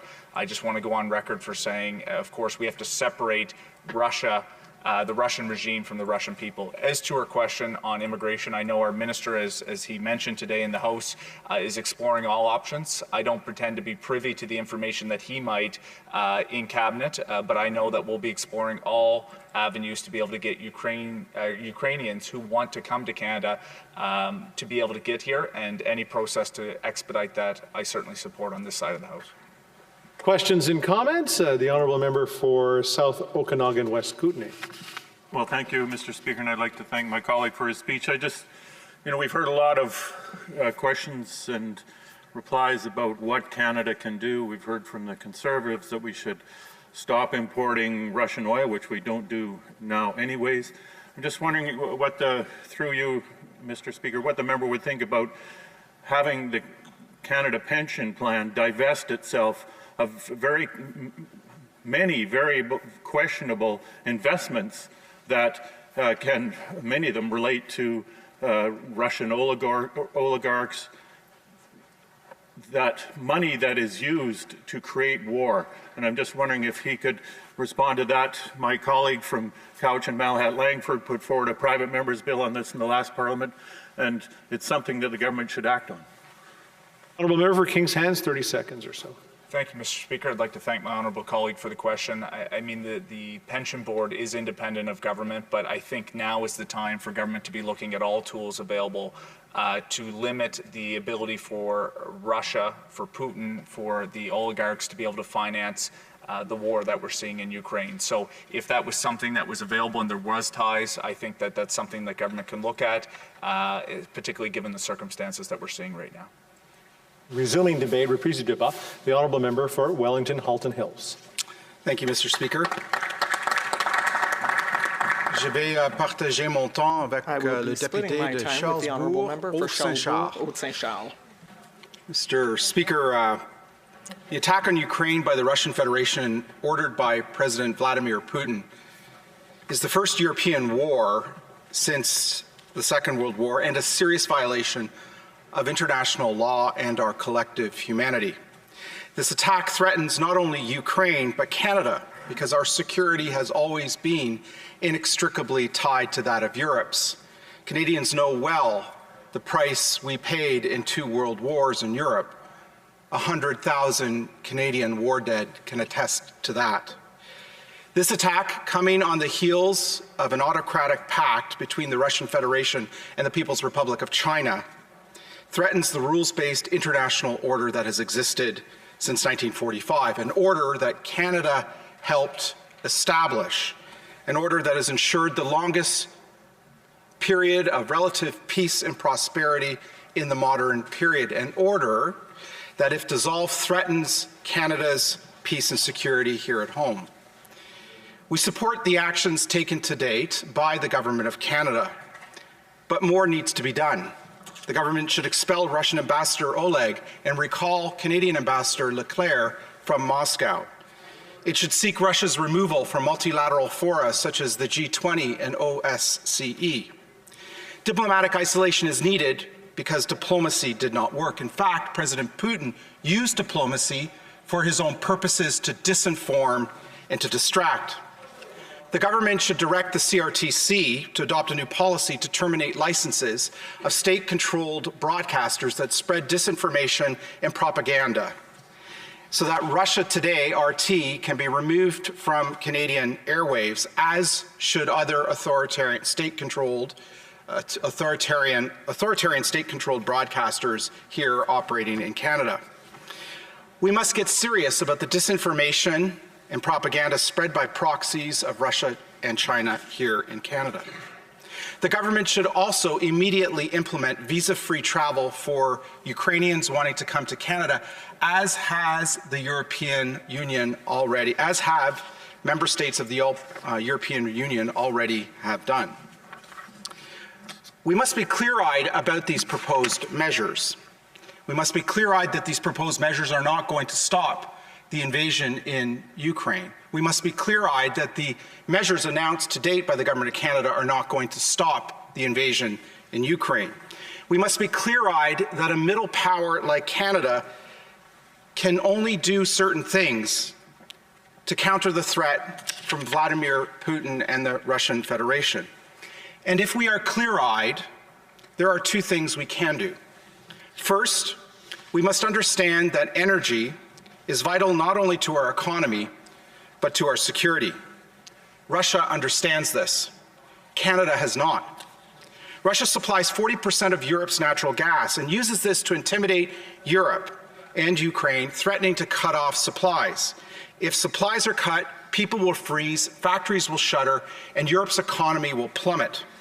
Canada is the 5th largest natural gas producer in the world, but we can't get gas to Europe to assist European democracies because we can't get pipelines built. Getting natural gas to Atlantic tidewater is vital not only to our economic interest, not only to our environmental interest, but vital to our security interest. We were an arsenal for European democracy decades ago. We can be energy for European democracy today. We must understand that Russia considers the Arctic its most important region. It has spent considerable resources there in recent years. Canada, like Ukraine, shares a border region with Russia, the Arctic Ocean. We no longer can afford to take our security for granted. We need a robust plan to defend Canadian Arctic sovereignty and security that includes purchasing F-35 jets, modernizing NORAD's early warning system, fixing our national shipbuilding program, joining ballistic missile defense, and closer cooperation with Scandinavian and American allies in the Arctic region. Mr. Speaker, the world has irreversibly changed in the last week. We must get serious about the threats presented by China and by Russia, and that starts with treating energy as vital not only to our economy, but to our security, and treating seriously the Arctic as crucial to our sovereignty and to our security. Thank you very much. Questions and comments? Question et commentaire. The Honourable Parliamentary Secretary to the Minister of International Trade. Thank you very much, Mr. Speaker, and I thank the member from Wellington Halton Hills for his intervention. And I know he's a man deeply concerned with foreign policy. What I've remarked upon is the pace at which the international community has moved on this issue, and in particular in changing from previously established positions. And I'm going to point him to the example of Germany. We've seen in a matter of very short days or weeks, Germany rejecting the Nord Stream 2 pipeline, Germany moving to actually fund weapons being delivered by their nation to another foreign nation in Europe, and thirdly, backing the elimination or removal of Russia from the SWIFT system of economic exchanges. I wanted to ask him about his view of the role of Canada in prompting that kind of multilateral cooperation, and how we can keep that level of multilateral cooperation with NATO and other allies alive and well going forward once we get past this crisis and get Putin out of Ukraine. The honourable member for Wellington Halton Hills. Well, thank you, Mr. Speaker, for the question. I think the most important role that Canada can play is to bring members of the NATO alliance more closely together. I think the single biggest threat that has created gaps between the positions of the various members of the alliance is energy. I think Russia has used energy as a weapon, as a hard power tool, to cow and intimidate Central European democracies, particularly democracies like Italy and Germany, into not taking certain positions in defense of our collective security into our collective defense with the threat of cutting off the 40% of natural gas that Europe uses to heat homes, to power industry, to produce fertilizer for agriculture, and so many other things. And so I think if we in this country can understand that security is not only essential to the economy, that energy is not only essential to the economy, but our security, and get pipelines built to Atlantic tidewater, we can help replace Russian gas in Western Europe with Canadian natural gas and bring the alliance more closely together. And I think that's one of the two most significant things we can do to strengthen our collective defense and security. Les commentaires, questions and comments. L'honorable député de Saint-Jean. Merci, Monsieur le Président. Je remercie mon collègue pour son discours, toujours agréable de l'entendre. J'aimerais bifurquer un peu la question qui nous occupe ce soir, quoique c'est en lien. On est plusieurs à se demander, dans les gens qui regardent le conflit, il y a nous, oui, mais il y a aussi d'autres gens comme la Chine. Et j'aimerais peut-être avoir un commentaire sur ce qu'il pense que la réponse internationale peut avoir comme effet dissuasif ou au contraire sur la Chine et ses visées sur Taïwan. Est-ce qu'on doit avoir ça en fond de tête lorsqu'on analyse le conflit en Ukraine? L'honorable député de Wellington Halton Hills. Merci à mon honorable collègue pour la question. Je pense que la Chine nous regarde maintenant dans une manière très claire et très proche, et tous nos alliés aussi, pour regarder nos actions contre la menace que la Russie a présentée dans l'Est de l'Europe. So the actions, I think, taken by Western democracies today are going to dictate the actions of the People's Republic of China for years to come in the Indo-Pacific region. And that's why we've got to get serious about our foreign policy. We've got to get serious about our defense policy, and we've got to get serious about our energy policy. And if we are clear-eyed about these interests, I think we can defend our values, both here and abroad, our belief in freedom, human rights, democracy, and the rule of law. Question et commentaire, and just a very short one for the member for Elmwood Transcona. Well, thank you, Mr. Speaker. To hear the member talk about Canada's energy, you would think that, the Canadian government was in a position to decide who we export to and who we import from. But in fact, the free market in energy means that government doesn't make those decisions. So I wonder, when the member talks about a more strategic approach to Canada's energy sector, if he means actually having some direction from government about who Canadian oil producers sell to and who Canadian consumers buy from.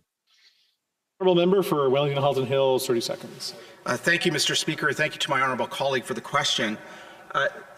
Our energy is vital not just to our economic interests, vital not just to our security interests, it's also vital to our environmental interests. The single thing that the world could do in the next decade to meet our Paris targets, to reduce global emissions, is to replace coal-fired electrical generation with natural gas-fired electricity generation. It is the single biggest step we can take to reduce global emissions. European countries, many of them in Western Europe, still rely on coal and gas to fire their electricity plants. We should be working to replace that with natural gas, a more environmentally friendly way to produce electricity in the transition to a renewable, non-emitting future. Reprise du débat, continuing the debate. L'honorable député de Charlebourg, Haute-Saint-Charles.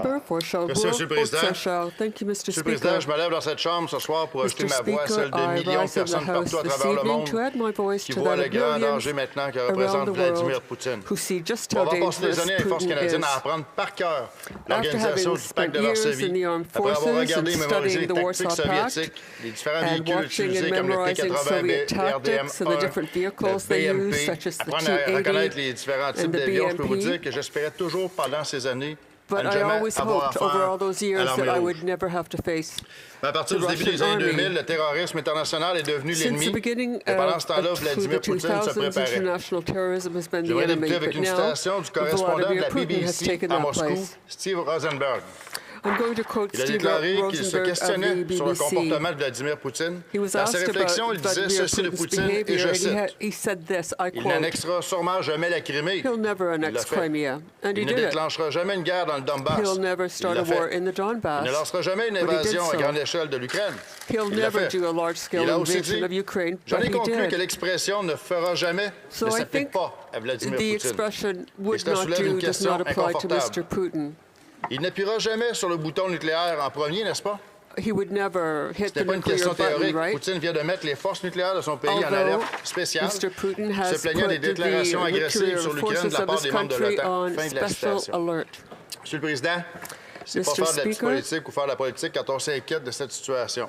Plus que jamais, nous devons nous unir comme pays pour nous assurer que le Canada joue son rôle avec ses alliés. Le Canada n'est pas et n'a jamais été une superpuissance militaire. Nous pouvons exercer une influence pour mettre de la pression sur Poutine pour qu'il fasse marche arrière et se retire de l'Ukraine. À court terme, nous pouvons et nous devons déclarer l'ambassadeur de la Russie au Canada, Oleg Stepanov, persona non grata, et l'expulser du Canada. Rappeler l'ambassadrice Leclerc du Canada, qui est à Moscou, la ramener ici. Isoler la Russie sur le plan international en cherchant à retirer l'organisation comme le G20 et l'Organisation pour la sécurité et la coopération en Europe. Et mettre en place un système de voyage sans visa entre l'Ukraine et le Canada. Monsieur le Président, Vladimir Poutine est un homme dangereux. Depuis longtemps, il nous démontre qu'il est prêt à tout pour faire, pour garder et augmenter son pouvoir. Après tout, c'est un personnage qui, tout au début de sa carrière, a travaillé comme officier du KGB pendant 16 ans. C'est pas pour rien que tous ceux qui le critiquent perdent la vie de façon suspecte. À long terme, le Canada peut vraiment être une superpuissance à sa façon. Pour nos amis de l'Europe, en voilà un exemple. Nous devons faire construire de nouveaux pipelines qui se rendront jusqu'au côte est du pays pour remplacer le gaz naturel russe. La Russie fournit 40% du gaz naturel de l'Europe et s'en sert pour intimider l'Europe et l'Ukraine en menaçant de couper l'approvisionnement. Si cet approvisionnement est coupé, les gens vont geler, l'industrie européenne ne pourra plus fonctionner et le PIB de l'Europe va s'effondrer. C'est possible que maintenant, après que les Russes aient envahi l'Ukraine, que le gouvernement libéral puisse enfin reconnaître que le pétrole et le gaz canadiens sont essentiels à la sécurité du Canada et de l'Europe. Ouvrons nos yeux face à cette réalité. Aussi, il est temps de prendre au sérieux la sécurité et la souveraineté du Canada dans l'Arctique. Le Canada partage ses eaux avec la Russie. Au nord-ouest de notre pays. Nous ne pouvons plus nous permettre de tenir notre paix et notre sécurité pour acquise. Le gouvernement doit proposer un plan solide pour l'Arctique qui permettra de moderniser le système d'alerte rapide du NORAD, améliorer le système d'approvisionnement militaire qui est très amoché, accélérer le programme national de construction navale, acheter les avions de combat F-35, travailler en étroite collaboration avec les pays scandinaves et les États-Unis pour assurer la paix et la sécurité dans l'Arctique. Et surtout, en finissant, Monsieur le Président, équiper les forces canadiennes de façon professionnelle avec un équipement digne des années 2020. Soyons fiers et efficaces et donnons-nous les moyens de l'être.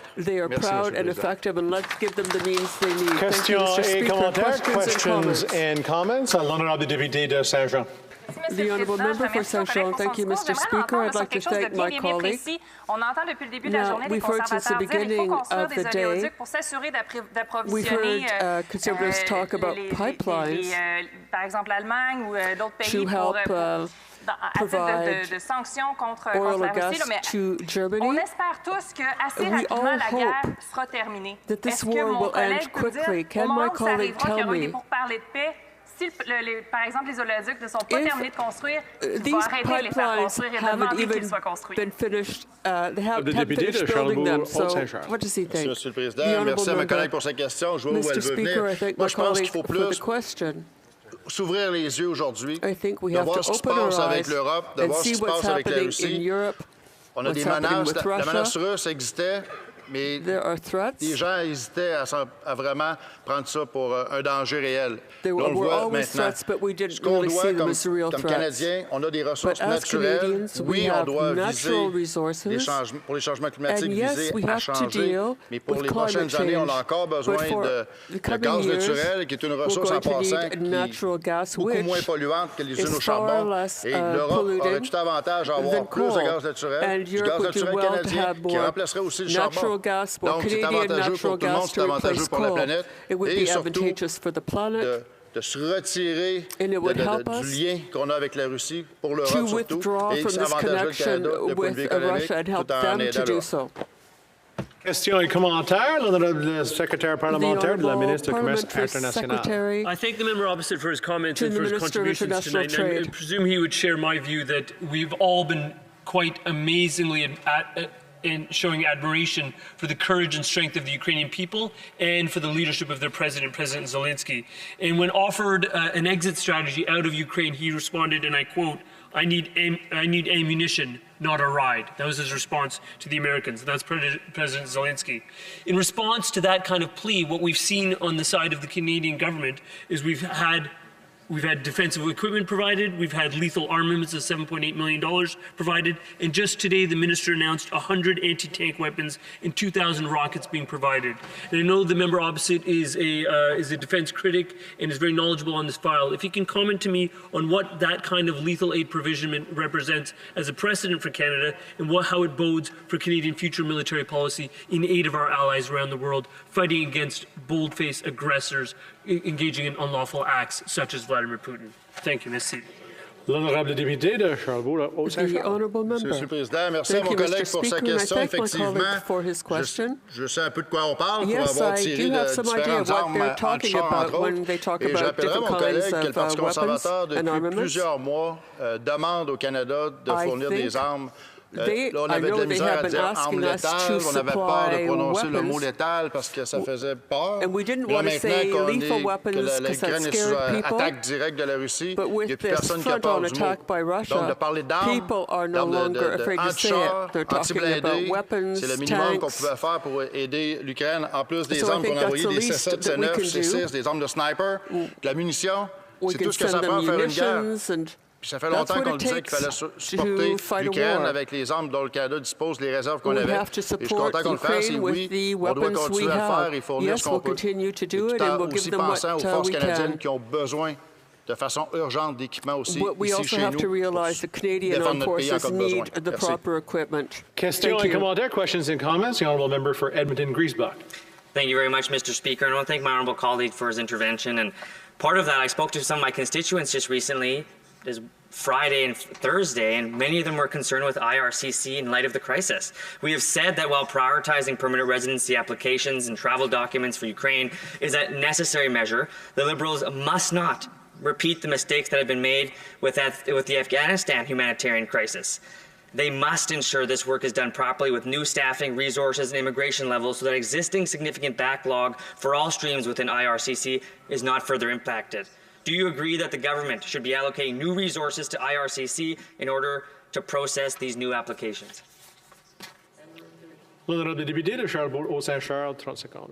Merci, Monsieur le Président. Merci à mon collègue pour sa question. Effectivement, le ministère de l'Immigration, c'est un problème qui est récurrent, qui est majeur. On a actuellement offert aux Afghans, à 40 000 Afghans de venir chez nous. On a eu de la difficulté à en faire venir 5 000 puis on apprend que les talibans ont décidé que personne ne peut sortir de l'Afghanistan. C'est impossible. Là, maintenant, ça prend des ressources. Ça prend surtout un sentiment d'urgence. Je pense qu'au niveau de la Chambre des communes, le sentiment d'urgence, tout le monde là. Je demande au gouvernement d'inculquer aussi à la fonction publique un sentiment d'urgence, de tout le monde travailler en accéléré et de s'assurer qu'on réagisse comme les gens en Europe doivent réagir en temps de guerre. Notre guerre à nous, c'est de faire en sorte d'aider les gens le plus possible en accélérant le tempo. But we have to pick up the pace. Referees to debate, continuing debate, the Honourable Parliamentary Secretary to the Minister of Environment and Climate Change. Well, thank you, Mr. Speaker. I'll be sharing my time with my good friend, the Member of Parliament for Ottawa West, Nepean. Mr. Speaker, I rise tonight, with a heavy heart for the Ukrainian people, whose nation has been invaded by a savage dictator, and for all those who value democracy, human rights, and the rule of law. Like all my colleagues in this chamber, I am seeing the images coming out of Ukraine. I'm watching missiles explode and Russian tanks and soldiers swarm over places I know in the communities of people I've met.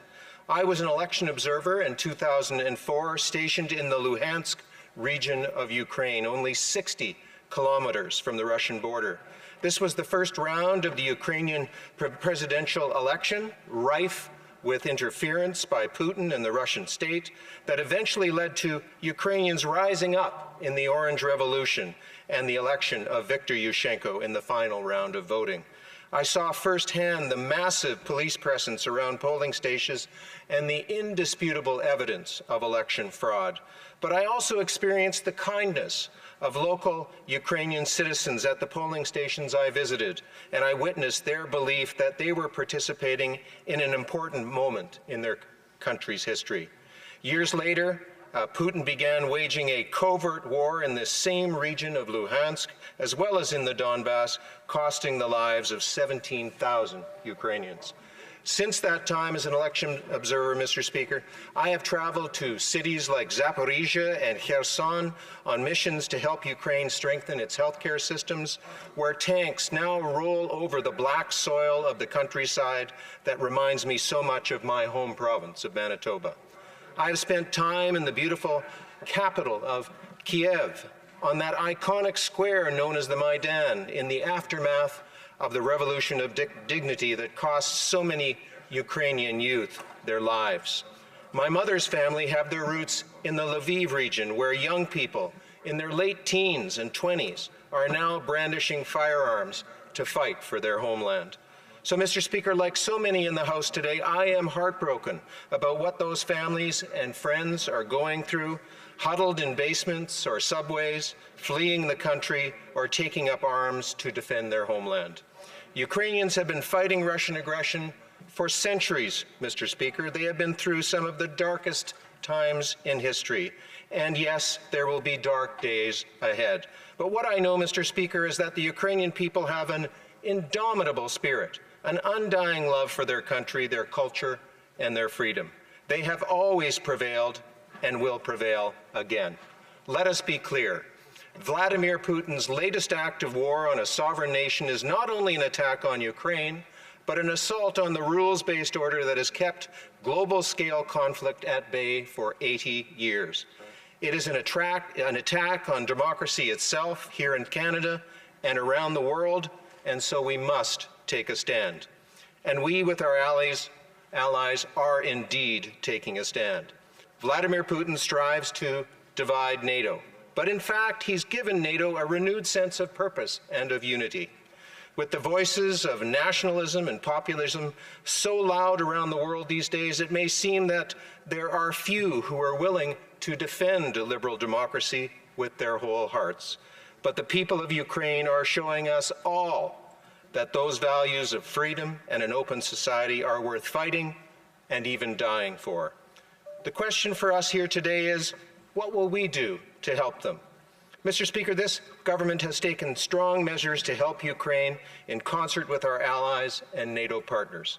Our government authorized the provision of lethal weapons, which arrived in full and on time, and more is coming. Humanitarian assistance and support for refugees is on its way. As of yesterday, Canada's airspace is closed to all Russian aircraft operators. Alongside our allies, we have announced 3 sets of severe and coordinated sanctions on Russia and Belarus. We will continue to impose severe, coordinated economic sanctions as we call on Russia to reverse course, withdraw its forces, and choose diplomacy. Our resolve to uphold the rules-based international order and to support the security of Ukraine, of Europe, and of the world is unwavering. And I wish to end with these words from Mahatma Gandhi, Mr. Speaker. And he says, "When I despair, I remember that all through history, the way of truth and love has always won. There have been tyrants and murderers, and for a time they can seem invincible, but in the end, they always fall. Think of it always. Slava Ukraini, Heroem Slava." Questions et commentaires, questions and comments. The Honourable Member of Charleswood, St. James, Assiniboia, Headingley. Thank you, Mr. Speaker. I want to thank my honourable colleague from fellow Winnipegger across the aisle for his very thoughtful speech. Many stakeholders have called for the expulsion of the Russian ambassador from Canada. I'm just wondering if the honourable member could give us his thoughts on that measure. The honourable member for Winnipeg South. Well, thank you, Mr. Speaker, and I want to thank my honourable friend and colleague from Winnipeg for the question. And Mr. Speaker, I heard a number of ministers say today that all options are on the table. Sometimes, Mr. Speaker, even you need to talk to your enemies. And so that is a measure I know our foreign minister will consider carefully, and I trust her judgment to make the right decision. Question et commentaire, l'honorable député de Berthier-Masquinongé. For Berthier-Masquinongé. Merci, Monsieur le Président. Je remercie mon collègue pour son discours. I thank my colleague for his speech. J'aimerais l'entendre sur l'aspect humanitaire de cette guerre. Parce que ce qu'on sait, les bribes d'informations qu'on a actuellement, c'est que le courage extraordinaire et la mobilisation fantastique du peuple ukrainien leur permet de garder encore le fort, entre guillemets, et garder les villes. Par contre, ces villes-là se retrouvent présentement assiégées, ce qui laisse présager une crise humanitaire dans ces villes-là. Comment le gouvernement envisage peut-être apporter une aide terrain, peut-être par le biais de la Croix-Rouge, et je profite de l'occasion quand je parle de la Croix-Rouge pour demander si on évalue de relever le plafond how could we, right now we have a ceiling, I think, of $10 million. And we're going to match what is donated to the Red Cross, but how can we help on this front? L'honorable Secrétaire Parlementaire. The Honourable Parliamentary Secretary. Well, thank you, Mr. Speaker. I want to thank my honourable colleague from the bloc for that very important question.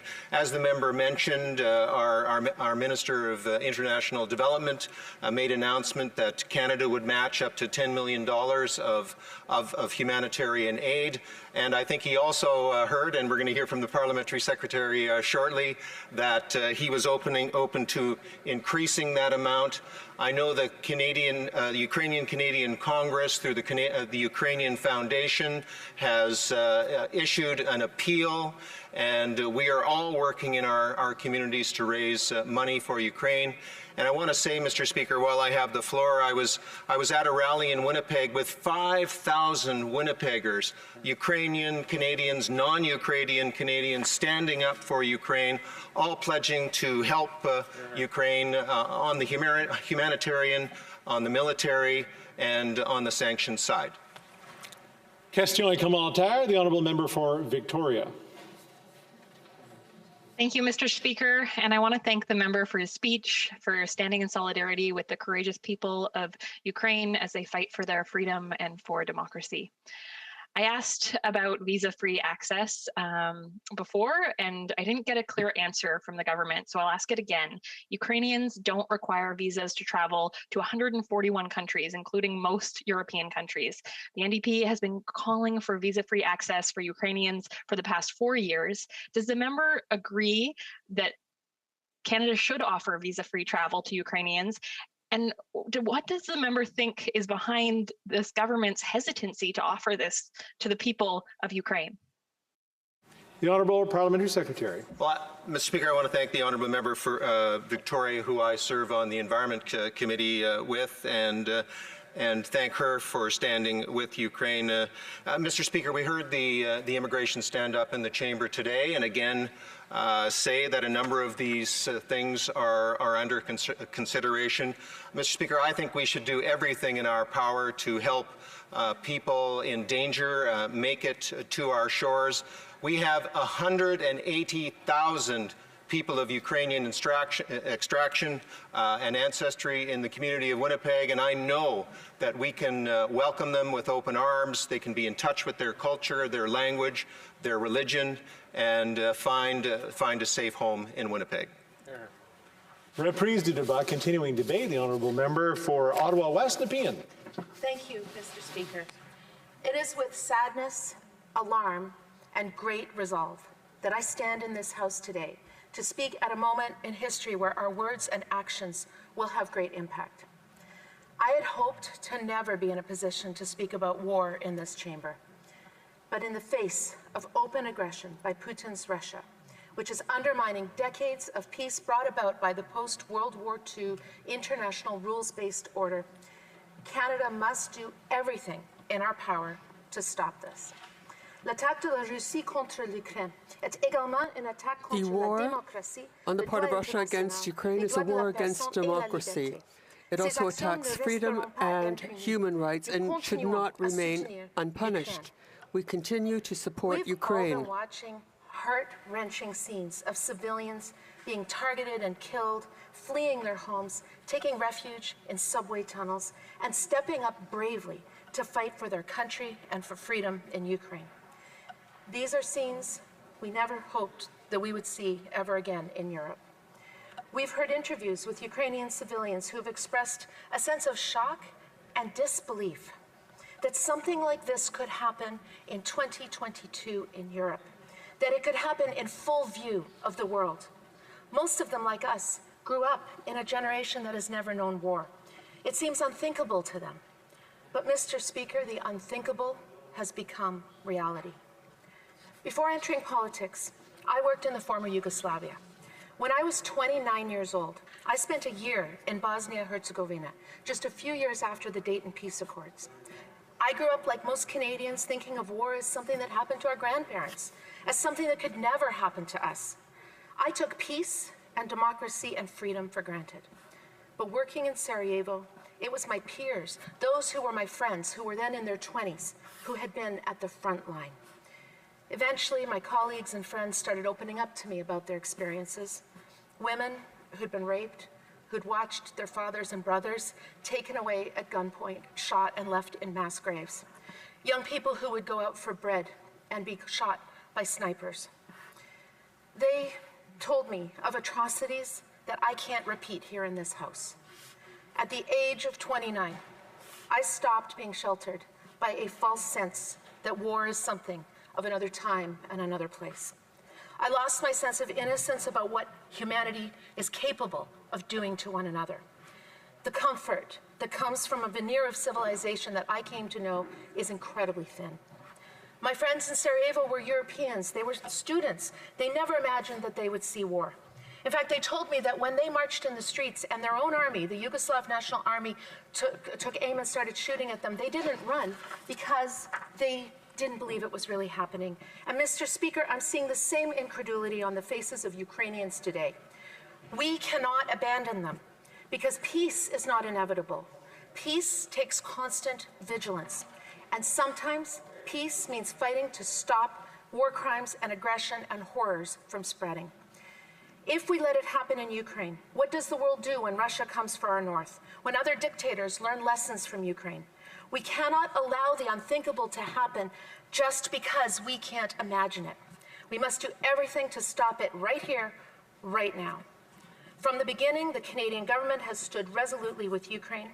We have responded with all the tools at our disposal, through diplomacy and leadership in the UN and with our allies, through sanctions targeting Putin and his inner circle, the oligarchs, Russian banks, and the SWIFT financial system, canceling all export permits to Russia, banning imports of Russian crude oil, over $620 million in sovereign loans, through renewing and expanding the Canadian Armed Forces support to NATO through Operation Reassurance and Op Unifier, delivering lethal and non-lethal aid to civilians displaced and harmed in this illegal war, closing Canadian airspace to Russia, and expediting immigration avenues for Ukrainians to settle here in Canada.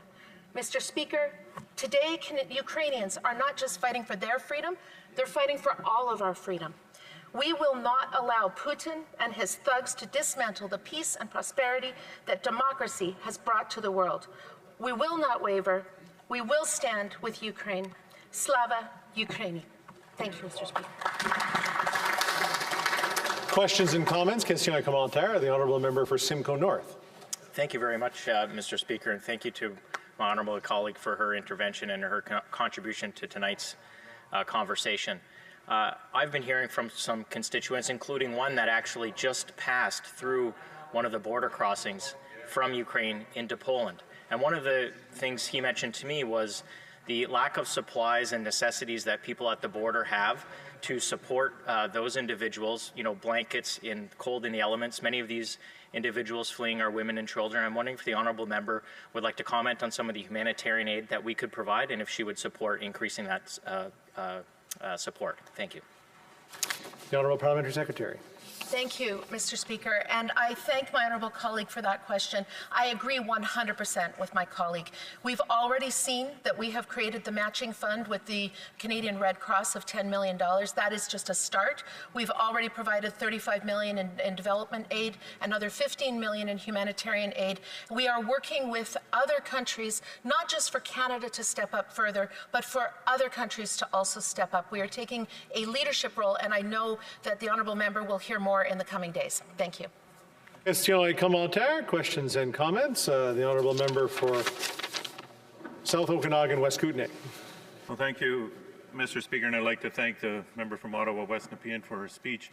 The previous speaker, my colleague, asked about why Canada doesn't provide visa-free travel for Ukrainians when we have the largest Ukrainian diaspora in the world, and 141 other countries offer that.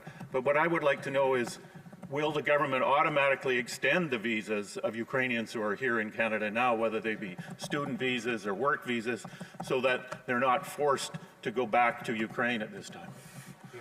The honourable member for Ottawa West Nepean.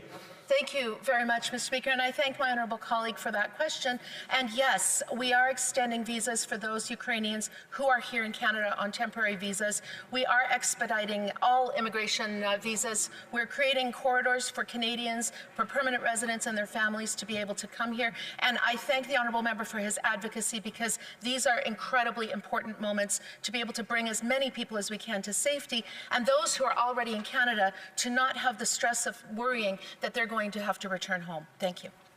Questions et commentaires, questions and comments. L'honorable député de Rimouski-Neigette-Témiscouata.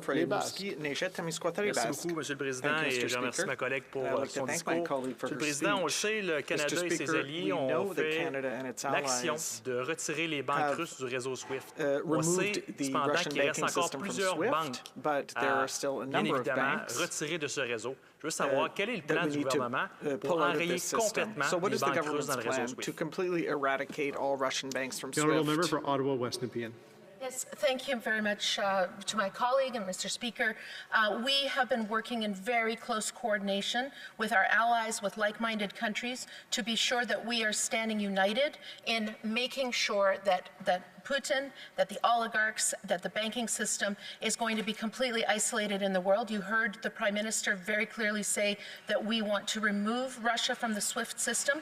We have a number of other measures, and we are working very closely with other countries, with our European counterparts, to make sure that there is not impunity for what is happening right now in Ukraine. Thank you. Time for another question and answer. Question et commentaire. There you go. The honourable member for Etobicoke Centre.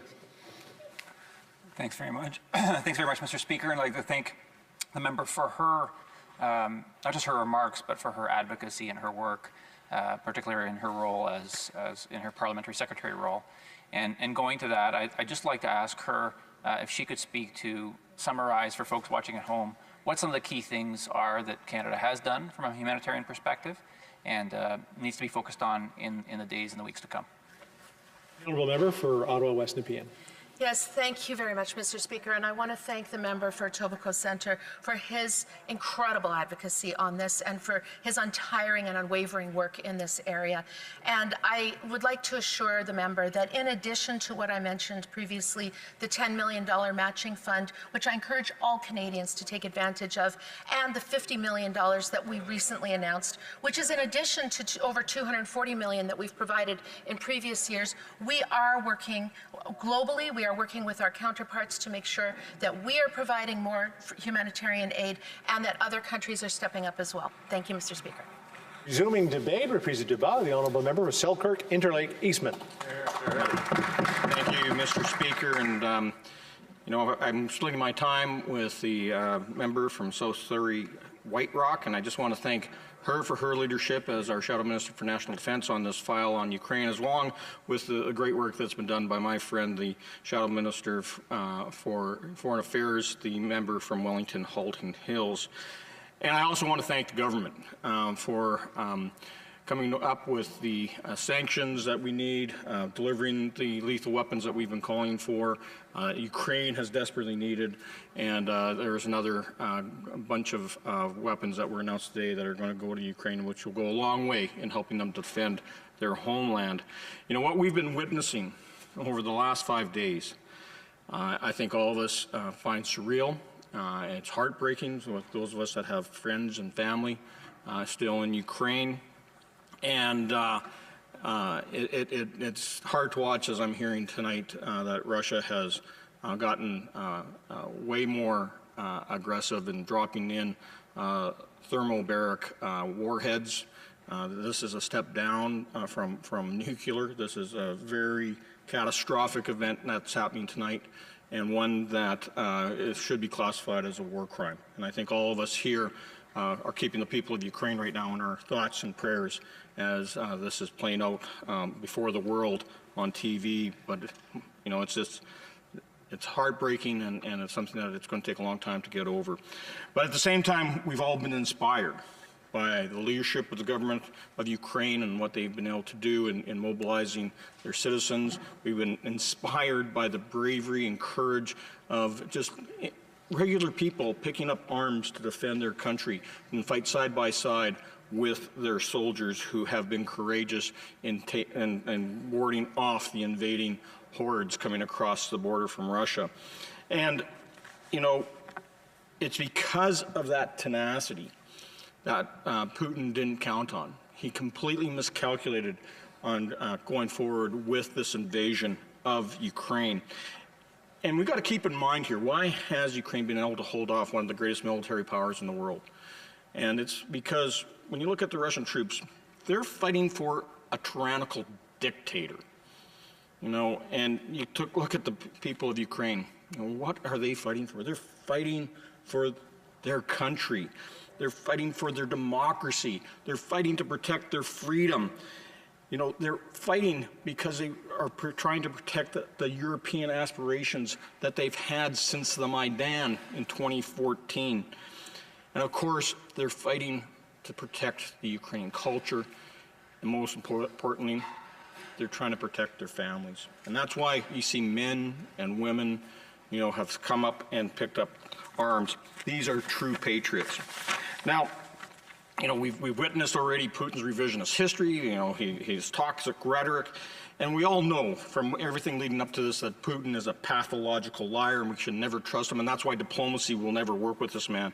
And so we have to do everything we can to help Ukraine and everything we can to stop Putin's war machine. And so there's three things here that we have to do. We have to go ahead with breaking Russia's financial bank. That's why sanctions are important. That's why using SWIFT to target Russian banks. That's why we have to replace Russian energy, take away the ability for Russia to finance their war machine. We have to keep sending more and more support to Ukraine so they have that ability to fight back. So the lethal weapons, the anti-tank, the anti-aircraft, the anti-missile systems are what they need right now so that they can continue on with the fight. So more ammo, of course. We don't want to see them run out of ammo on the street fights that are taking place today. And of course, we need humanitarian aid. You know, one of the things that I've heard in the last little bit is that we can use improved first aid kits and send those over. We have them here in Canada, send them so they get to the front line. We have Roll 3 hospitals that I know the government purchased for the purpose of COVID. They're still sitting in the containers. Let's put them on the C-17s and get those Roll 3 hospitals over there to deal with the trauma that's happening. And of course, we have to continue on with isolating Russia on the world stage, suspending them from the G20, the OSCE, and other international organizations. Look, at the end of the Cold War, gave us peace dividends, but the whole, mirage of peace dividends has now been shattered. And so we have to do more and spend more on defense. We can't do defense on the cheap anymore, Mr. Speaker. So we have to step up with our deterrence and our investments in NATO, in NORAD, our Arctic sovereignty, because if we don't, dictators, despots, and tyrants will keep redrawing international borders through force, and we can't let that to happen. We have to stand with Ukraine. They are the front line today, Mr. Speaker. Questions and comments? Question et commentaire. The Honourable Parliamentary Secretary, the Minister of International Trade. Thank you very much, Mr. Speaker. I thank the member opposite for his vigilance on the Ukraine file, for his advocacy, and for many things that we see eye to eye on, particularly on this issue. What I've seen at rallies in my riding, at rallies in the city of Toronto, some of which the member opposite has been at, is that the support for Ukraine is not just from Ukrainian Canadians. It is not just from Canadians generally. It is from people of all demographics, all ethnicities and backgrounds. I've seen Tibetan Canadian constituents of mine gathering forces with Ukrainians supporting this fight against authoritarianism. I've seen Taiwanese Canadians standing up with Taiwanese flags at these rallies. And I'm wondering if the member opposite could comment upon the unifying feature that we've seen amongst Canadians in rallying to this cause and what that portends for, in general, the fight against authoritarianism going forward and how we can ally against this cause and against the repression that Vladimir Putin represents. The Honourable Member for Selkirk Interlake Eastman.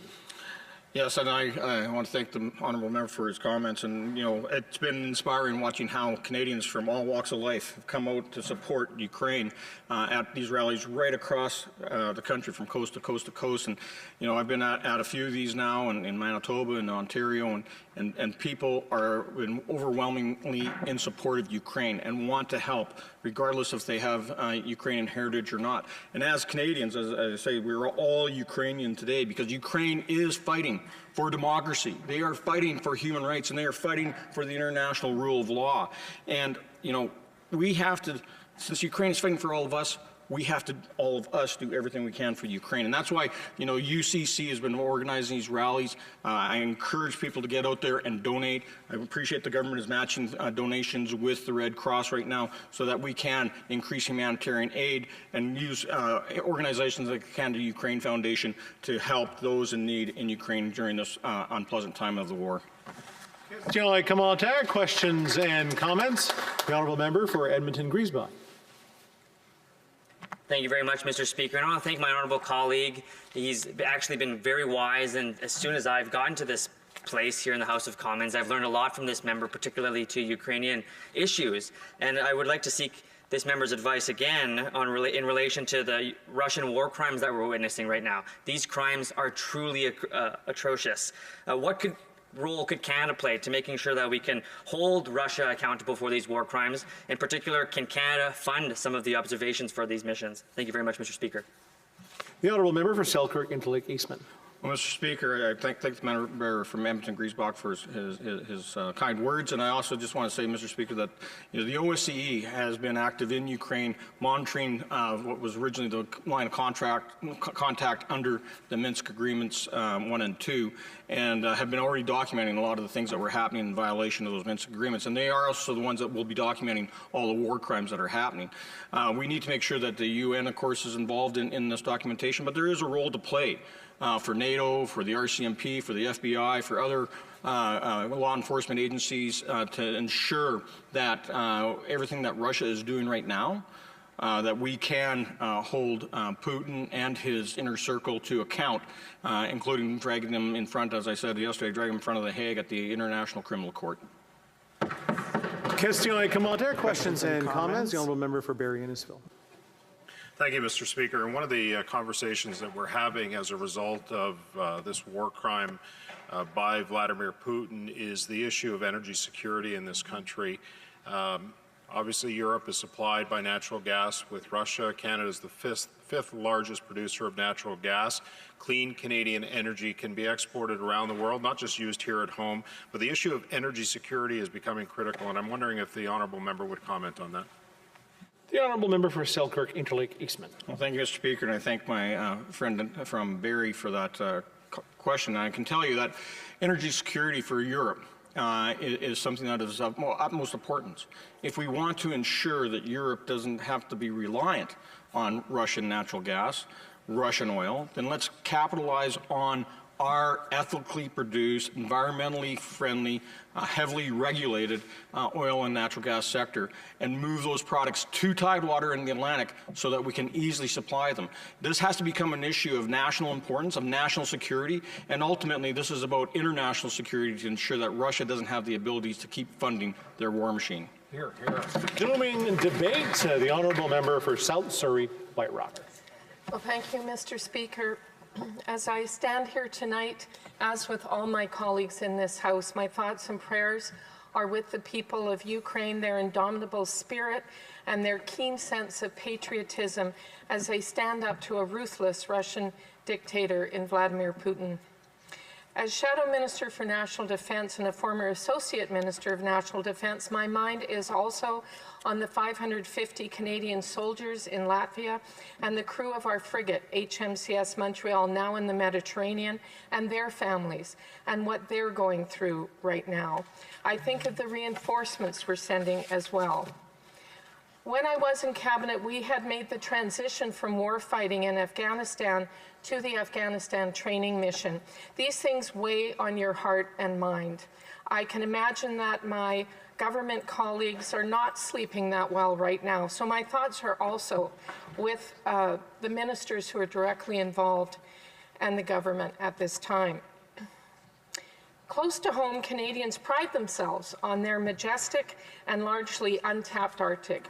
Our Northwest Passage and surrounding areas are increasingly of interest to China and to Russia for access to minerals, natural resources, and for shipping trade between Asia and Europe.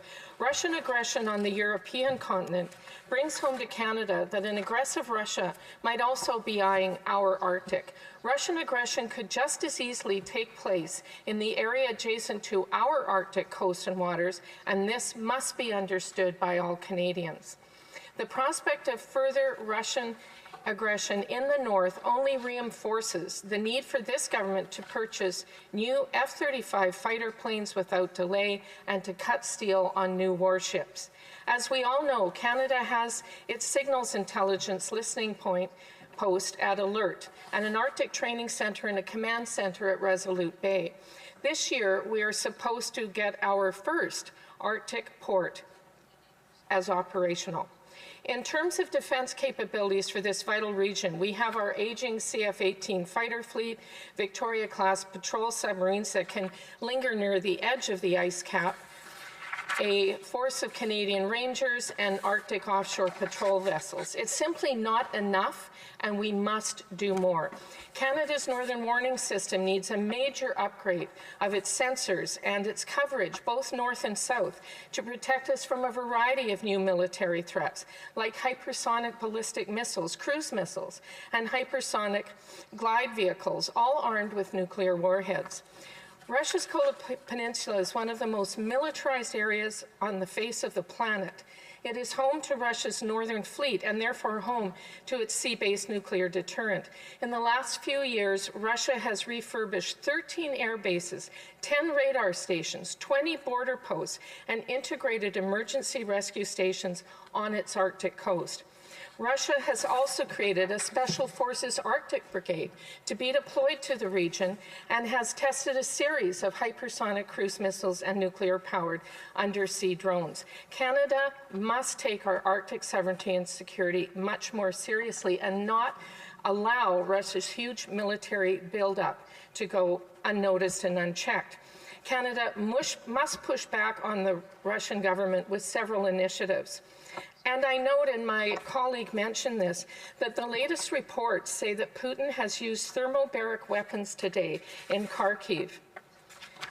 These weapons cause massive shockwaves, that suck the air out of the lungs of its victims.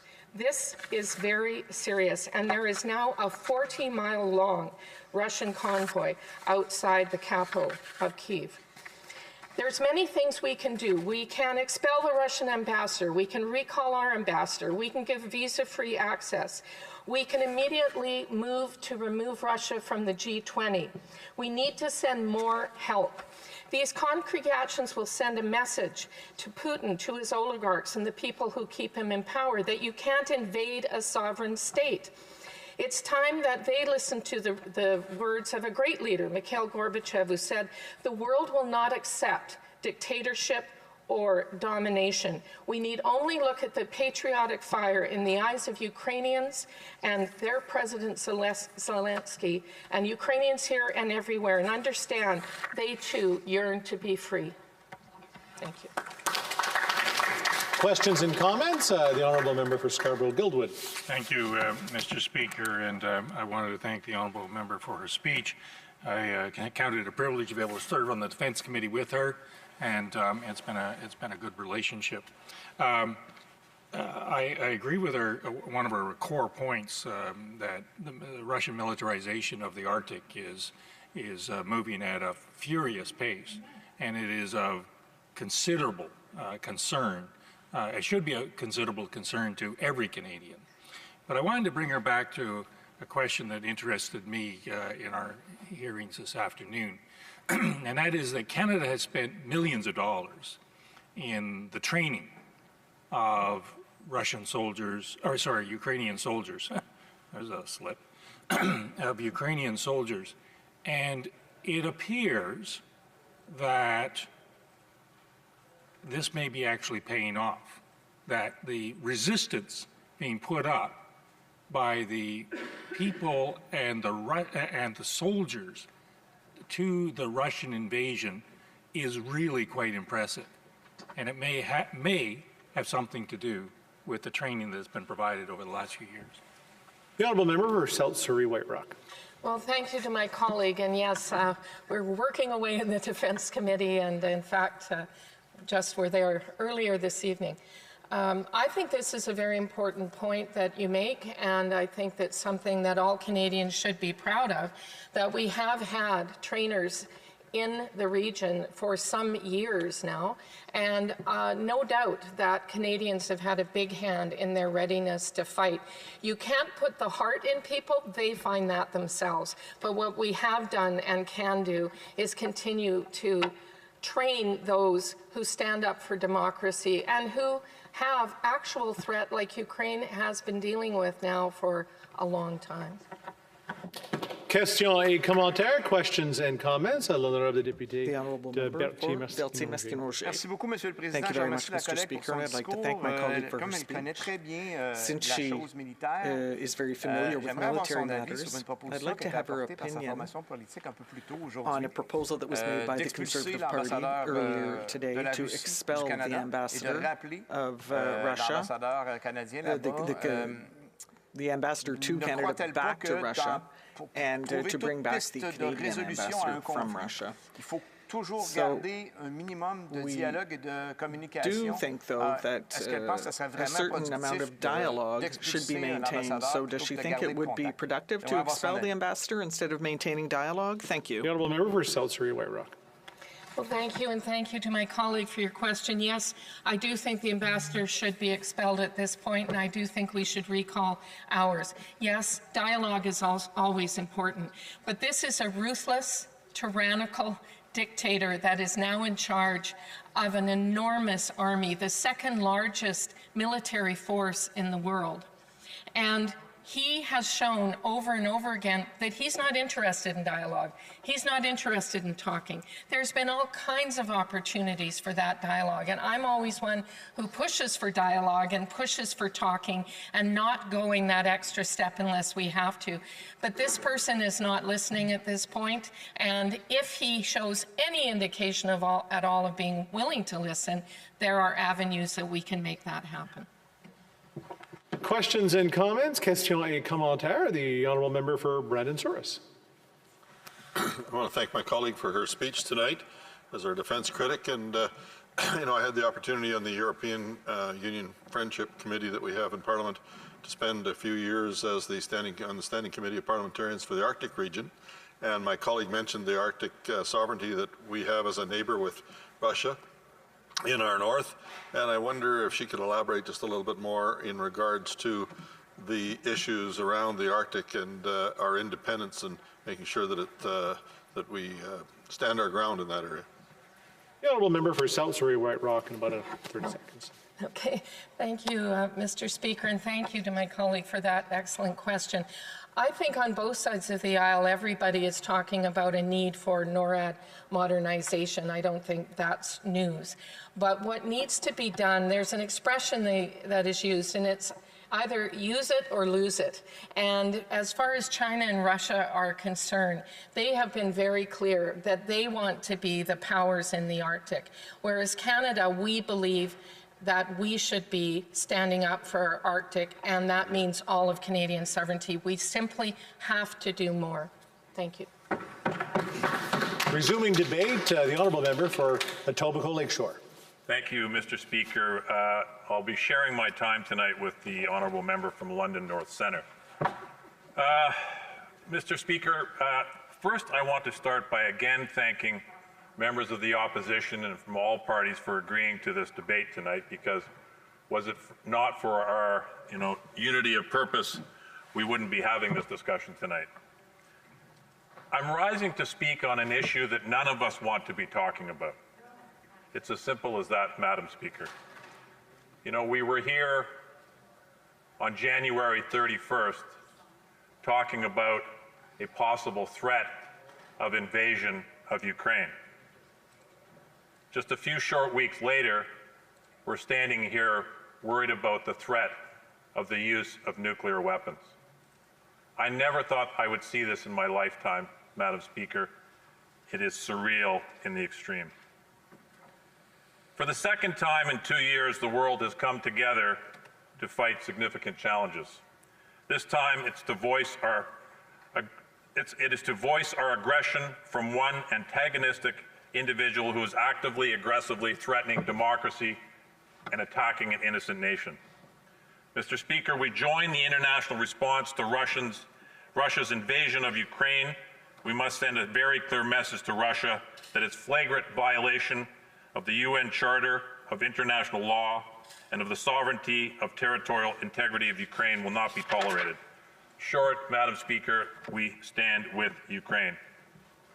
Madam Speaker, we've heard a lot tonight and over the past weeks about how we have friends and constituents and colleagues from the Ukrainian community. We all do, and we're proud of that. I want to talk about some of my own personal experience. I have lifelong friends, Anne-Marie Corello, Tim Walkichuk, John Kozak. These are people I went to high school with, Madam Speaker. Anne-Marie Corello, who's a friend to this day, sat beside me in grade 9 Latin. John Kozak, who I've known since high school, sent me a text a couple of days ago thanking me, the government and Parliament, for what we are doing to help Ukraine. I could feel the emotion reading the words, Madam Speaker.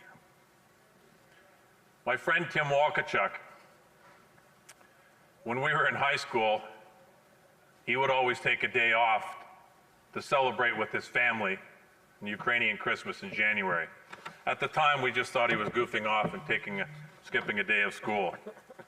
I realized later this was an important celebration for the Walkichuk family. I realize now how truly important that is. I think about my friend and our former colleague, Don Rusnak, who represented the riding of Thunder Bay Rainy River, or Fort William, where I was born. I'm joined tonight by the current member. I went to the Prasvita Club with Don a few years ago when I was visiting my hometown. I was born in Thunder Bay, Madam Speaker.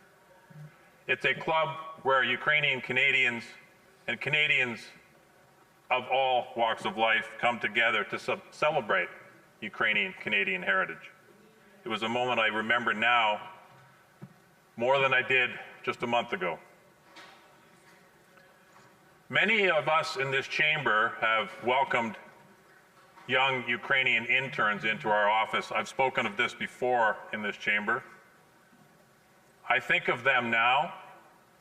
I reached out to one of them a few days ago. I sent him a message through social media. I simply said, "Are you okay?" His response was, "I'm fine, but I'm worried about my mother and my family and my friends. My mother is working in a hospital and she's now subject to martial law." I gave him my word that we would do everything within our power to help Ukraine and to make sure that his family and his friends are safe. I give that word to all of the interns who worked in my office and worked here on Parliament Hill. Madam Speaker, over the last number of weeks, I've attended many rallies. The member from Selkirk has been at a number of them. He's come to Toronto. I had the member from Thornhill in my riding on Friday outside the Ukrainian consulate. The member from Barrie was there last week. We're all part of these friendship groups, Madam Speaker. Ordinarily, we participate in these things, and politically we're tripping over each other to show our support for a community more so than the other party. Now those groups have meaning. The Ukrainian-Canadian Friendship Group is the most important group on the Hill at this very moment. I've had occasion to speak with some Ukrainian MPs over the past few days. I'm sitting at home, comfortable. They're not. They're fighting for their lives. So I am calling for unity in this House. Put partisanship aside. Let's lock arms. Let's work together, government, Parliament, as MPs, and do everything we can to stand with Ukraine. Thank you, Madam Speaker. Questions et commentaires, questions and comments. Young member for Stormont, Dundas, South Glengarry. Is that correct? Thank you very much, Madam Speaker, and thank you to my colleague from across the aisle for his personal speech in connection to what we're seeing unfold in the world today. And I am with him to say I believe this House is united. Parties are united, Canadians are united, and it's been wonderful to see the number of countries around the world that are calling out this horrific invasion and the tactics of Putin for what they are. I want to maybe get him, and Madam Speaker, through you, in the opportunity and questions and comments. We've talked about the military support and what is necessary for that. But one of the things we don't talk often enough, I believe, is something that's been unfolding the last few days, are the impact of the economic sanctions that I believe are immediately being felt in Russia. And there have been strong support for removing Russian banks from SWIFT, the central bank, and numerous other economic sanctions that have an impact. I'd appreciate his comments on that, of how through globalization presents some challenges, but here an opportunity to make a difference in the situation to date. The honourable member for Etobicoke Lakeshore. Thank you, Madam Speaker, and I'd like to thank my friend for that very, very important question. Look, everything has to be done. I can remember several years ago the former member of Parliament for Etobicoke Centre talking about removing Russia from the SWIFT system. That's being done now. Sanctions have been imposed on many of the oligarchs. They've been imposed on President Putin himself. I believe they are working. I believe we need to do more, and I think, and we're working with countries around the world, and that's an important message in all of this. People, I used the phrase arm in arm earlier. The world is working together on these things collectively, consistently, and together, and it is working. Thank you, Madam Speaker. L'honorable député de Saint-Jean. Madame la Présidente, je remercie mon collègue pour son discours. Pour son discours bien senti, plein d'émotions. Effectivement, on sent qu'il y a une unité qui s'est créée. D'ailleurs, aujourd'hui, le Bloc a offert son soutien au gouvernement pour la suite des choses. On a mentionné qu'on voulait travailler de concert avec le gouvernement parce que la cause est beaucoup plus grande que nous tous. J'aimerais savoir si mon collègue a des choses à demander en fait à l'opposition. Est-ce qu'il y a des enjeux sur lesquels il souhaiterait qu'on puisse continuer à travailler de concert pour finalement en arriver à un dénouement le plus rapide et paisible possible de la situation? Thank you, Madam Speaker, and I genuinely want to thank you for that question, because one of the most powerful moments in question period for me today was when the first question posed by the Bloc was not, why haven't you done this? Why haven't you done this? It was, what can we do to help you work together to help stand with Ukraine. That was very powerful, and I thank her for the question tonight. So the answer is, talk to us, support us, give us ideas. There's no monopoly on ideas, Madam Speaker, and I ask that of not only she and her party, but all of the members in this House, because we have to leave no stone unturned. Questions and comments. The honourable member for I want to say South Okanagan, West Kootenay. Is that correct? That is and correct. A very brief question, please. Thank you, and I'd like to thank the member for his speech. We've heard today how the government has acted on things like automatically extending work and student visas for Ukrainians here in Canada. But again, we hear of the special relationship of Ukraine and Canada. We have more Ukrainian Canadians in Canada than there are outside Ukraine. It's the biggest diaspora in the world. And yet we don't offer visa-free travel to Ukrainians, whereas 141 countries do. And I'm just wondering if the member would consider posing that to his party to do for Ukrainians, at least temporarily, so that they can travel to Canada in this very uncertain time. Member for Etobicoke Lakeshore, a brief answer, please. Thank you, Madam Speaker. The short answer is yes. I will, I have. These issues have been discussed by myself and all of my colleagues. He knows tomorrow is the first day of Irish Heritage Month and how important that is to me. Ireland did just that last week. It is an issue that we are talking about. It is something I would like to see done. Thank you, Madam Speaker. Resuming debate, the Honourable Parliamentary Secretary to the Minister of National Revenue. Thank you, Madam Speaker. It's an honor for all of us tonight to come together and discuss this. I hesitate to use the word debate. It's been a very good discussion where you've seen a free exchange of ideas across the aisle, and it is a testament to the fact that this issue does unify us. Even in war, Madam Speaker, even in war we find inspiration, and we find so many examples of inspiration to draw upon in Ukraine. The way that its people and its leadership have stood up against the tyranny, against the carnage of the Russian regime and its president, Vladimir Putin. The people of Russia, it needs to be said, have shown enormous strength and courage. And let us make an important distinction, Madam Speaker, between the regime of Putin and the Russian people. Thousands have been arrested. Thousands have been put into jail. Who knows what fate befalls them, Madam Speaker, but that courage needs to be recognized. And so Canada has acted as it must. Sanctions against the Russian elite have been introduced, including against its president. Canada has come together with other countries, taking a leading role in helping bring countries together to block Russian banks from the SWIFT international payment system. Canada has also played a leading role helping to bring countries together to support placing sanctions on Russia's central bank, and that is having an effect already. It's providing arms in the form of anti-tank weapons and ammunition, and as we saw yesterday, Canadian airspace has been closed to Russian aircraft. And so we've contributed, but we must do more, Madam Speaker. I think that we must do more for two primary reasons. Obviously, the bond between Canada and Ukraine is incredibly strong. There are many reasons for that, but I think migration is the key factor. Ukrainians have helped to build this country. There is no other way to put it.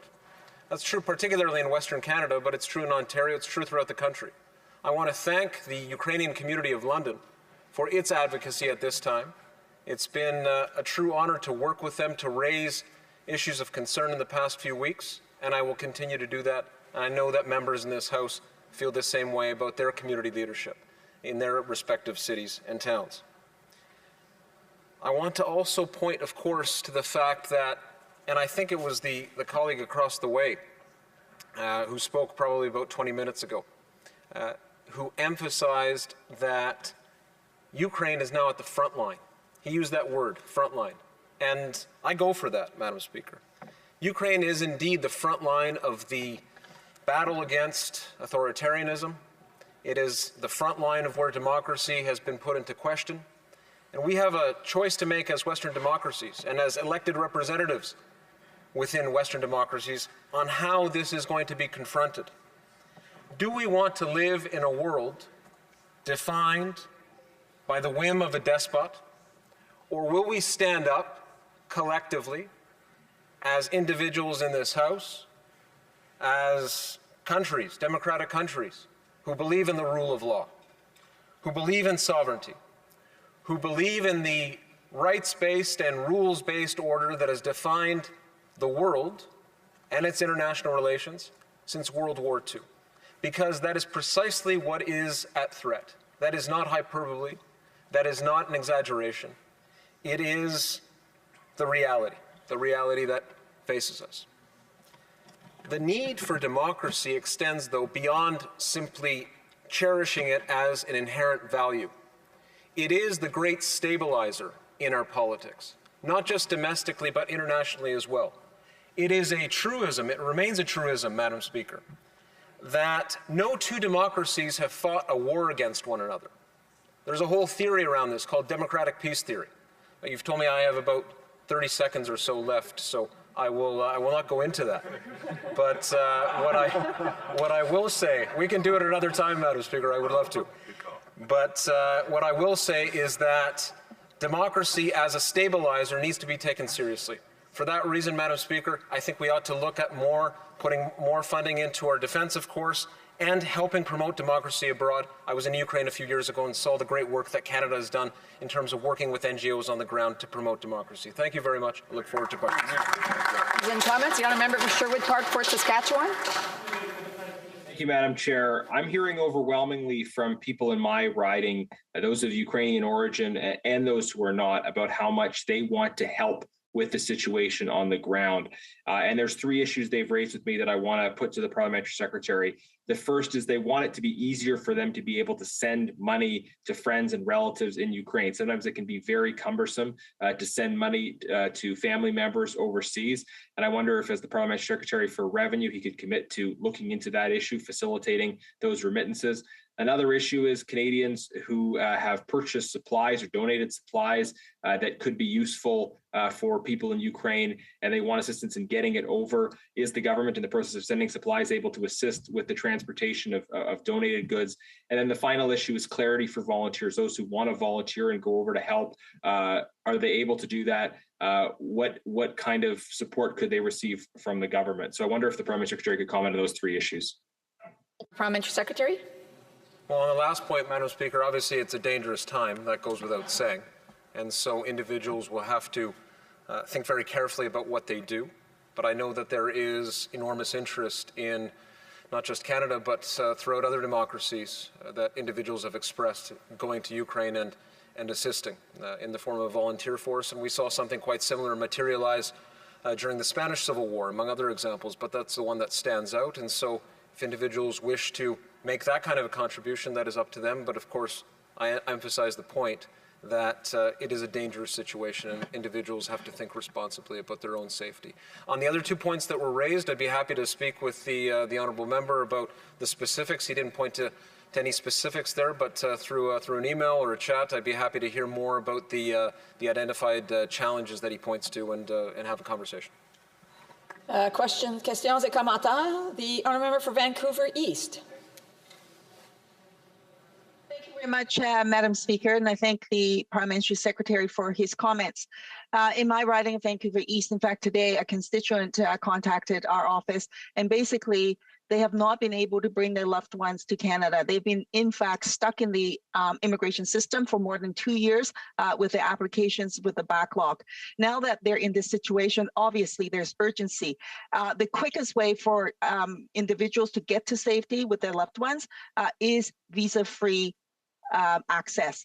Why is the government not proceeding with that? And what can we do as parliamentarians to help the government move in that direction and expeditiously bring about visa-free for Ukraine? Mr. Secretary.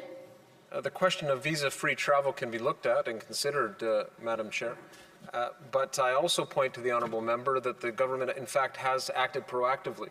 Going back to January, in fact, putting in place a plan to ensure that individuals in Ukraine that had applied to Canada for work permits, for example, would be given support to have their applications approved. Individuals in Canada on a temporary resident visa, for example, or students will be able to stay longer for obvious reasons, Madam Chair. And so I think that all of us in this House look at those measures as entirely reasonable. We'll continue to work together, I hope, to put to the government even more ideas about what can be done to ensure a reasonable approach guides the way forward, but one that has the well-being of all Ukrainians in mind at the forefront. Question, the honourable member for Saanich Gulf Islands. Thank you, Madam Speaker. And I've asked this earlier, but I'd like the opinion of the Honourable Parliamentary Secretary. Will the government be considering going after the personal assets of the Russian oligarchs, including massive homes and mansions and yachts? I know where one mansion is. It's in my riding, and I'd like it to be seized. The Honourable Parliamentary Secretary. Well, I always appreciate the passion of the member, and especially on this matter. I think that what Canada can do and ought to do, and I speak here as a member of Parliament, but I join colleagues, I think, in this. I think we have to join other countries and explore exactly what's been suggested here. There's no doubt that the network of oligarchs that is in Russia has many assets abroad. If there are ways to address that, if there are ways to seize those and ensure that they are not put to use by oligarchs who have surrounded themselves around the president to the detriment of the Russian people, then countries can discuss that, work among themselves for resolution. Reprise de débat, l'honorable député de Montarville. The honourable member for Montarville. Merci, Madame la Présidente. Thank you, Madam Speaker. Dieu sait à quel point j'ai voulu croire à la paix. Et encore aujourd'hui, Madame la Présidente, je continue d'y croire. Parce qu'il n'y a pas d'autre issue que la paix. Et il faut investir tous nos espoirs dans ces négociations un peu étranges qui ont cours présentement pour que ce conflit prenne fin le plus rapidement possible, avec le lot de souffrance qui l'accompagne. Madame la Présidente, vous vous souviendrez que lors du précédent débat exploratoire sur la situation en Ukraine, le gouvernement et nous avions quelques divergences de perspective quant à l'imminence du conflit. Mais force est de constater, Madame la Présidente, que ces divergences de perspective n'ont aucunement empêché le conflit d'éclater. L'Ukraine a été attaquée injustement, de façon tout à fait déloyale par la Russie. Et j'ai eu l'occasion de dire à la ministre des Affaires étrangères que si cela devait advenir, il n'y aurait pas l'épaisseur d'une feuille de papier entre le gouvernement et nous en termes de solidarité par rapport à la réaction que nous aurions pour punir la Russie et manifester notre soutien à l'égard du peuple ukrainien. Solidarité entre nous en cette Chambre, Madame la Présidente. Solidarité entre les alliés. Les alliés ont été exemplaires dans cette solidarité. Solidarité envers le peuple ukrainien, dont le courage et la résilience forcent l'admiration.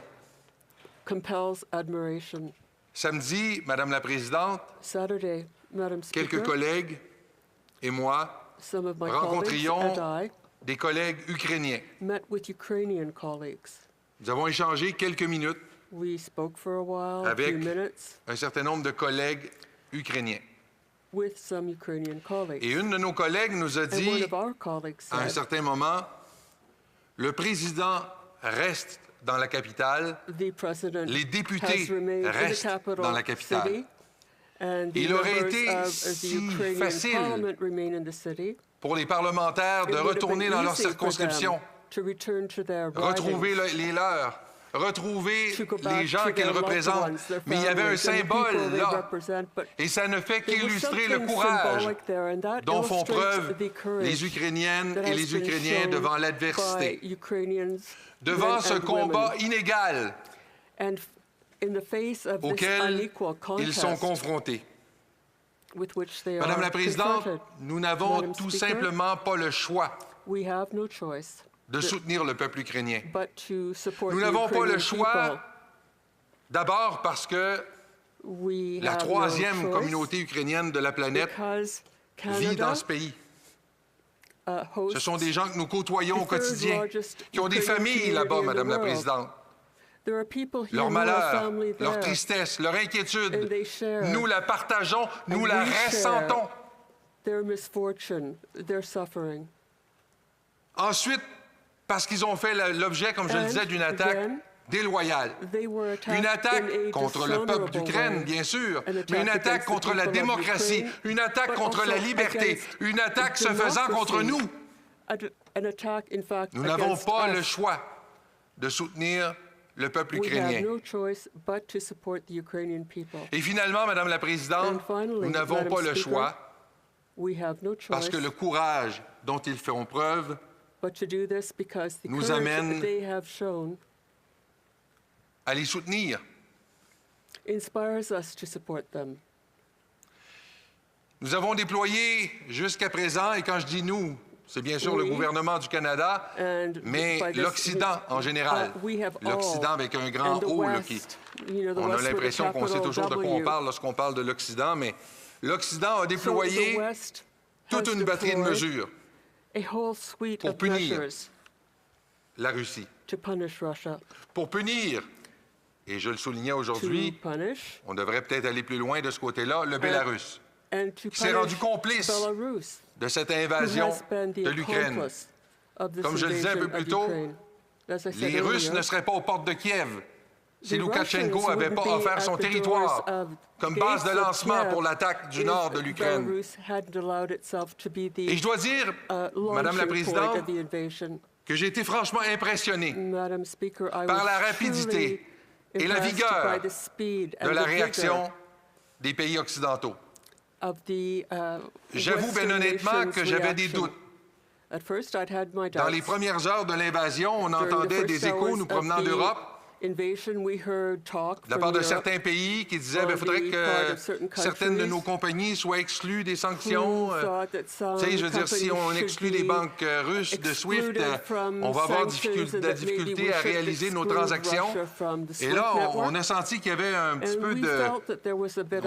peu de mou dans la poulie, Madame la Présidente. Et on s'est inquiété. Mais l'Occident s'est ressaisi. Et les Alliés ont agi. Et il y a lieu d'être admiratif devant la vigueur et la rapidité de la réaction. Mais il y a encore beaucoup à faire. J'entendais notre collègue du Parti vert parler d'un certain nombre d'oligarques. Leonid Volkov, le chef de cabinet d'Alexeï Navalny, est venu nous dire au Comité des affaires étrangères et du commerce international qu'il fallait agir. Il nous a dressé une liste d'oligarques qu'il fallait mettre sous sanction. Et plusieurs de ces oligarques échappent encore aux sanctions. Je suis heureux d'entendre mes collègues du Parti ministériel nous dire « tout est sur la table ». Mais si le gouvernement décide d'aller de l'avant de ce côté-là, il aura encore notre soutien. Parce qu'il faut aller plus loin. On ne peut tolérer cette agression inacceptable contre l'Ukraine. Il faut bien sûr, et on a commencé à le faire, apporter tout notre appui au peuple ukrainien. Et ça passe par des équipements militaires. Non létals, bien sûr, mais létals aussi. Parce que les Ukrainiens en ont besoin. Ils font face à la deuxième plus importante armée de la planète. Mais on parle aussi de denrées alimentaires. On parle de médicaments. On parle d'équipements médicaux. Il faut être au rendez-vous. Il faut donner aux Ukrainiens ce dont ils ont besoin. Il faut également accueillir des réfugiés ukrainiens. Ils sont près d'1,5 million présentement massés dans les pays limitrophes. Ils appellent à l'aide. Et le chef du Bloc québécois le soulignait, si on peut accepter que des gens passent le chemin Roxham sans aucun visa, comment pouvons-nous continuer à exiger de la part des réfugiés ukrainiens qui remplissent toutes les formalités de visa? Il faut lever ces formalités, faciliter l'entrée chez nous des Ukrainiens qui veulent temporairement ou non trouver refuge au Canada. Il faut couper les ailes à la propagande russe. Il faut interdire la diffusion de RT sur notre territoire. Et parlant de propagande russe, il faut informer le peuple russe. Ça force également l'admiration que de voir des milliers de personnes dans les rues de Moscou, de Saint-Pétersbourg et d'autres villes en Russie risquer d'être arrêtés dans les minutes même où ils vont se présenter sur la rue pour protester contre cette guerre. Protester contre cette guerre qu'on mène à l'endroit d'un peuple qui n'avait rien fait pour mériter cette guerre. Un peuple avec lequel, pendant plus de 75 ans, ils ont partagé les destinées. Beaucoup de Russes ne comprennent pas. Et beaucoup de Russes, non seulement ne comprennent pas, mais se révoltent, trouvent ça inadmissible. Et on va voir combien de familles éplorées en Russie qui vont voir revenir les corps de leurs soldats décédés dans un conflit injuste. Comme je le disais aujourd'hui, il y a peut-être de l'espoir dans cette Russie qui se fait entendre aujourd'hui, malgré la pression du pouvoir. Et comme le disait... Je m'excuse, le temps est écoulé. Oui, j'ai donné... L'honorable député pourrait conclure pendant la question et commentaire. Il y a 10 minutes de questions et commentaires. Questions and comments. The Honourable Parliamentary Secretary to the Minister of Employment, Workforce Development and Disability Inclusion. Thank you, Madam Speaker. And I wanted to say thank you to my honourable colleague for his excellent speech and for talking about solidarity. It's such an important word, solidarity, and it was exemplified by the people of Ukraine over the last number of days. They've really given us an example of that word and what it means.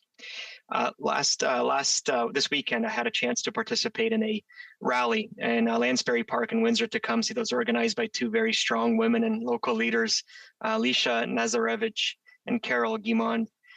And many people at that rally asked, as Canadians, what can we do to show solidarity with the Ukrainian Canadian community?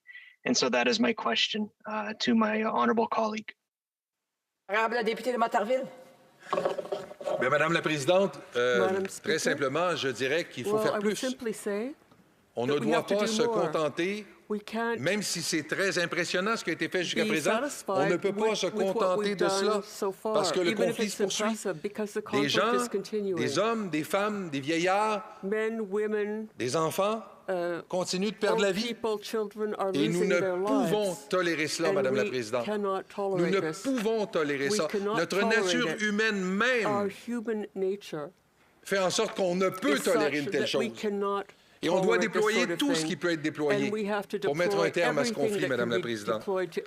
Et une des choses que je souhaitais dire en conclusion, Madame la Présidente, c'est le courage dont font preuve les Ukrainiens. Les Ukrainiens, on les voit s'installer devant les chars d'assaut russes. Le président qui reste dans la capitale, qui mange avec ses soldats. Madame la Présidente, nous avons affaire, en la personne de Volodymyr Zelensky, aux défenseurs, aux dirigeants actuellement du monde libre. Questions and comments, questions et commentaires.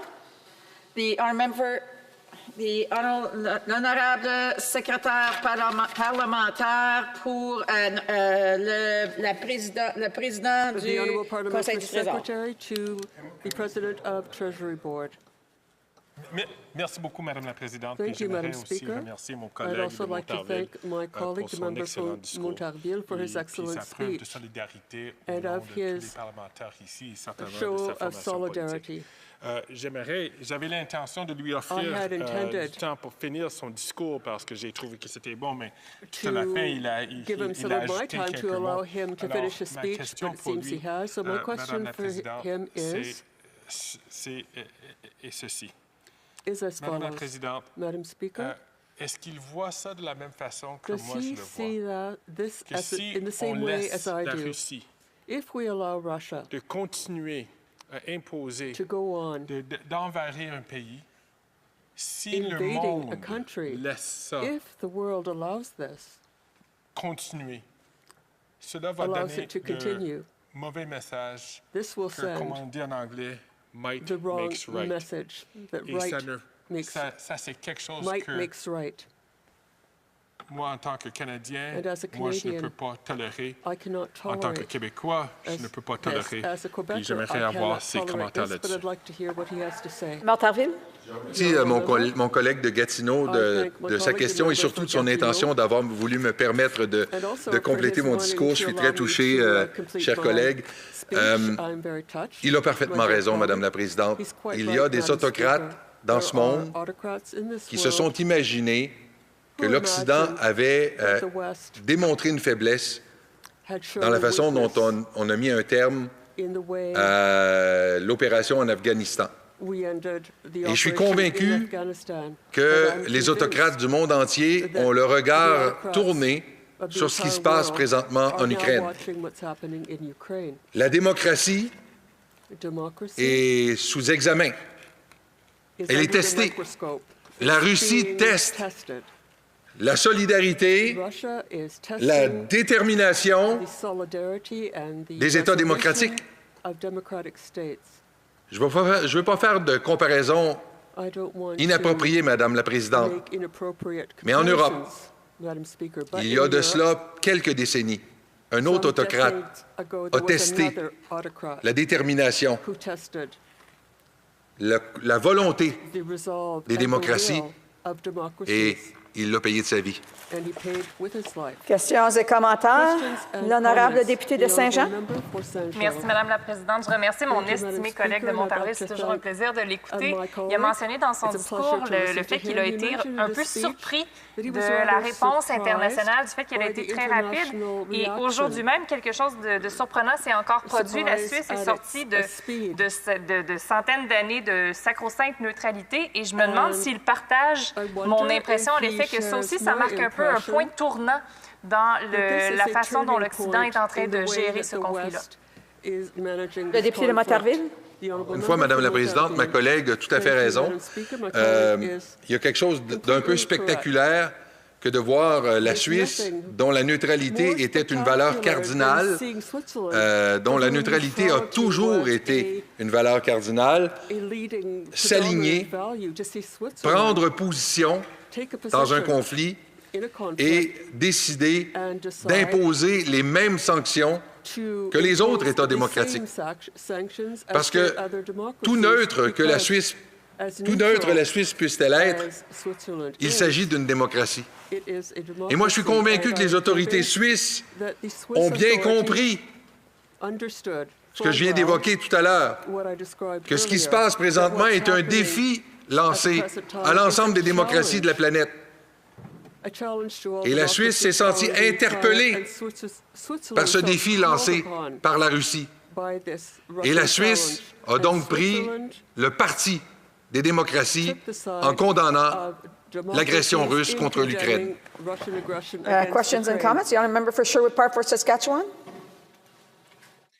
Thank you, Madam Speaker, and it's a pleasure to work with my colleague on the Foreign Affairs Committee and in the previous Parliament to work on the Special Committee on Canada-China Relations. There's been a lot of discussion about the role of misinformation and in particular concerns about RT.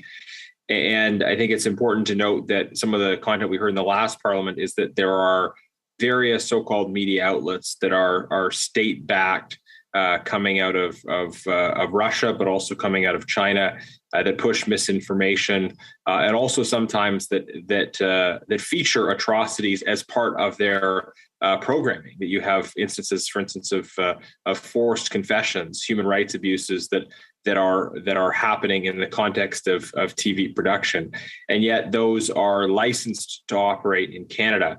So I wonder if the member could comment on the need to, yes, as many members have said, address the issue of RT, but also to look across the board at state-backed misinformation, propaganda that's coming into Canada, and whether or not those entities should have privileged access to our airways. Of course, they still exist on the internet, but in my view, they shouldn't have the privilege of broadcasting licenses of access to our airwaves. Député de Montarville. Madame la Présidente, je parlais de valeurs cardinales tout à l'heure.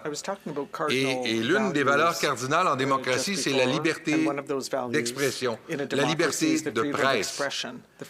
Donc, il faut toujours être extrêmement précautionneux, excusez-moi le néologisme, il faut toujours faire très attention lorsqu'on décide de paramétrer, d'encadrer, de limiter la liberté d'expression et la liberté de presse. Mais comme l'ont statué les tribunaux depuis un certain nombre de décennies, Madame la Présidente, arrive un moment où il y a des limites raisonnables à imposer. Et lorsqu'on sait qu'on fait affaire à des opérations de propagande, il faut intervenir. Et bien, comme je le disais, Madame la Présidente, et je conclue là-dessus, comme je le disais, les principales victimes de cette propagande, de cette désinformation, ne sont pas tant les Canadiens, les Français, les Britanniques, ce sont les Russes eux-mêmes. Et il faut essayer de faire en sorte de faire passer l'information sur ce qui se produit véritablement en Ukraine présentement, de telle sorte que les Russes voient à quel point ils ont à leur tête un gouvernement inique et tout à fait antidémocratique. Je vais aller une petite question, l'honorable député de Saanich-Gulf Islands. Merci, Madame le Président. Et mon collègue du Bloc québécois a une question très courte. Est-ce qu'il est d'accord avec moi que maintenant nous avons une guerre mondiale contre les dictateurs et les vraies démocraties à cause de les forces comme la désinformation, comme mon collègue de Sherwood-Park-Fort Saskatchewan a dit encore. Réponse, l'honorable député de Montarville. Tout à fait d'accord avec ma collègue, Madame la Présidente. Je l'évoquais dans mon intervention. C'est à travers l'Ukraine et la Russie, ce sont deux philosophies, deux visions du monde qui s'affrontent et nous devons faire prévaloir celle qui met au premier chef les droits des gens, les droits des peuples. Je vous remercie, Madame la Présidente. Resuming debate, the honourable member for Davenport. Thank you so much, Madam Chair. I'll be sharing my time with the honourable member for Surrey Centre. It's a true honour for me to stand in this House this evening to take part in this important discussion and debate that we're having on Ukraine, on Russia's unprovoked attack on Ukraine. I want to start by thanking my colleague from Etobicoke Centre and all other members of this House for making sure that we had the space and time to have this important discussion. At a time when Canada is going through so much, our ongoing fight against COVID, the unpredictability, the uncertainty, and so much change that's happening in the world today, despite all of this, this unprovoked attack on Ukraine is very much top of mind for Canadians, and it's most certainly top of mind for the residents of my riding of Davenport. I firmly stand in solidarity with the people of Ukraine and with its legitimate democratically elected government and parliament, not just because I'm a proud Ukrainian Canadian, but also because I too join all Canadians in condemning in the most unequivocal manner the unprovoked, the unjust, and the illegal attack by Russia on Ukraine. Two images stand out for me. The first image is President Zelensky standing his ground, not leaving Kyiv and saying, I am staying. We're fighting for our freedom, our democracy, and our country. And the images of Ukrainians, not just the soldiers, but citizens, everyday citizens who've decided to stay and use whatever's at their disposal to fight the Russians. Molotov cocktails, taking up arms, whatever's at their disposal. Their bravery is inspiring. The second image for me is this big country, Russia, a global military power, attacking a smaller nation, unprovoked. And the world has taken notice because all of a sudden we all feel threatened because if we do not stop this illegal and unconscionable attack on Ukraine, who is to stand up for us should this happen to us? This illegal invasion is against international law and against Article 2 of the UN Charter, which says that there's no nation that is less sovereign, less equal than any other nation, and that no nation has a right to violate the integrity of another nation. Canada's UN ambassador reminded us in a speech at the UN a few days ago that the Soviet Union was actually present at the drafting of the UN Charter after World War II, and they are now in breach of the rules that they helped craft, that they have promised to follow. They know what the Charter says. They have chosen to breach it. I am so proud of Canada stepping up to do its part. We've stepped up to do our part, not only working closely with our allies, working in conjunction with them and taking action with primarily our NATO allies, but we're also taking action independently and stepping up to do our own part. We are taking action in terms of economic support, in terms of providing defensive weapons, lethal and non-lethal weapons, supplies, sanctions. On the immigration front, we are fast-tracking the applications for Ukrainian refugees. We're banning crude oil imports from Russia, and the list goes on, and we will not stop until this attack on Ukraine stops.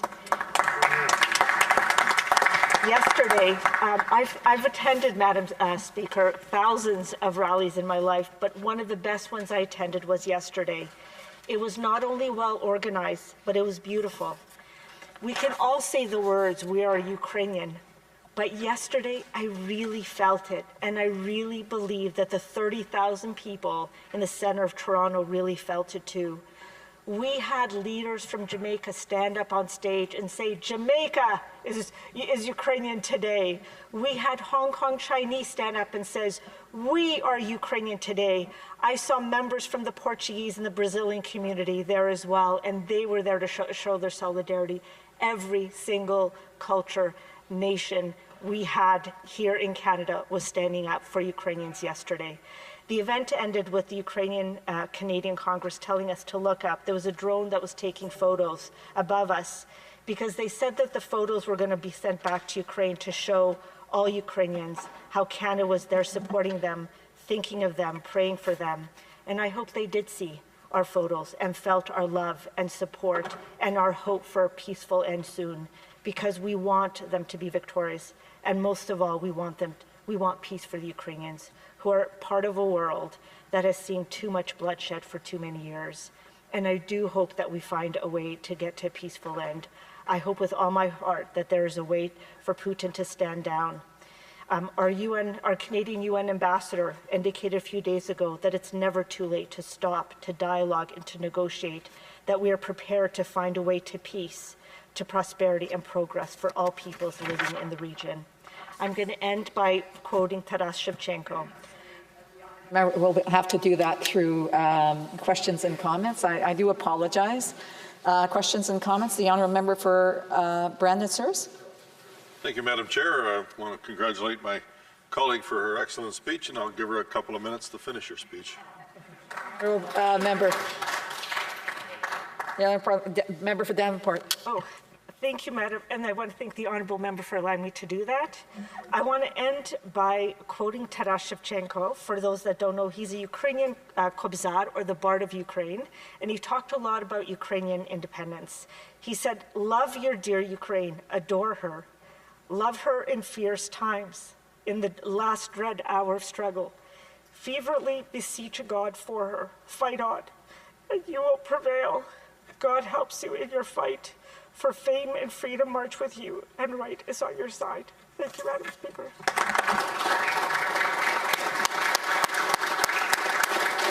Questions et commentaires. Questions and comments. The honourable member for Vancouver East. Thank you very much, Madam Speaker, and I thank the member for her speech. It was a very moving speech, and I think we all feel it. Is one thing that is important to note, that everyone in this House stand with Ukraine and with Ukrainians in our communities and abroad. Now, I know that this is something that is really important for a lot of people. Ukrainians don't require visa to travel to 114 countries, including most of Europe, and Ireland just also announced that recently as well. The NDP has been calling for this since 2018. Why is the government so reluctant to provide visa-free travel to Ukrainians? The honourable member for Davenport. Thank you, Madam Speaker, and I want to thank the honourable member for her support, her kind comments, and her pushing for a visa. I think that our Minister of Immigration was very clear today. I think all of our ministers on the government side have been very clear. All options continue to be on the table. I believe that we are looking at the visa. I also, too, hope in the coming days it is something that we are considering, and so I have great hope that we'll have some good news in the days to come. Thank you, Madam Speaker. Questions and comments? Questions et commentaires? I'm sorry, I can't see without the mask. The honourable member for Kitchener-Conestoga. Okay, perfect. Forgot about that. Sorry, Madam Speaker. You know, my colleague mentioned a massive rally in Toronto, and in smaller communities, we had smaller rallies, but with no less passion. And in Kitchener, I attended a rally at Victoria Park, and we had members of a Ukrainian community, as well as from our smaller communities, members from the Mennonite community standing in solidarity. Can the member, my colleague, explain the importance of people in Ukraine seeing communities all around the world coming together in solidarity to show that support? Member for Davenport. Thank you, Madam Speaker, and I want to thank the honourable member for his great question. I think that, you know, I think that so many people come to this country because they are fleeing conflict, and they are fleeing injustice, and they are fleeing autocratic governments. And I think that coming to Canada, we very much value and appreciate our democracy and our freedom and our parliament. And I think that it is something that we all value, and I think that we have seen that in rallies, whether it's in small towns and cities, or whether we have seen it in big cities across this nation, and I would say around the world. Thank you, Madam Speaker. Time for a brief question. Questions et commentaires. The honourable member for Saanich Gulf Islands. Thank you, Madam Speaker. A lot of proposals have been put forward on top of the very good actions the government has already taken. One that I think came up earlier today is that the Canadian pension funds are invested in Russian operations. We'd have to amend the Canadian Pension Plan Investment Board Act. Would the honourable member agree with me we should do so, and quickly, to divest of Russian investments? The honourable member for Davenport. You know, Madam Speaker, I'm reluctant to sort of provide advice to our pension fund about what to divest or not divest. I will say to you, I'm very proud of not only how the government has taken action, but also Canadians right across this country. That includes businesses, small, medium, and large. I think everybody has stepped up to say, what is it that we can do? I would encourage everybody to continue to do so. What more can we do? How more can we support Ukraine? How more can we support Ukrainians? And I think that that's something we all should be doing in the coming days and weeks. Thank you, Madam Speaker. Resuming debate. The honourable member for Surrey Centre. Thank you, Madam Speaker. Canada's ties with the people of Ukraine have historical roots, since well before Ukraine was a sovereign nation. This is why we were the first Western country to recognize Ukraine's independence just over 30 years ago. Let me begin by saying that I am with Ukraine. Russia's invasion is unlawful, uncalled for, and needs to be stopped. We must do everything we can to stop this unprovoked war. We have developed a strong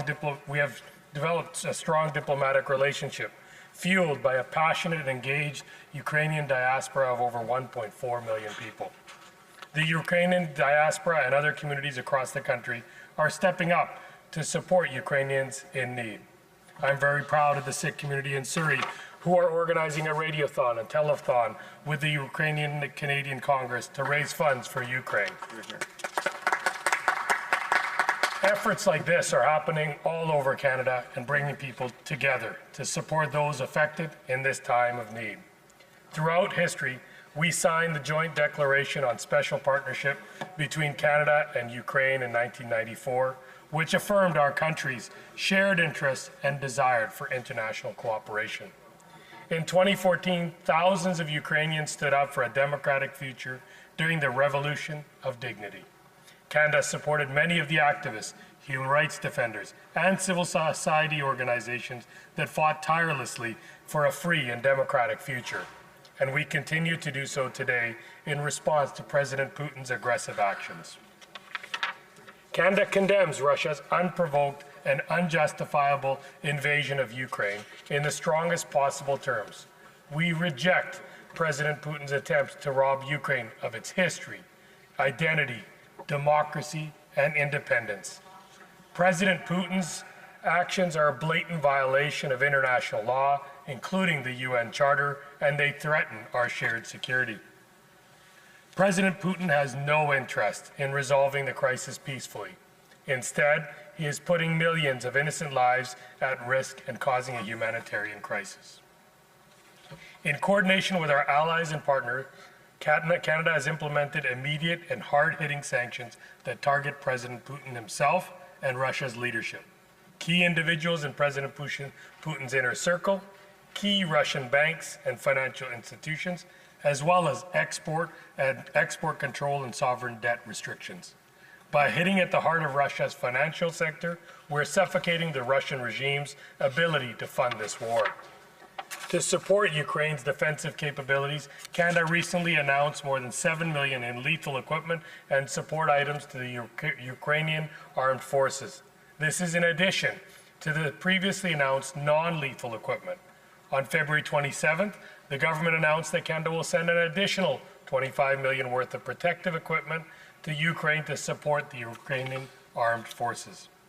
Since 2015, we have been helping to enhance the capacity of Ukraine's armed forces through our non-lethal military training and capacity building mission, Operation Unifier, and we were pleased to announce the extension and expansion of this mission to March 2025.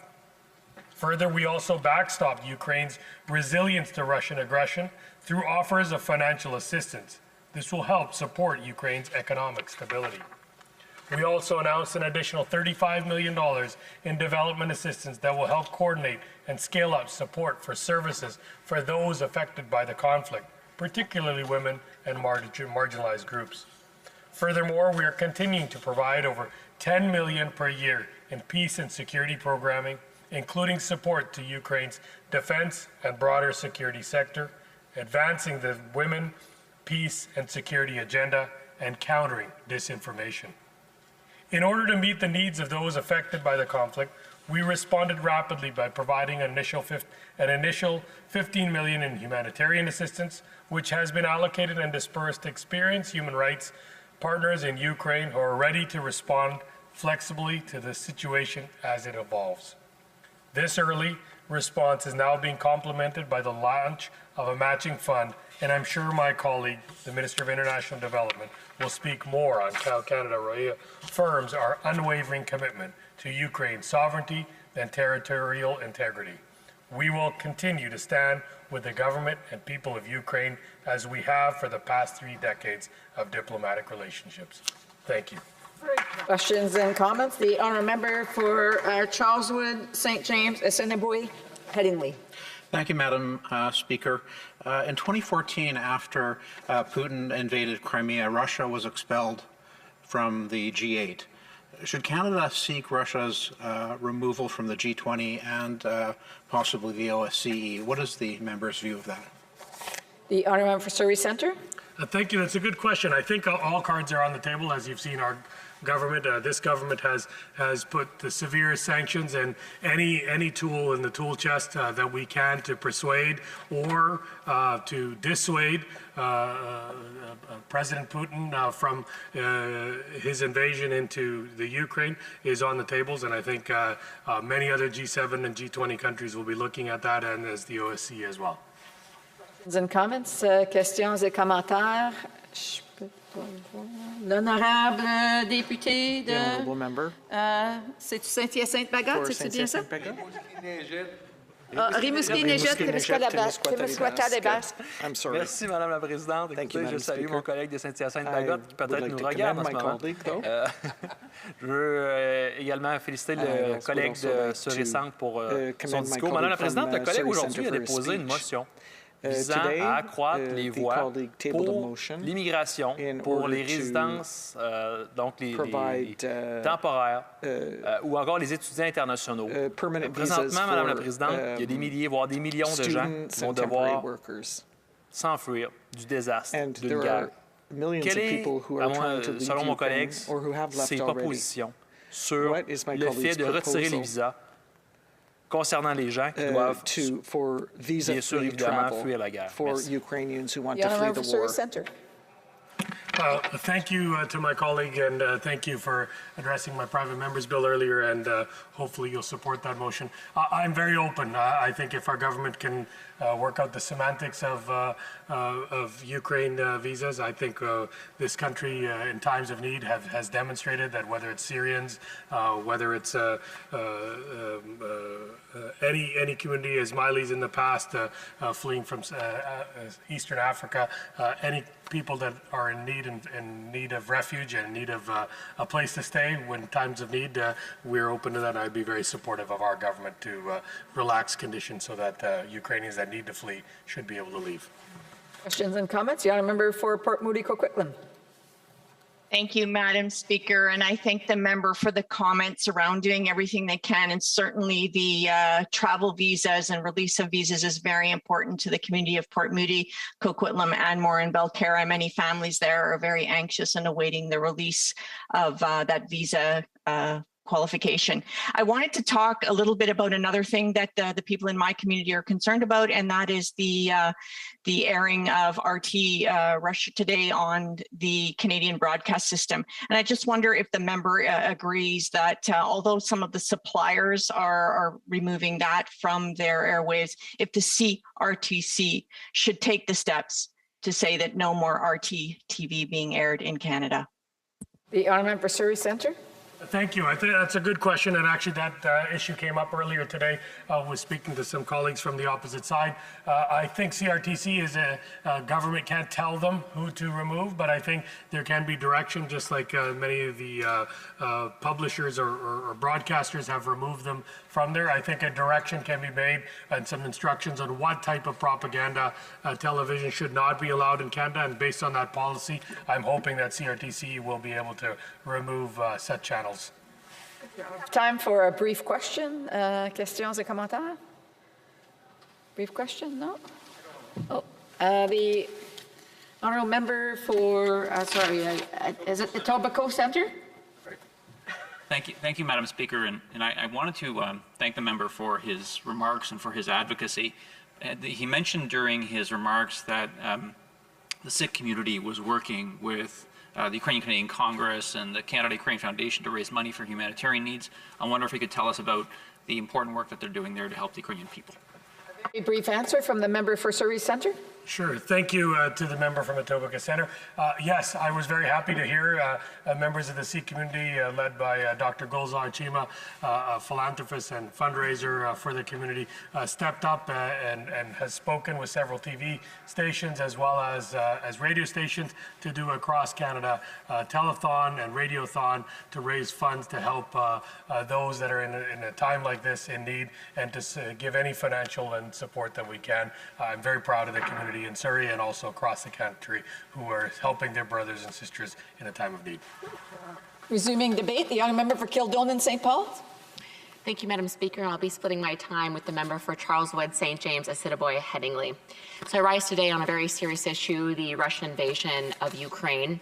We know that Russia's attack is the most serious threat to the rules-based international order since the Second World War. Since 1945, Madam Speaker, we have not faced something like this. And it really threatens the longest period of relative peace and prosperity in modern history, and as a consequence, of course, threatens the security that Canada depends.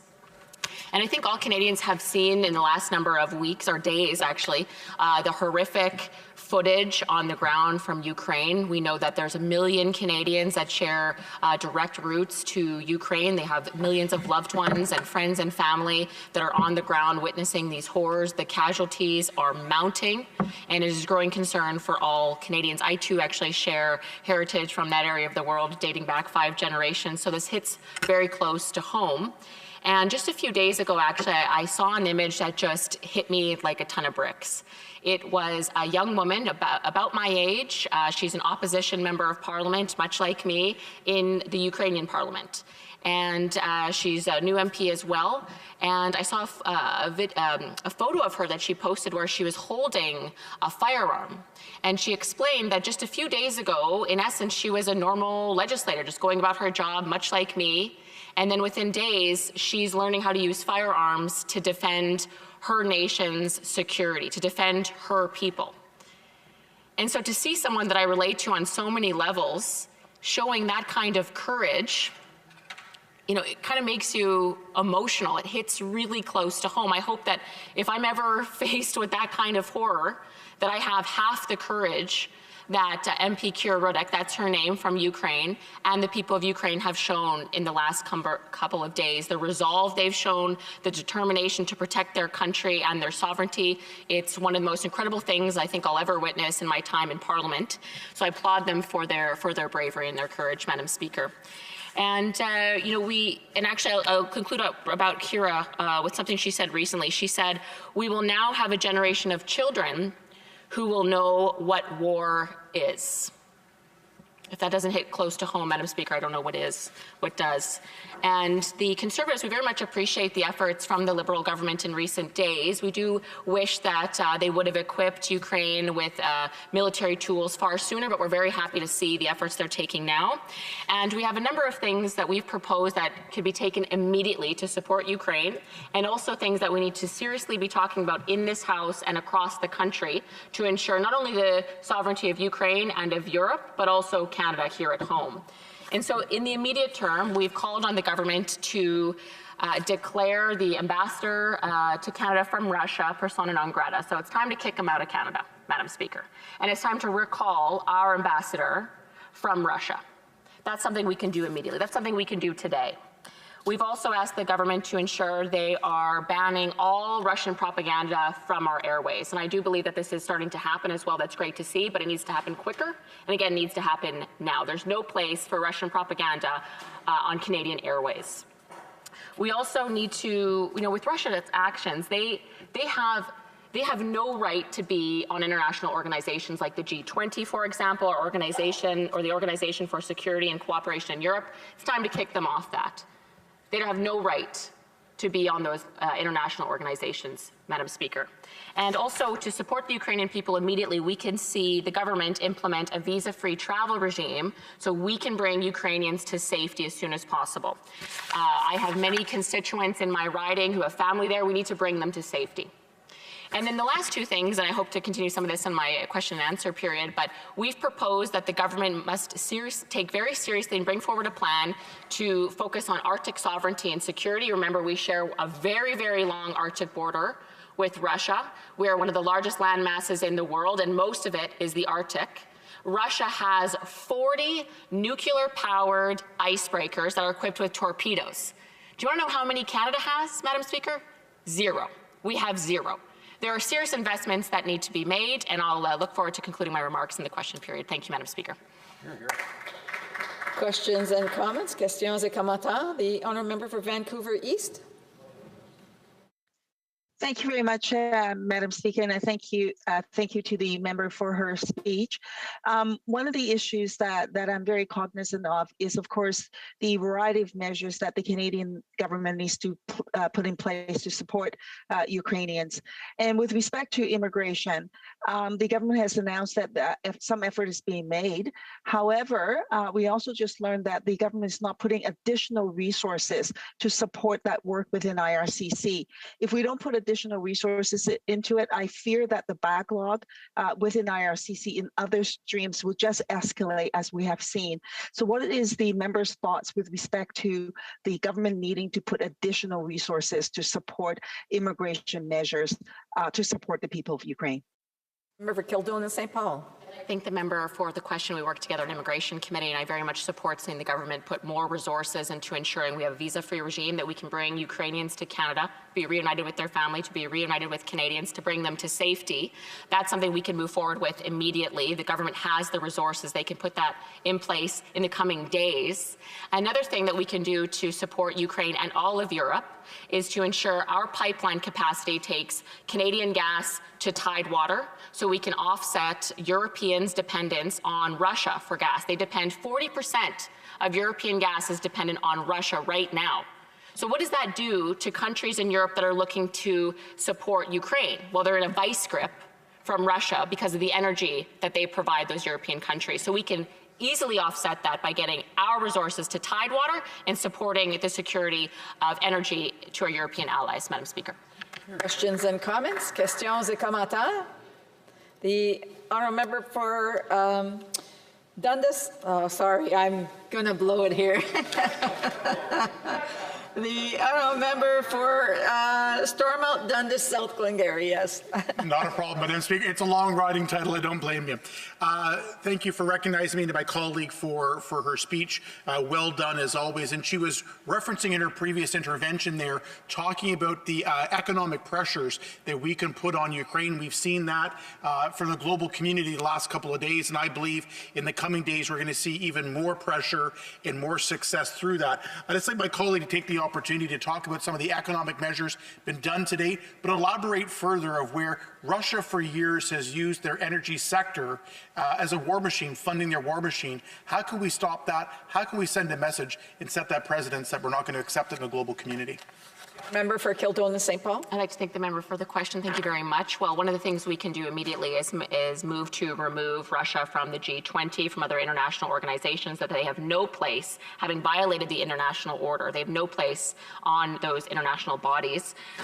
Again, I mentioned that we can expand our pipeline capacity to ensure we're offsetting the European dependence on Russian gas. We have gas. If only we can get it to Tidewater to get it to Europe. This is something that we should be hearing today from this government that they're silent on, as far as I'm aware. I'd like to hear more from them on that. But another thing that I'd really like to bring into this is that recently, Russia really, as we know, is a nuclear superpower, and it recently has raised the level of its own level of nuclear readiness, pardon me. So it is critical that we hold President Putin and the Russian government accountable for this gross violation of Ukraine's territorial integrity and sovereignty. But also at the same time, we need to ensure we are avoiding at all costs any escalation or accident between nuclear superpowers. That is paramount, Madam Speaker. Time for a brief question. Questions et commentaires. The honourable member for Sandwich Gulf Islands. Speaker, and to my honourable colleague, I'm going to leave aside the wisdom of wanting to send natural gas or any other fossil fuels to Europe, but ask if, on reflection, anything can be done quickly, given that with all the supports in the world, the Trans Mountain Pipeline, which was originally booked for a $4.5 billion cost, is now estimated to be a $21.4 billion cost and will be years behind schedule. It's not a viable solution, is it? I ask the honourable member through you, Madam Speaker. Answer from the member for Kildonan and St. Paul. You know what I think is not viable is having Europe dependent on Russian gas. Having our country's own sovereignty and security at the whim of 40 nuclear-powered, weaponized icebreakers. I don't really care about the cost. We need to ensure that security of Canada is first and foremost the priority of this federal government, Madam Speaker. Resuming debate, the honourable member for Charleswood, St. James, Assiniboia, Henley. Thank you, Madam Speaker. I rise today with all members of this House to join in solidarity with the people of Ukraine. This unwarranted attack on a free and democratic country highlights how our security is inextricably tied to that of Europe. NATO and its allies understand the danger of a belligerent Russia that seeks to redraw the international borders of Europe by force. Might cannot make right, Madam Speaker. Those dictatorial thugs who think they can take other countries by force now know the price they will pay. Canada must strengthen our own defenses and renew our commitment to the NATO alliance. Madam Speaker, let us take pause and note the extraordinary courage of the Ukrainian people. They've galvanized the spirit of the entire world. They will never give up, and we will always be with them. Defying the expectations of its collapse, Ukraine has kept going. They've kept on fighting as we speak here at this very moment. History has found the Ukrainian president, and his courage is remarkable to witness. President Zelensky has been subjected to the most intense stress test of character. Putin, in his hubris, has made a tremendous error. Never underestimate the strength and courage of those that fight for freedom over tyranny. Never underestimate the will of the free world to defend those who fight for freedom. And never assume that your own citizens will support a leader that would rain such terror on their Ukrainian brothers and sisters. This is a conflict entirely of Putin's own making, and every drop of blood is on his hands. Now it is clear he craves war and fears freedom and democracy. Putin thought that in seeking an invasion, NATO would just hand over Ukraine. Yet even in that scenario, Madam Speaker, all they could have gotten was internal chaos and civil strife. Madam Speaker, I support our leader's call to expel the Russian ambassador. The ambassador should be expelled right now, and this government should recall our country's envoy in Moscow. Our leader is also correct that Russia today needs to be taken off the airwaves. Foreign, state-controlled broadcasters have no business spreading their misinformation in Canada, and I commend Rogers and Bell for making the decision to remove them. Parliamentarians cannot ignore what is literally and figuratively fueling Putin's power: oil and gas. We can't ignore that, Madam Speaker. The Liberal government has failed to recognize that Canadian oil and gas is vital to Canadian and European security. We need to get new pipelines built to Tidewater to displace Russian natural gas. Russia supplies 40% of Europe's natural gas. If supplies are cut, people won't be able to heat their homes, industry will shutter, and Europe's GDP will plummet. In buying Russian oil and gas, Europe has been filling Putin's coffers, paying him the money he needed to build up this brutal army that he's now using to savage his neighbor. No more, I say, Madam Speaker. No more can Putin impose tyranny and expect to enjoy the economic spoils of the free and democratic world. No more can a leader who has behaved as irrationally as Putin has have that much power over its neighboring states. No more will we idly stand by. Canada is the world's 5th largest producer of natural gas, but we can't export gas to Europe to assist European democracies because we can't get pipelines built. This Liberal government must get serious and realize our energy sector is not only vital to our economy, but vital to our security and the world's security. Moreover, Conservatives are calling on this government to step up for freedom and democracy by allowing visa-free travel from Ukraine to Canada. Madam Speaker, our red lines must be clear. NATO must stand fast. Article 5 must be sacrosanct. Madam Speaker, I'd like to close with the words of President Kennedy as he addressed the nation on October 22, 1962. He said, "My fellow citizens, let no one doubt that this is a difficult and dangerous effort on which we have set out, but the greatest danger of all would be to do nothing. The cost of freedom is always high, but Americans have always paid it. Our goal is not the victory of might, but the vindication of right, not peace at the expense of freedom, but both peace and freedom here in this hemisphere, and we hope around the world. God willing, that goal will be achieved." Thank you. Questions et commentaires. L'honorable député de Montarville.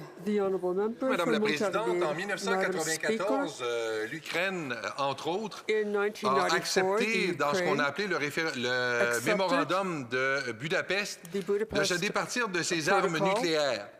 3 puissances étaient garantes de ce mémorandum. On parle des États-Unis, de la Russie et du Royaume-Uni.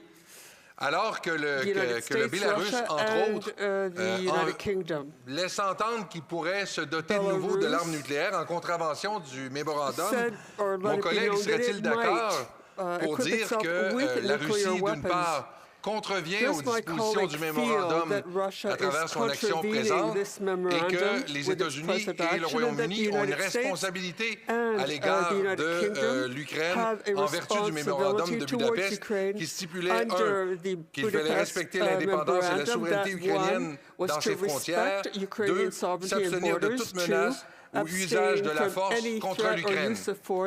The honourable member for Charles Wood, St. James, Assiniboia, Headingley. Let me be perfectly clear, Madam Speaker. Mr. Putin's word is not worth the paper it is written on. Thank you. Questions and comments? Questions et commentaires? The honourable member for Brandon Sears. Thank you, Madam Speaker, and I just wanted to congratulate my colleague on his excellent speech this evening, and I've talked to or asked other members of the House tonight about the issue of Canadian sovereignty in our Arctic, and I know that my colleague coming from Winnipeg has a heart and soul in that with the research that we have in the University of Manitoba. I wonder if he could just elaborate on the fact that we are a neighbour to Russia and what we can do to defend ourselves in that area. And the honourable member for Charles Wood, St. James, Assiniboia, Headingley. Well, I thank my colleague for the question because I think what we all recognize here today is that we have woken up to the tyranny of Putin's Russia. And that affects the entire world, and Canada is not immune to that. We share a border with Russia. Mr. Putin just the other day spoke about raising his nuclear arsenal's alert. We have to wake up to the reality of Putin's Russia and do whatever we can to protect ourselves, protect all Canadians, including protecting the sovereignty of our Arctic. And comments, questions et commentaires. The honourable member for Saanich Gulf Islands. Thank you, Madam Speaker, and to the honourable colleague from Charleswood, St. James, Assiniboia, and Headingley. It's kind of a personal reflection from other contexts that hasn't been mentioned tonight that I find it so extraordinary that President Zelensky is also a Jewish leader in a country that has been known in the past for anti-Semitism. And I wonder if the honourable colleague would have any reflections on that. The honourable member for Charleswood, St. James, Assiniboia, Headingley. Well, again, I think President Zelensky has shown us all what true leadership is, Madam Speaker. And I think we have to give him all the support that we can and wish him well in his endeavors to protect his country. And I would only hope that if Canada ever faced a similar situation, that our Prime Minister would act in the same vein. Thank you. Time for a brief question. The honourable member for Etobicoke Centre. Thank you very much, Madam Speaker. I'd like to thank the honourable member for his remarks, and really say that I'm grateful for the support and that many of the members on the official opposition have shown for the steps that the government has taken. A lot of unity has been shown, and I think that's really important at this time. I just wanted to ask, a lot of the measures that Canada and other countries have instituted have been around providing Ukraine with military support, like the announcement that was made today around the weapons, but also economic sanctions in a variety of forms. And I'm wondering if he could speak to whether he agrees with those measures and what, if any, impact he thinks those measures are having to help Ukraine.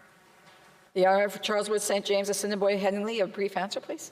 Well, Madam Speaker, I have to say in my brief time here, I was elected in 2019.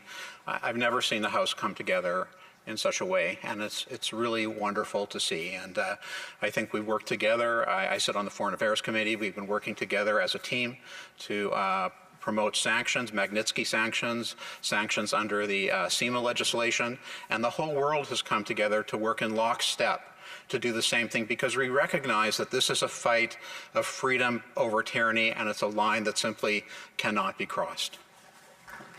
Resuming debate, the Honourable Parliamentary Secretary to the Government House Leader. Thank you very much, Madam Speaker. I'll start off by just mentioning that I'll be sharing my time with the member from Saanich Gulf Islands. Madam Speaker, a lot has been said this evening with respect to the various different measures that Canada has put in place to help Ukraine and indeed come together with the world in terms of our response to the outrageous aggression that's coming from Russia right now, and in particular Putin. I think it's very important to put on the record, at least from my perspective, I don't believe that the Russian people are bad. I just think that Vladimir Putin is a monster. You know, we've talked about the various different things that have been put in place, whether it's sanctions, whether it's money that's flowed to Ukraine, whether it's the different personnel that's been sent over as part of Operation Reassurance. What we know from, you know, the history over the last decade or so of Canada's involvement is that there's been an opportunity to really help Ukrainian people prepare for what has unfortunately come. You know, what I really want to talk about in the short amount of time that I have, Madam Speaker, is the incredible resolve that we've seen come from Ukrainian people. The member from Selkirk Interlake Eastman talked in his speech about the manner in which Ukrainian people were responding to what's going on. And he compared that to the manner in which we are witnessing Russian troops engage in. You know, the member from Selkirk Interlake Eastman specifically said, when you are under a dictatorship and you're being told what to do, you're never going to have the same resolve as those that are fighting for something that they believe in and that they so passionately are chasing after. It reminds me of when I was on the Defense Committee and I traveled to Ukraine as part of a study that we were doing on Operations Unifier and Reassurance. The member from Selkirk Interlake Eastman was there as well, and he would remember that at one point we went to meet with the new police chief of Kyiv. We met him in the center of town, and he couldn't have been more than 35, 37 years old. And it was remarkable to listen to this young individual talk about the future of Ukraine. And indeed, what we know is that going back to 2014 and the revolution that took place, it was led by future generations. It was led by the youth. It was a youth movement that changed the course of Ukraine back in 2014. And what we saw, what we heard from this police chief, this young police chief, is he basically told us, he said, you know, things were done differently in the past. Remnants of the former Soviet Union still existed in Ukraine, and they literally had to fire almost every police officer who was over the age of 40 just because they did things differently. And that's not the future that the younger generations wanted. They knew what they were going for, they knew how to chase after it, and they knew what had to be done. You know, if you want to talk about the resolve of the Ukrainian people versus the resolve of those that are under a dictatorship, look no further than the former president, one of the former presidents of Ukraine. It was Yanukovych, who was president during the uprising. And what did he do? He fled the country as a result of a youth revolution. He literally got up and left because of what was going on. And you compare that to the president of Ukraine today, Zelensky, he won't go anywhere. He's steadfast in his commitment to staying with his people and staying in Ukraine to see this through to the end. And you know, if nothing can show the difference of what the member from Selkirk Interlake Eastman was talking about in his speech more than just the approach in the two different presidents, one that was basically a puppet of Putin and one that is for the people, it's that. And so I genuinely believe that regardless of what happens, regardless of the wars that are fought today, the battles that might be won or lost today, at the end of the day, Ukrainian people are going to get what they want. They're going to get this freedom because they've been fighting for it for a long time. They have the resolve to see this through to the end, and it is clear that they will win their freedoms at the end of the day, regardless of these temporary impositions that Putin is putting in the way. Thank you, Madam Speaker. Then comments, the Honourable Member for Kildonan and St. Paul. Thank you, Madam Speaker. I'd like to thank the member opposite for a very civil discourse tonight. It's really great to see. I think this is probably the most civil I've seen any debate in the House in my few years as a parliamentarian, so I thank him for those efforts. I would like to ask the member what his thoughts are on European dependence on Russia for gas. What does he feel the impact of that is on Europeans and their ability to support Ukraine? And does he feel that Canada has a role to provide energy resources to Europe? The honourable member for the honourable parliamentary secretary. Well, Madam Speaker, I think that the member from Saanich Gulf Islands answered this very well through her question, which basically indicated that even if Canada was to try to take on that role, it would be a long time in the making. It's not something that's going to be able to correct and help immediately. Should we ensure that dependence on a nation like Russia, in particular for Europe, should we be doing what we can to assist in ensuring that that doesn't happen?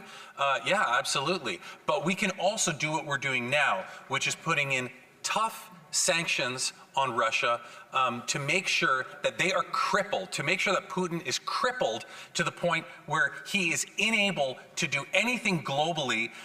We know that our economy is so dependent on the global movement and interchanging of goods and services throughout the globe. If we can bring him to his knees in this regard, we certainly will be doing the world a favor and, in my opinion, helping Europe as well. Questions and comments? The honourable for South Okanagan, West Kootenay. Thank you, Madam Speaker, and I'd like to thank the member from Kingston and the Islands for his speech. And, you know, at the risk of sounding like a broken record, here in Canada we have the largest Ukrainian population in the world outside of Ukraine. 141 countries in the world offer Ukrainians visa-free travel, yet Canada does not. And at this time especially, is there any way that the government can, at least temporarily, give Ukrainians the right to visa-free travel so that they can get here as safely and quickly as possible? Parliamentary Secretary. Two things very quickly, Madam Speaker. The first is that we certainly have put in place, and I'm sure that the member is aware of it, various different measures for those that are already here to make sure that their stays are extended, whether it's a student visa or people that are traveling, to ensure that they don't have to go back to Ukraine right now. But to the point that this member and others have been bringing up today about visas, you know, I haven't given it much thought yet. Personally, when I think about it, I think, yeah, you know, that makes a lot of sense. I also know that, you know, these decisions are made by weighing a whole host of different variables. I haven't heard the other side of it, but I certainly think that the question that's being asked is a good one because it warrants discussion. And if it's one way that we can assist and it proves to be in a safe and effective way, then I personally would not have anything against it.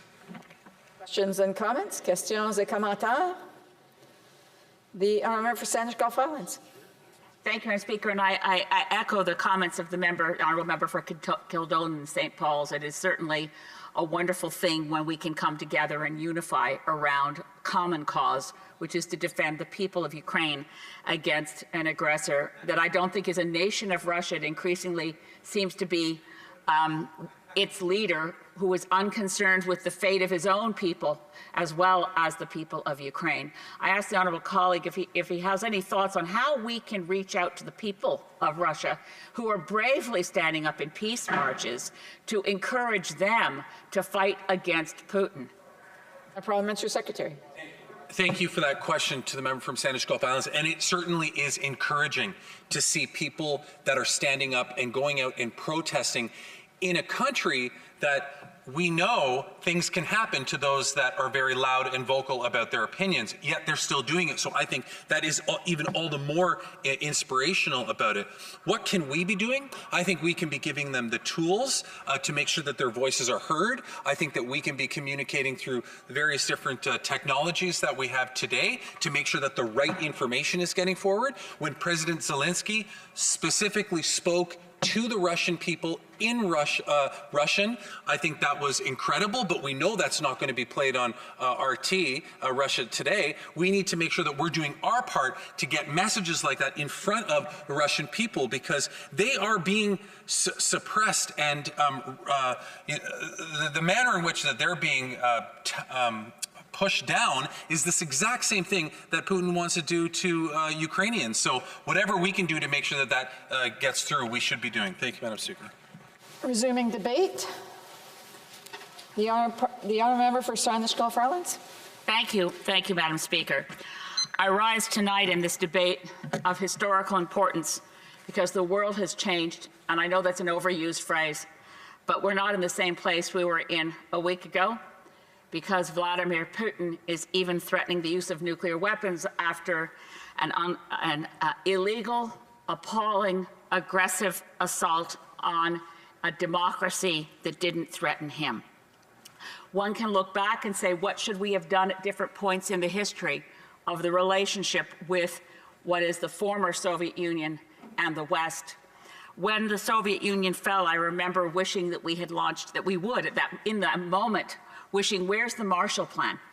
What are we going to do for the former states that were once the USSR, Russia and its neighbors? Clearly they need help. We didn't offer it. We were in a triumphal mood of Western capitalist hegemony, and we just abandoned the people of Russia. We essentially abandoned them to organized crime. Capitalism, maybe, democracy, not much, but a lot of kleptocracy, of natural resources, and the people of Russia had reduced life expectancy in this time, and still to this day. Their quality of life, having gotten rid of the USSR, went down. That should never have happened. We should have been thinking, we should have been, and some of us were, wishing for the peace dividend. We've been waiting for the peace dividend, that when we'd stop putting so much money in budgets in the United States and all around the world into the military-industrial complex. We don't need it anymore. There is no more USSR. But no, we found other enemies. We decided we didn't need a peace dividend. We kept investing in war.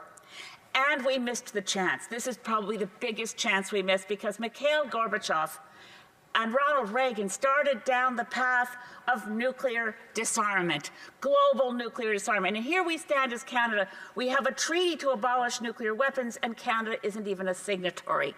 We need to pay attention to this, but we thought that nuclear weapons were in our rearview mirror. They're not. They're in stockpiles, and they're in missiles. And we need to pay attention again to the threat of nuclear war. In tonight's debate, which has been mostly very much on the same themes, I need to address there has been more than occasional misplaced notions that now we need to build more pipelines, that Europe needs more fossil fuels. But if we look at what the leaders in Europe and even in Ukraine are saying, we do not hear these calls.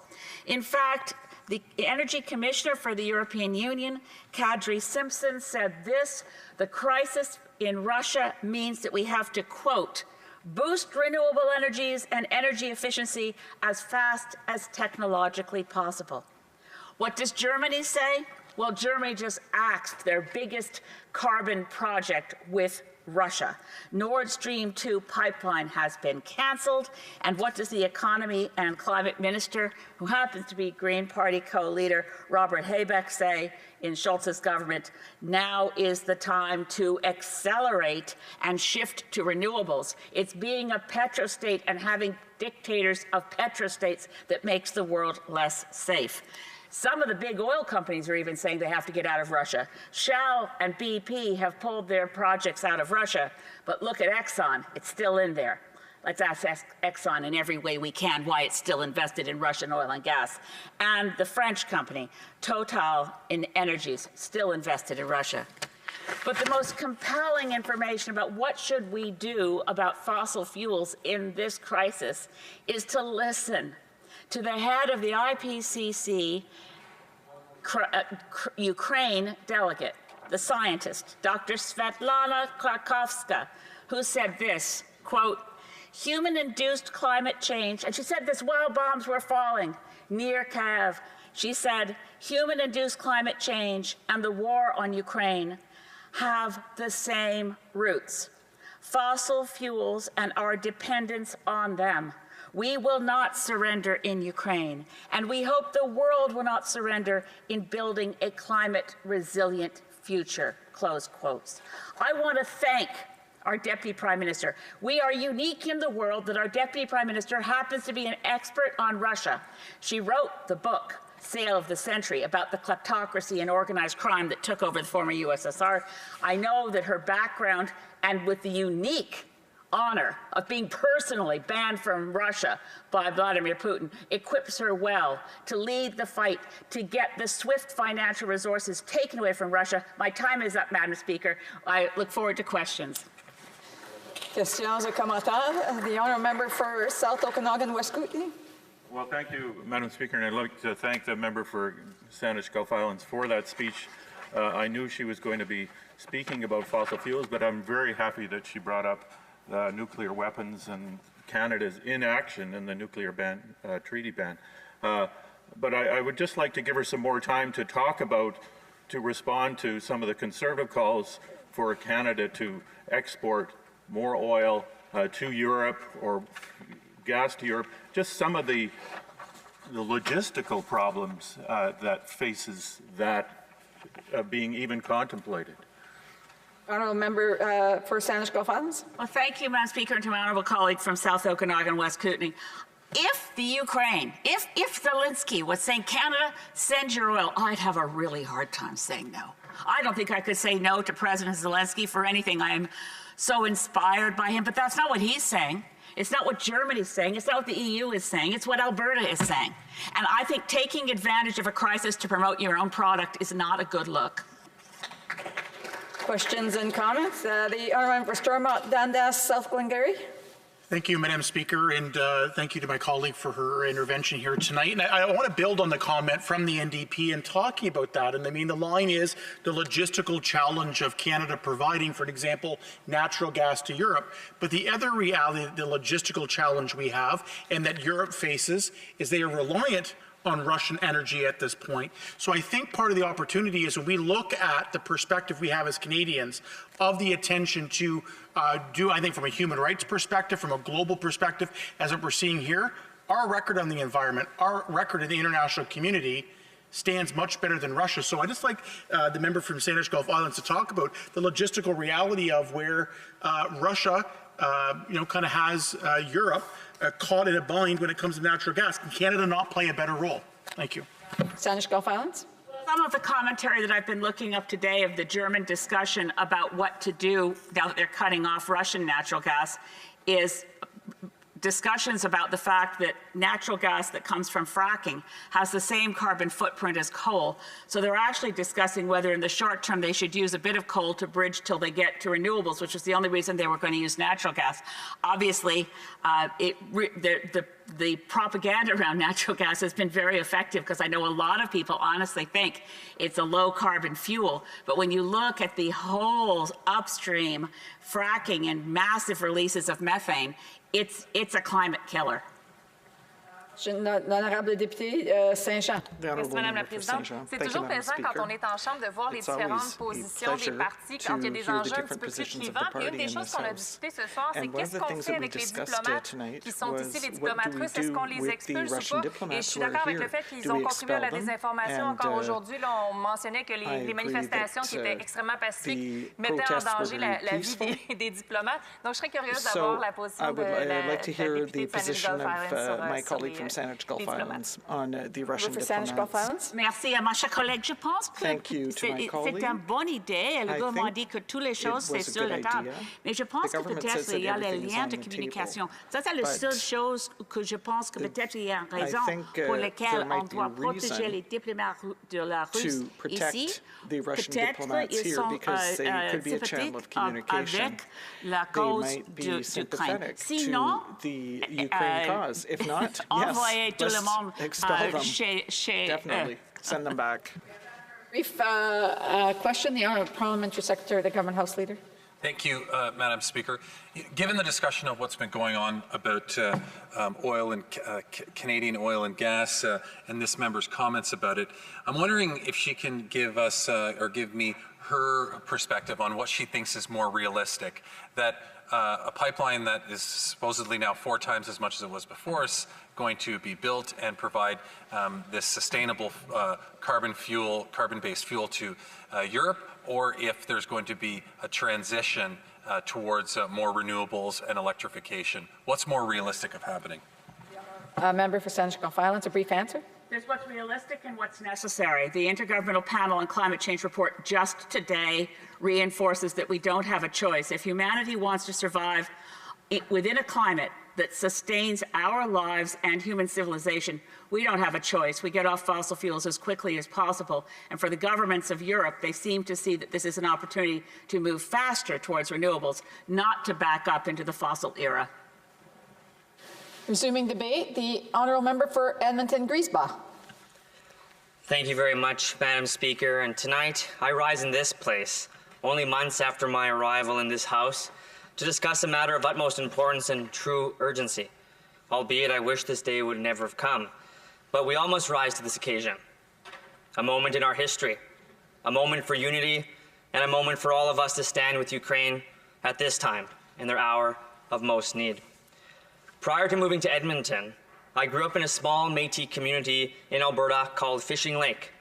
Like many who know that part of our province well, they know that there's largely two groups, many Indigenous, like myself, and Ukrainians, our neighbors, for over 100 years. The Ukrainians are the very same who paint our fields gold each summer, a truly remarkable sight to see. Ukrainian families were some of the very first peoples to settle Treaty 6 territory, and they were here long before even Alberta was a province.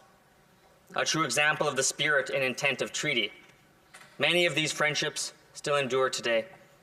Ukraine has shocked the world with its heroic resistance against Putin's war of aggression. President Zelensky and hundreds of thousands of Ukrainians have bravely resisted the Russian attack, even in the face of overwhelming odds. But despite the brave efforts of Ukraine's military, the situation on the ground is dire, especially for the many civilians who are caught in the crossfire. As we speak, Russian artillery and missile attacks are pounding Ukraine's cities, day and night. Kyiv, Ukraine's capital, is under siege. Its 3 million inhabitants have been forced to take shelter in their homes, in Kyiv subways, and in improvised bomb shelters.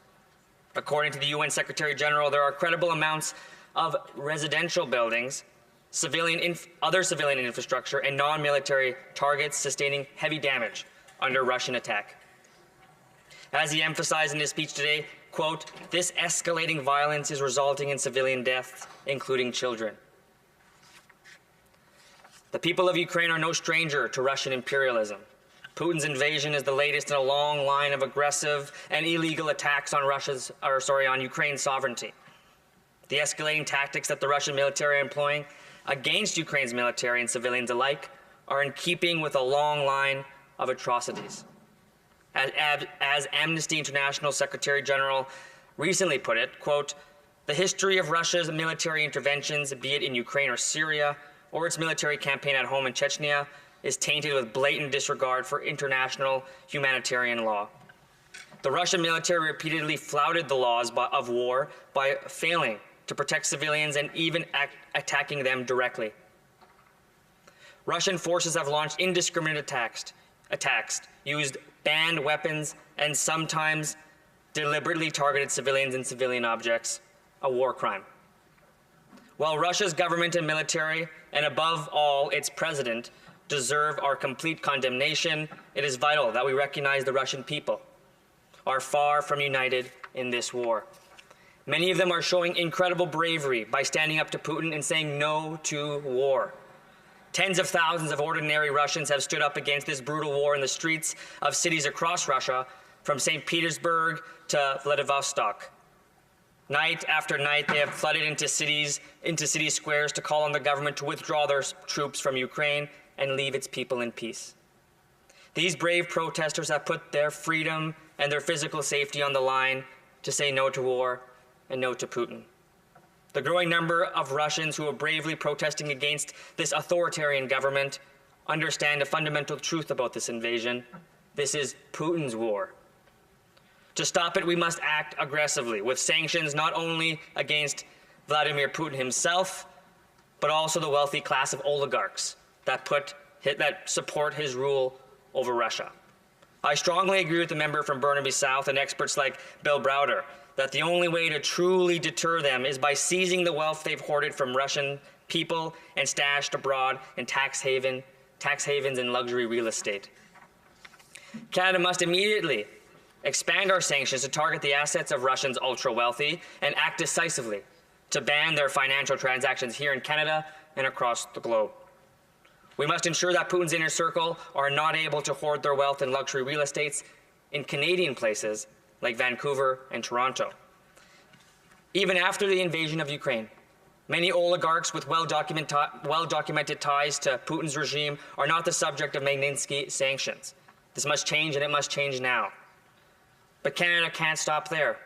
We must do everything in our power to ensure that Ukrainians fleeing this horrific war find a safe haven here in Canada.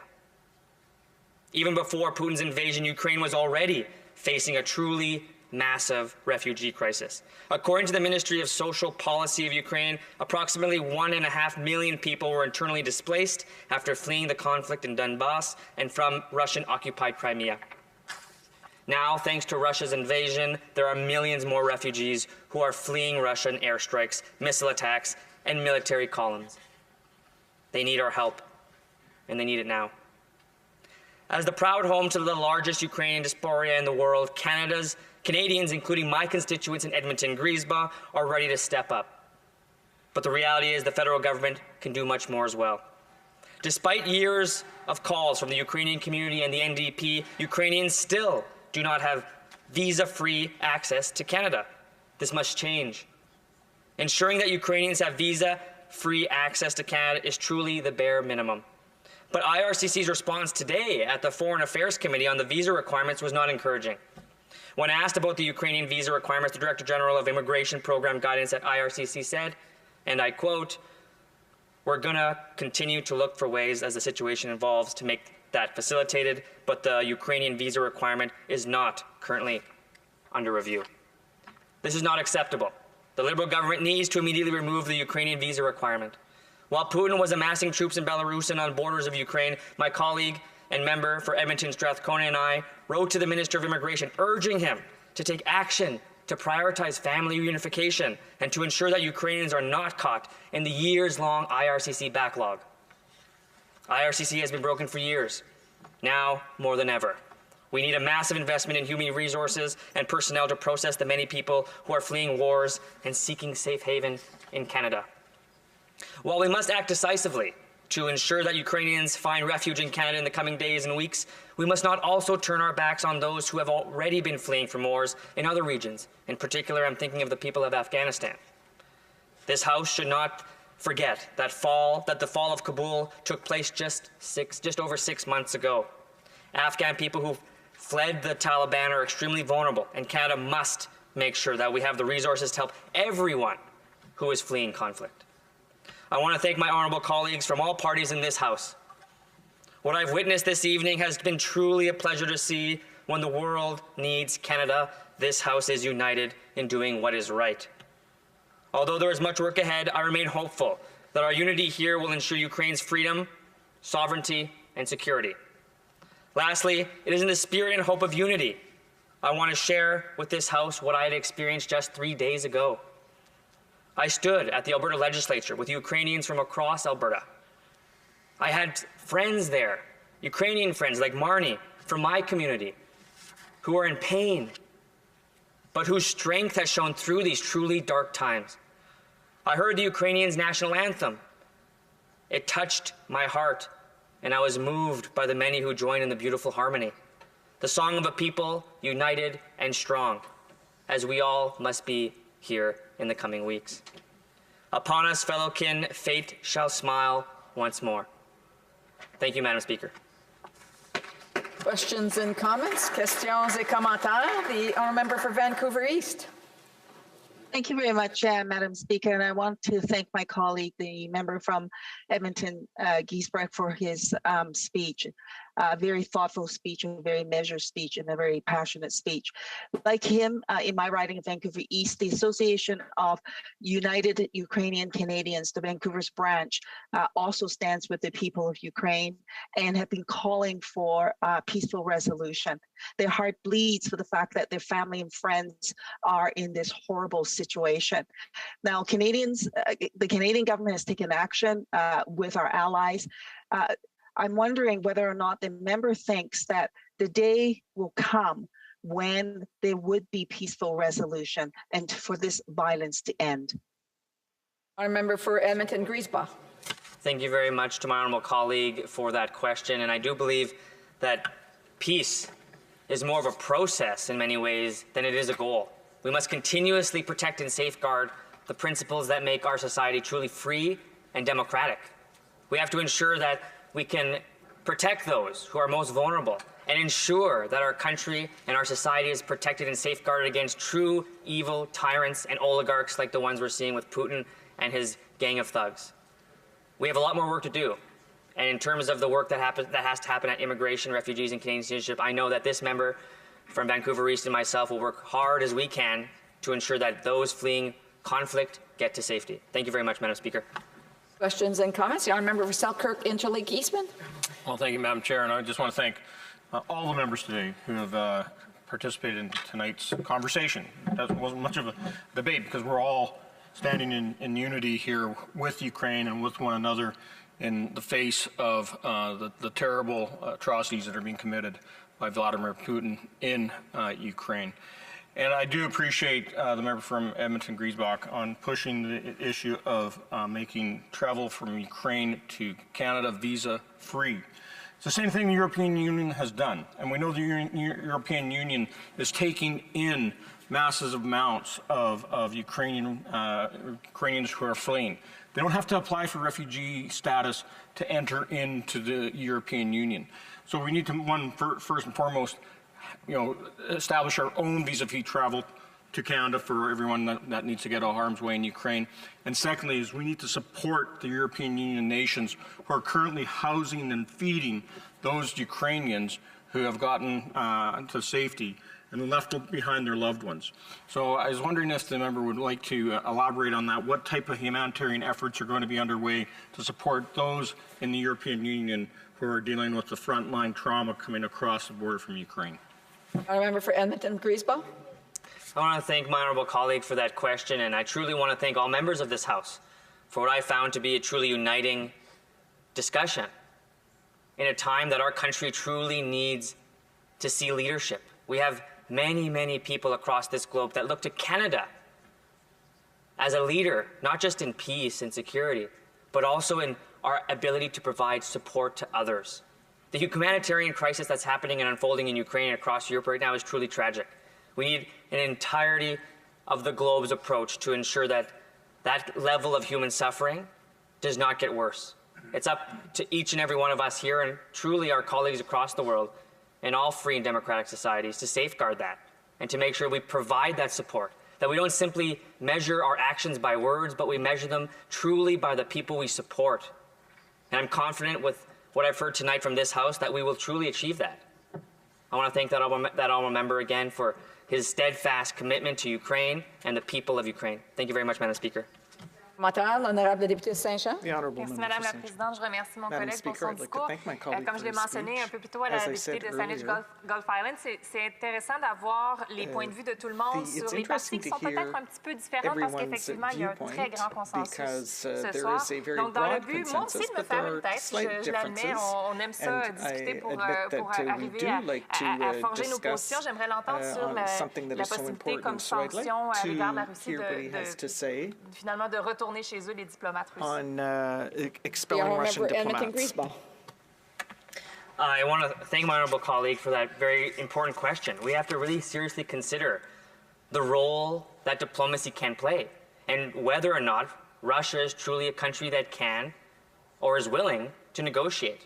And I think that question is one that we have to truly debate in this House. And it's still up for debate. I think that there are attempts, especially after I seen Ukrainian officials meet with Russian officials. I thought that was a hopeful sign that diplomacy truly is still alive. However, I remain very cautious and very, I'd say, nervous for the actions that are unfolding right now across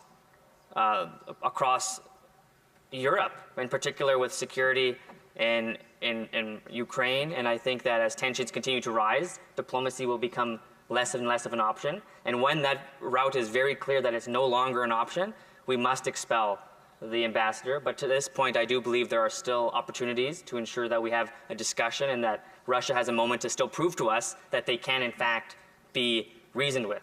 Thank you very much, Madam Speaker.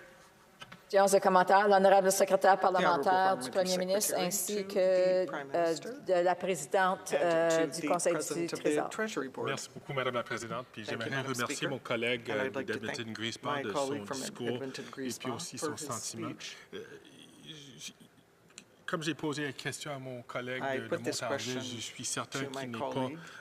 il est en faveur du fait qu'il faut combattre l'idée que la force peut faire la loi dans les systèmes de relations internationales. Est-ce qu'il est d'accord avec moi qu'au lieu d'engager la Russie purement avec la force, que c'est très utile de se servir des sanctions économiques pour forcer les oligarches russes déterminer que ça suffit, là, il faut qu'on aime bien nos bébelles, puis on va poursuivre la paix, effectivement, au lieu de continuer avec cette incursion dans l'Ukraine. I want to thank the honourable member for his question and for really highlighting the problem that exists right now in the world. We have a very small group of people, oligarchs, meaning they have tremendous power and wealth, controlling systems across the globe, not just in Russia. But I do believe Russia is one of the most aggressive countries that has found and manipulated ways to use capital and to use that capital to create pain and particularly hide that capital as well. What we're seeing across countries all over the world is these safe havens for these terrible amount of wealth, wealth that truly goes into fueling a war machine.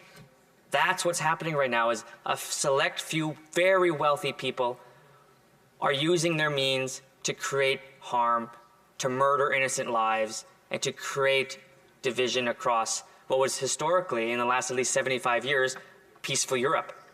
And what we're seeing is the use of terrible capital that is harbored even in Canada right now, in places like Toronto or Vancouver in real estate, where they've been able to harbor this wealth. And we have roles to play in order to target that wealth, sanction those individuals, and truly bring them to justice, because this isn't a war against the Russian people. This is a war against tyrants like Putin and the oligarchs that support him and his efforts. Thank you very much, Madam Speaker. Comments? We have time for a brief question.